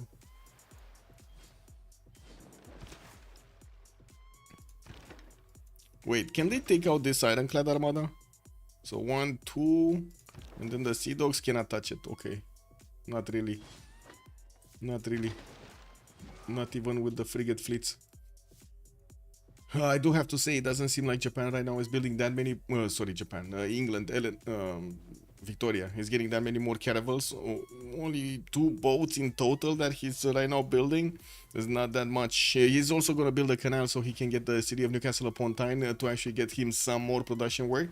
And I do see he's going to get to chop his Royal Navy dockyard next turn. And of course, we do have a new sea dog coming out from Leeds. We do need to see what's happening here. So Japan is getting some ironclads, and he will get to also attack into Eleanor from the south, and I do see him building up quite a few frigates from his cities. So he's getting he's starting to ramp up his engines to actually go against Liege. Yeah, I do think he's gonna need battleships though. Like, these choke points are terrible to actually punch through. I do think they're gonna need battleships, especially against the opponent ironclads, against Australia's ironclads. Liege is getting his industrialization next turn, while I do see Narwick is getting banking. He's trying to get to his own ironclads. Nothing happening here. Pushback again from Apology into Byzantium. This just keeps on happening, right? They're playing tango over here. They're dancing a tango.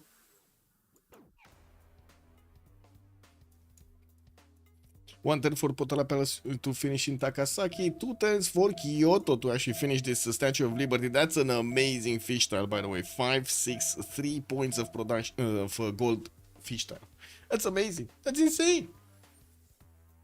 Steam power, 2 turns for Distoria, even though he doesn't have caravels here to actually upgrade from. He's still gonna get that. Rule Valley finishing in 2, and of course we just had Potala Palace finishing. Big Ben also in the city of Adana. He's gonna get to add more of those gold points on his side. While Navik is gonna take quite a bit of time to get to his steam power. He's 4 turns out from scientific victory. Okay, there we go. Scientific theory, I mean. We do have the battleships. Battleships definitely a lot more damage against ironclads. Like, a lot more. Look at that. A lot more. Not to mention the caravels. They saw ironclad in the distance. They fled. Yeah, kinda looks like that.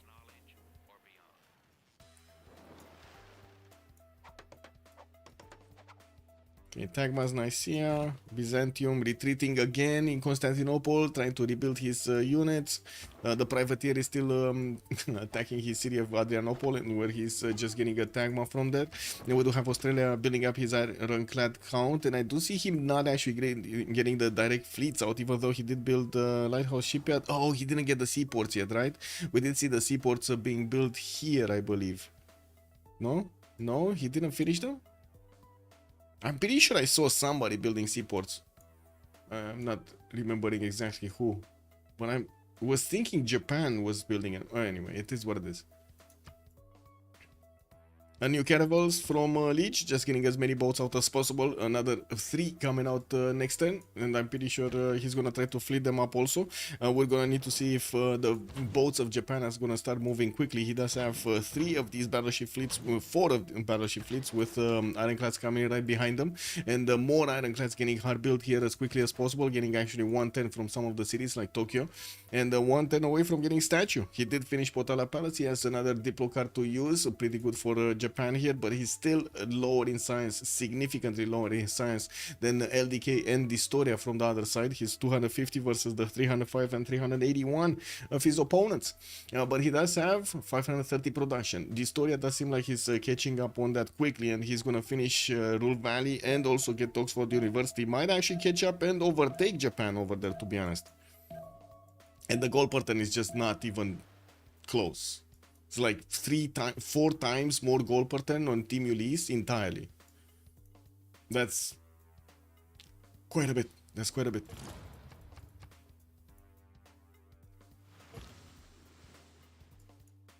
Okay, let's see the battleships.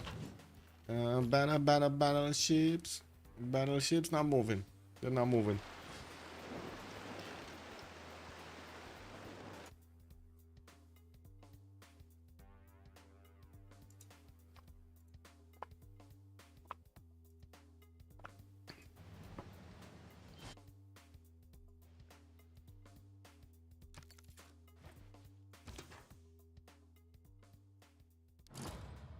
Okay, another spy from London, getting new caravels out. Finally, he's actually building some more.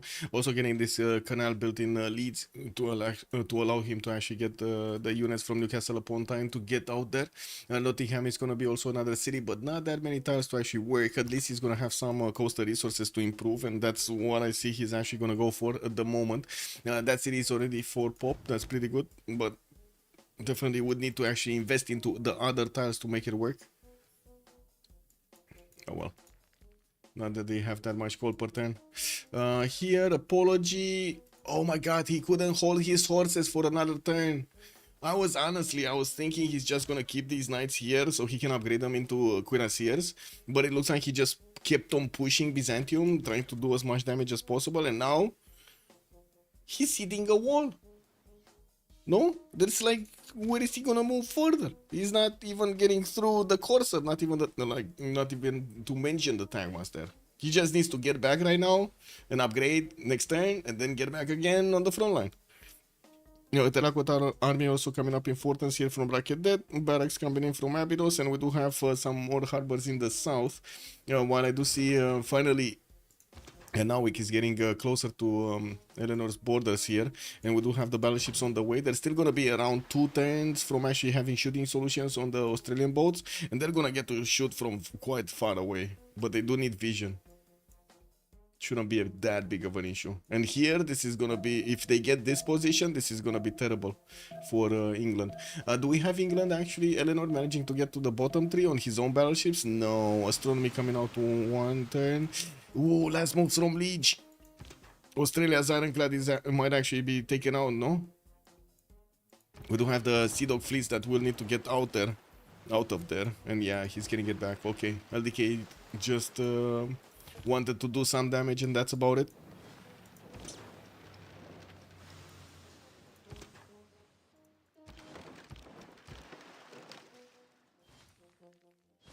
Okay, Statue of Liberty finished? Yes. So we do have all of the wonders available for Japan for the Diplo build. He's on 12 out of 20 points. There is also Noble available for an extra point, and maybe if he's gonna get enough science, he's actually gonna get a Sea Dome also.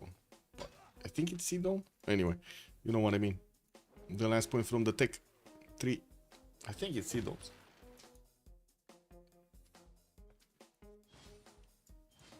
Here, okay, cuirassiers, they get upgraded. Let's see their damage. Now with the cuirassiers, he can actually attack into Alexis' camp and do the necessary damage. Alexis is very far away from actually getting a stronger unit.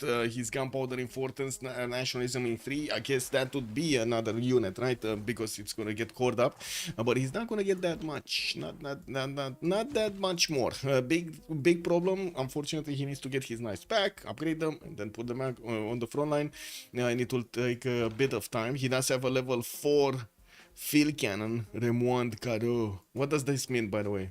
Le Remoand Caro.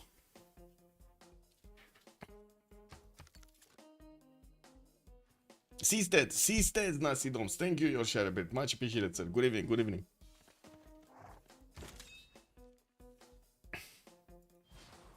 Okay. Battleships starting to get into the firing range. He's keeping them with movement, by the way. You see, he's trying to keep them with as much movement as possible.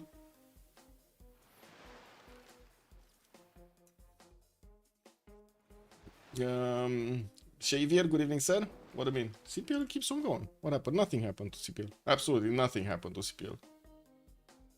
Like, more than 100 members. CivFR is more than 80 members. Civilization of official 0, RCF 0. What do you mean, what happened? CPL keeps going strong.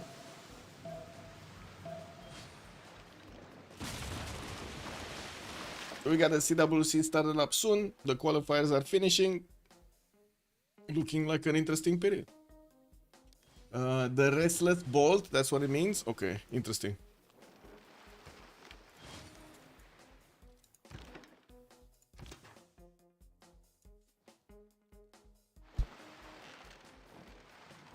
Well, I don't really believe he's gonna get through. Yes, I mean, oh my god, they're just gonna fight for that one single caravel. How much wood is there on that caravel to just keep flipping? Even with the level 2 Ironclad Armada, he's not one-shotting the English caravel fleets anymore, and it doesn't seem like he's putting it in danger if he attacks with it. We did have the story also managing to finish Oxford University, getting his aerodromes out, and I do see at the moment still no upgrades yet from Australia to actually push into the last Phoenician cities. We do have Australia just getting some marines and getting as many of these ironclads as possible to try to fend off the attacks on Eleanor. We do have spies also from Japan being built in Istanbul, and I do see Big Ben is getting out in 410s with also University of Sankor here in Konya. That city also did get Petra, no? Somewhere, because I did... no, I don't see the gold. That's not the Petra. Okay, he didn't build Petra. Never mind. I did see the 2 points of food and 2 points of production with one, but it is what it is. That might have been improved by a sandstorm or something. On Japan's territory, we do have ironclads coming out, and I do see he's using the western cities, of course, to actually get that going, including Takasaki in the south. Ooh, he did finish that Potala. Okay, we're going to need to see how quickly and how strong he can actually get against his opponent here. The damage done. We're also going to need to see now moving out his Sido fleets to make way for the battleships right behind them to actually do the damage. While I do see the units of LDK here on the western side, I'm actually curious. Can he see these? He cannot see them. He needs to move his ironclad one tile further. Okay. Battleships. They should have the movement then. Anyway, are we gonna see aircraft carriers from Suleiman? We might, to be honest, because he's gonna buy fighters every turn, bombers every turn. That's gonna be terrible. Terrible! Apocalyptic, I should say. Okay, so now battleships are starting to rain those shells against the Australian ironclad fleets. Unfortunately, he's attacking directly into the level 2 that has the most defense. And Japan isn't even ahead of Australia, much less Ottomans. Yeah, they do have a small chance if they can wipe out Eleanor fast and they can make it to to Suleiman's coast and delete the trade routes, right? They need to get into the trade route line to get the cities.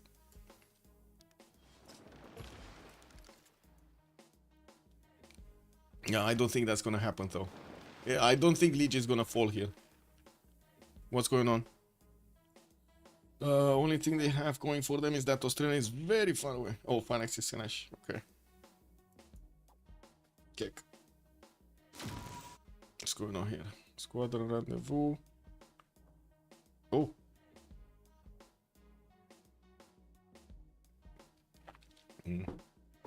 It's gonna need to wait for him to come back.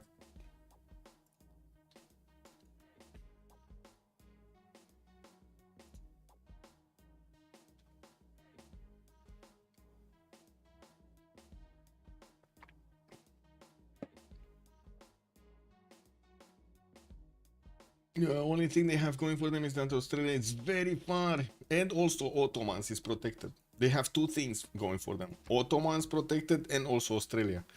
So, not to mention they have more science, more culture than Hojo over here. They're gonna soon have more production. It's just a matter of time until Suleiman is gonna pad those numbers of production points. The same can be said about Australia. Although, yes, it's well known that over here Japan has a lot of potential when it comes to its production capabilities. Be right back. Also, let me get to the bathroom.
He's getting back. He's getting back. We're getting back. He needs to spam both from the entire west side. Yeah, true. Yes, you're talking about Japan. Yes, I agree. And it's not like he actually can afford this, right? He really cannot afford to actually deploy something as a fleet, like put more in production into something like a fleet instead of getting his theater squares, getting projects for these writers to pad those numbers of culture, trying to get more science at the same time and everything. Like it doesn't seem like they can do this. And yes, he is helping out a lot, I would say, now at this point, especially with the arrival of the battleships. There is a significant chance that England's how to say, Birmingham fleet is gonna fall here slowly but surely. These battleships are just gonna start shooting these caravel fleets out of the water. They're getting two shot, and he's just gonna need to ignore the ironclads of Australia for a little while. If Japan just sits and sims, they lose. Eesh. Oh, I know what you're saying, but if he lashes out too strongly, they lose also. Because it's just gonna be, and they're gonna give LDK the chance of getting to space.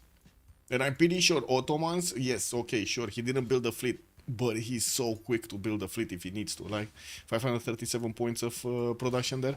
And also he's gonna get planes out soon, so we're gonna see blocking tiles, no problem. 1, 2, 3, 4. 4 planes. He only needs 4 planes, and he's gonna block all of the access of the fleet from the east of both Japan and also England from getting into his tiles. That's it.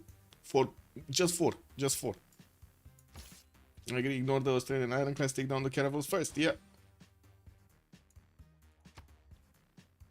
Yeah, it doesn't seem like they're gonna be fast enough. Distoria finishing radio in 1 turn. He does get his military engineers to start building up those pathways, sending 1 infantry corps also to the front line. We will still need to see Australia getting his diggers.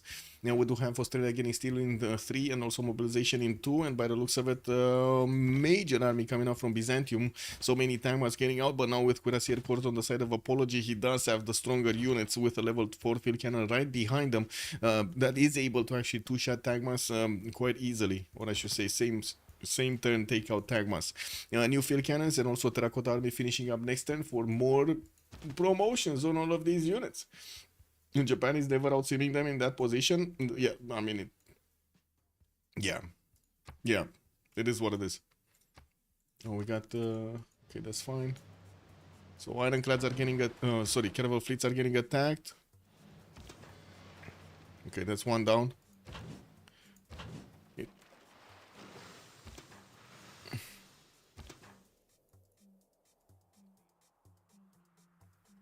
Does he have any more getting built? Yeah, so many ironclad fleets are coming out. Okay. Yeah, they're coming out. Didn't manage to get the seaports though, so he's not managing to get fleets directly out. That's a bit unfortunate because he's gonna need to spend more production on them, but it is what it is. More time on producing them, I mean. All Triangle, thank you so much for the Prime 38 months. Woohoo! Thank you, sir. Much appreciated. Primer. Alt Triangle 8. Oh, I need to shift enter. Their only chance is if Ottoman's Pepegas and doesn't block the choke with planes. Yeah. Ottoman's Pepegas. Yeah. Yeah, I guess so. Is he not getting planes out? He does have a biplane already deployed in Kayseri. Don't think there's enough distance though. 2, 4, 6. Yeah, there's. I mean, he can place it around here somewhere, but he won't be able to deploy it in the one-tile choke. He needs an airstrip or something actually built on the side of the coast, or even onto the one-tile island, two-tile island. Okay. Looks like we got Liege exposing some of his caravels here. He's gonna need to get them back, otherwise they're gonna die to the battleships. Low coal! No! Oh, wait. Relobby because someone desynced. A floppy desynced. This is Crimp asking if this turn or next. This turn. Floppy saying this turn. Okay. Are they low on goal with England in the game? Yeah, true. Not even sure if England has industrialization. Oh, he does. 2 4 tiles. Oh, he's getting his team power in 4 turns. Navik is gonna need to get back his units, especially his caravel stock, bring them into those stronger units, the ironclads. How much coal does England have? We're gonna see it when we get back in.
No touchy touchy, no feely feely.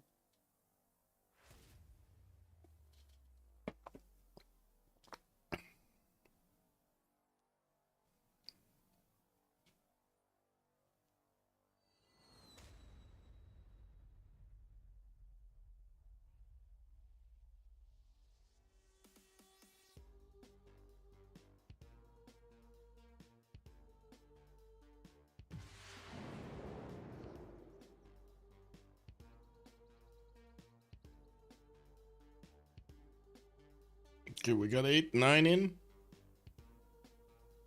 It should be fine. I hope. I still don't want to touch buttons until we're actually getting into the game, but yeah, there we go. Should be fine.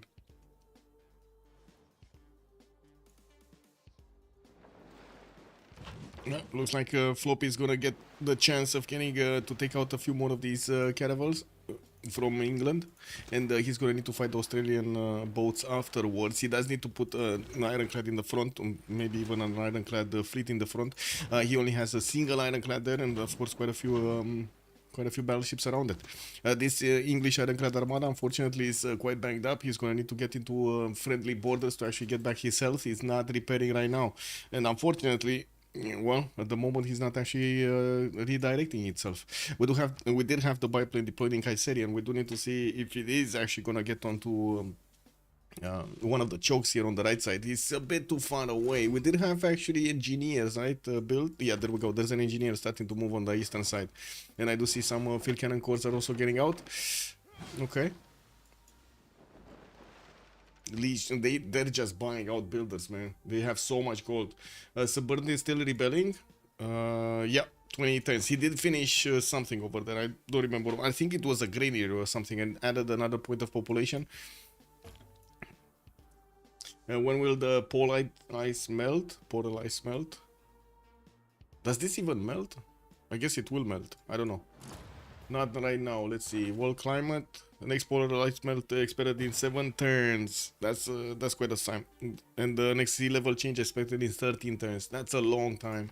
We do have who's the Australia, Japan making the most coal, and then we do have Suleiman starting to also get his coal production up. Oh, he already shot with these boats? Yeah, looks like. Yeah, there we go. There we go. Biplane deployed on the right. But again, this is a bit too far away from the one-tile choke that he actually needs to keep there. And the question is, will the ironclad fleets of Japan actually get through? Now, this is a very important question.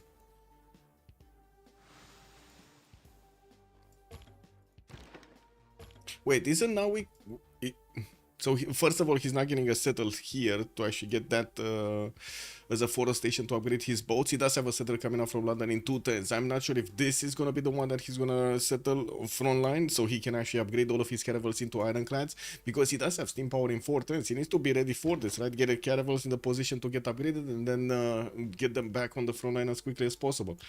We do have Egypt also managing to push through the Byzantine defense, even though Byzantium did manage to get his core ability and got a few stronger tank mass. These field cannons, especially the level 4 field cannon, can still do so much damage. We do have also Apology with some of his units, like the cuirassier in the north, getting caught up, but doesn't have enough of them.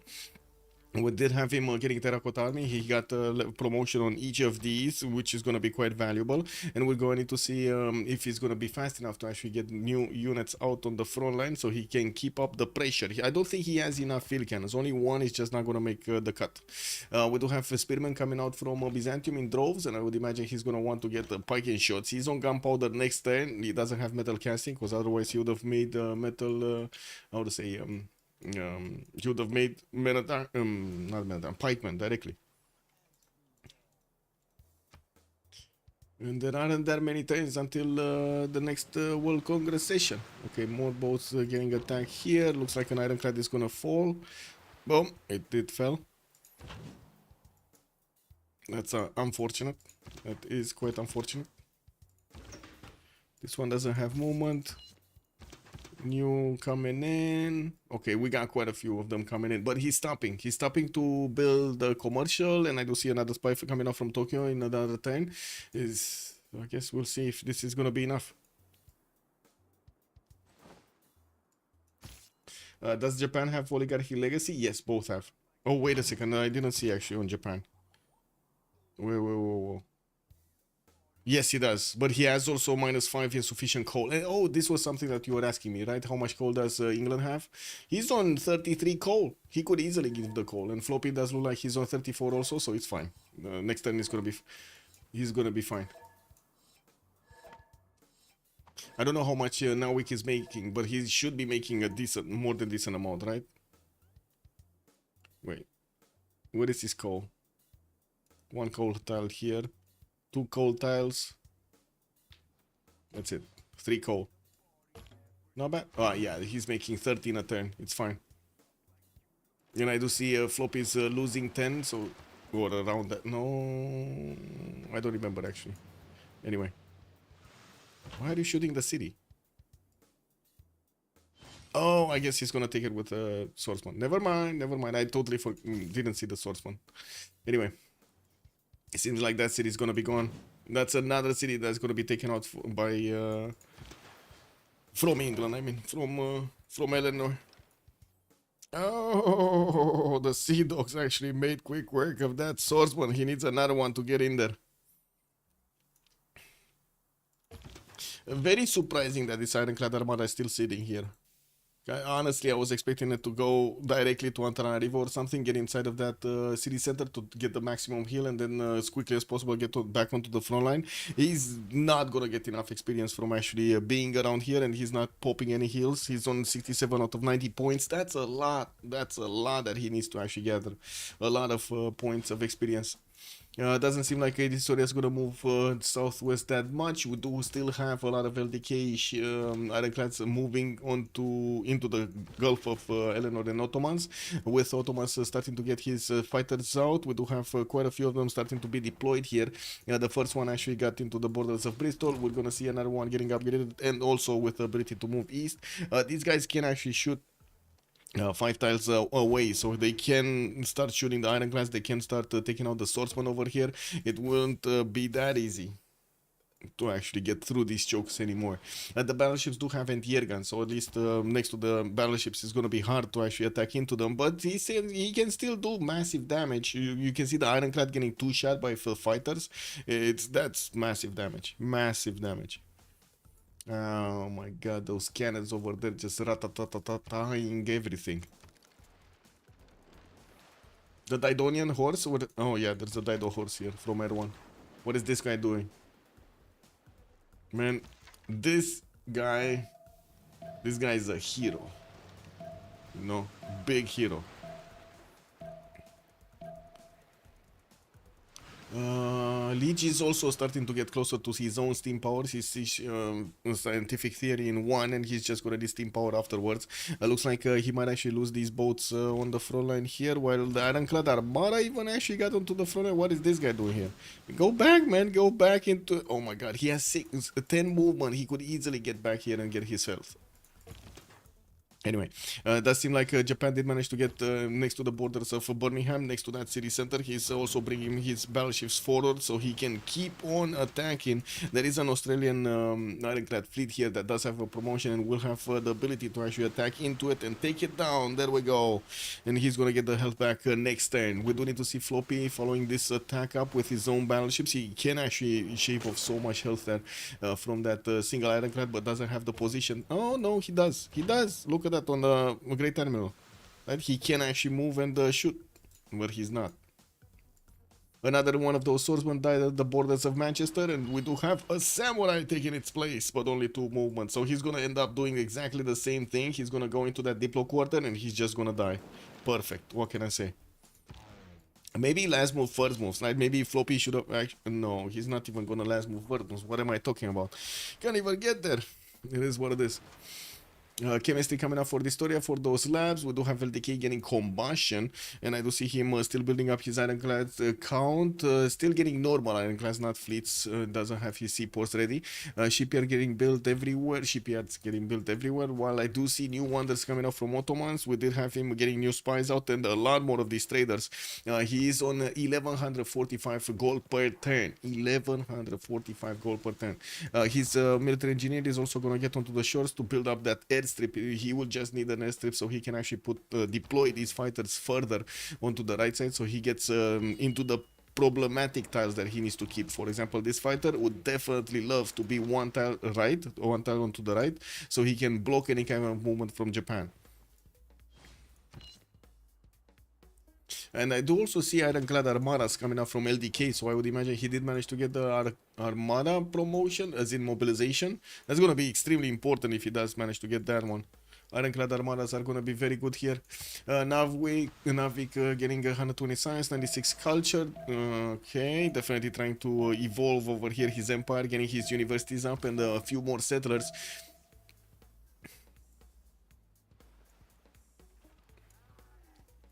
Okay, let's see what's gonna happen here with the battleship fleets managing. Are the battleship fleets gonna take out the Australian ironclads, or they're just gonna die here? Whoa! City of Manchester got taken by a scout! Floppy did it! He took another city with a scout. Man, that's a very heroic scout, I gotta say. One ironclad did die here, I believe, right? I think it died to something. Anyway. I don't know where... Oh no, it armada'd up. Never mind, it didn't die. It just turned into an armada. That is gonna be a problem. These battleships don't have enough strength to attack into the armadas, but they're still gonna take out the boats of England. It is what it is. The settler coming in, Connection City, so he can actually get the repairs going. Did he lose his ironclad?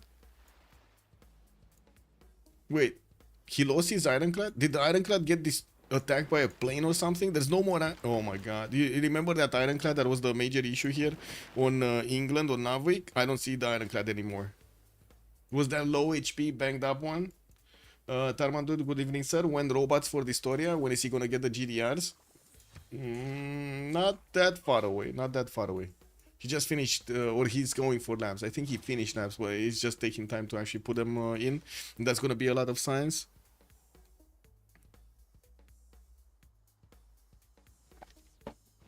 Oh, it moved forward for a kill on a caravel and got killed by a sea dog? Oh my god.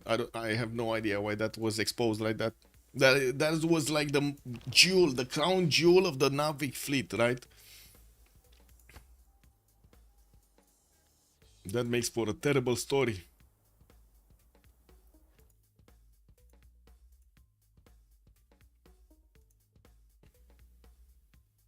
MMC also good evening, sir. Thank you for the explanation. With 1 HP, man. 1 HP. Kick W. Oh, 2 more cities coming up from Phoenicia. Okay, Sidon and Ugarit. Interesting that he didn't actually place Tulgarit on the coast. He's moved it out a little bit, and I do see also Apology starting to get here. We do have Apology managing to break through the initial defenses of Byzantium with his level 4 field cannon right on tow. Unfortunately, doesn't have that many more units, and we do have pipeline cores strong enough to actually defend this, especially with the Defender of the Faith bonuses. We do have some new units coming out from Apology, but you do see he's taking so long to actually get the cuirassiers out of his cities. And where are these trebuchets coming from? Ottoman's levied Bandar Brunei, and he's actually attacking into Egypt with... lol. The levied units. I guess it is what it is, boys. Okay, what do we have here? Oh man, that cuirassier core took a lot of damage. Yeah, it doesn't seem like Apology is gonna punch through this. Okay.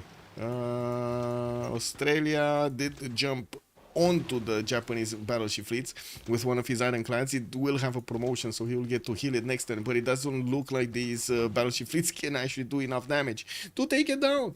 Yeah, we do have Magellan actually activated over here for Australia, right? He's getting an extra +3. He also has extra intel on Japan, but still these battleships, man.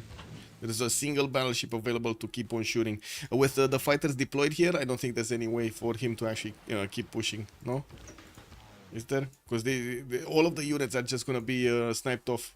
If he gets some units that are not into battleship range, he's just gonna snipe them off. We do have a major upgrade here soon from now week into his ironclads. He just needs to get this settled out and buy out the tiles so he can actually upgrade his ironclad fleets. Yeah, that's gonna be a replenishment of the melee units that he was going against England here, but with so many units coming in, pouring through from Australia, from the other side of the map, it kind of feels like Australia, especially with the new battleships that arrived here, he's just gonna keep up the place. He's gonna be fine. Yeah, right now I think they just save Liege. And nobody's gonna save DShark from actually Dystoria. They cannot. I don't think so. Like, how are they gonna save them from Dystoria? He's 430 science, 320 culture, 600 points of production. He's getting more wonders, building up his research labs right now, deploying the fighters on the east, closed up the choke. He's fine. No, he's fine. 1200 gold a turn. That's massive. Like on the other side, yes, we do have Floppy on the same amount of production, almost like 604. But definitely a lot less science and a lot less culture with what? 5 times less gold? Kick. S3 for Japan on the uranium tile next to the English city. Well, he did get the airstrip here, yeah. Wait, what? What uranium tile? Next to the English city?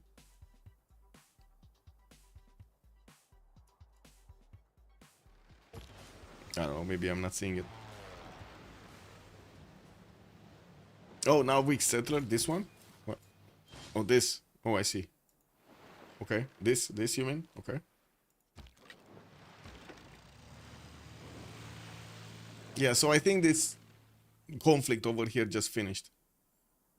As in the conflict between Japan, now weak England, and then Eleanor. Doesn't seem like they're gonna be able to keep on going. He's also gonna need to start spreading out his anti-air defense, so these ironclad fleets are just not gonna be you know, freely picked off like this one, for example. 3 fighters could make quick work of it.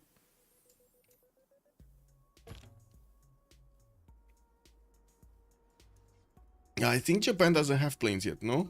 He's getting them.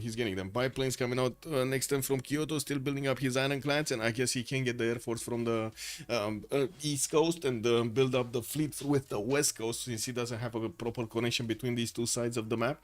Hildegard of Bingen also picked up. We do have Albert Einstein as the next great scientist, and it looks like Ottomans is well on its way to get there. James Watt as the next engineer. What kind of wonder engineers did we have, or did we? Japan did manage to get Dmitry Mendeleev, but he doesn't have research labs yet, so that's a bit unfortunate. We do have Japan getting replaceable parts and also mobilization coming up in 4. And we do have also the next congregation coming up in 2 turns. Floppy did manage to secure his golden age this time around, and I do see Navik is on 101, but he needs 112, so he's not gonna get there. Apology with everyone are also going dark. We do have LDK going dark, Leech going dark, and then Dystoria is gonna be in golden age. He's gonna keep his golden age. Well, that looks like a dead ironclad.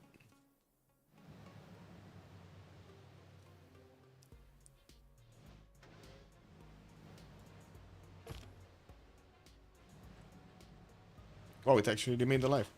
Okay.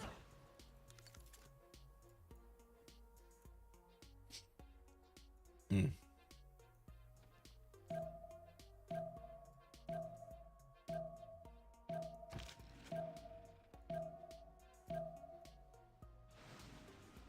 Massive expansion of the Ottoman science here. He's on 438 right now. Let's see what is he gonna be like in 2 turns when he's gonna finish most of these research labs. He's like on 5 of them finishing, 4 of them finishing in the next turn. For example, one just finished this turn. He just jumped up to 464 points. It doesn't look like Japan is gonna jump up that quickly, especially since he's taking his good old time to get to research labs and still needs to put production into units right now. Cannot really afford to keep on simming here. We do have more cities from Phoenicia. You see, is Phoenicia this making gold? Oh my god, that one is just 11 gold a turn. That's terrible. We do have a Cav core also coming in towards Phoenicia city of Burnt. Looks like we do have Australia managing to get a stronger unit than any unit of Phoenicia at the moment. While Phoenicia was getting a few horses to see if he can get into the borders of Ottomans to pillage some. He did manage to do some damage. And yeah, there we go. Floppy just retreating out of the range of those battleships next behind the fighters. This is way too strong. Way too strong. He also needs to really put a battleship in the middle. He needs to put a battleship in the middle. So these ironclads are gonna actually have, like this one, for example, is missing the anti-air support. Okay, ironclads upgraded in Navik, and let's see. Historia went for another reform the coinage. He's in democracy also. We got destroyers coming out. Oh my god, destroyer armadas. Uh-oh. Now these will change a lot. Like destroyer armadas can almost one-shot Navik's ironclad fleets. And I think this might be it. No? This kind of looks like if the destroyer armadas are going to be so strong, there is no unit from Japan right now and no unit from England that could actually hold them. Floppy getting sanitation, mobilization in 2. Okay, so he's going for his labs. His biplanes are going to be way far away from actually getting into the correct tiles to stop the destroyers. And if there's nothing stopping the destroyers, they're just gonna outspam his opponent. Do we have a clear line? So more destroyer armadas on the way. 1, 2. Oh my god, there are so many coming. There are so many coming through. Yeah, beautiful. Seaports also starting to be built in LDK's territory, so he can get that extra boost going, and also the ability to actually get his units directly into fleets or armadas. It's a very, very important ability.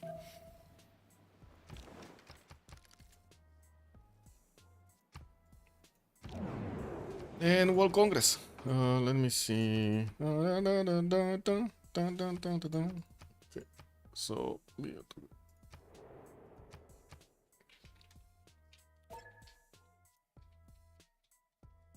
okay, be right back. 2 minutes, and we're gonna need to see the destroyers destroying. Sounds better.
Okay, I did click.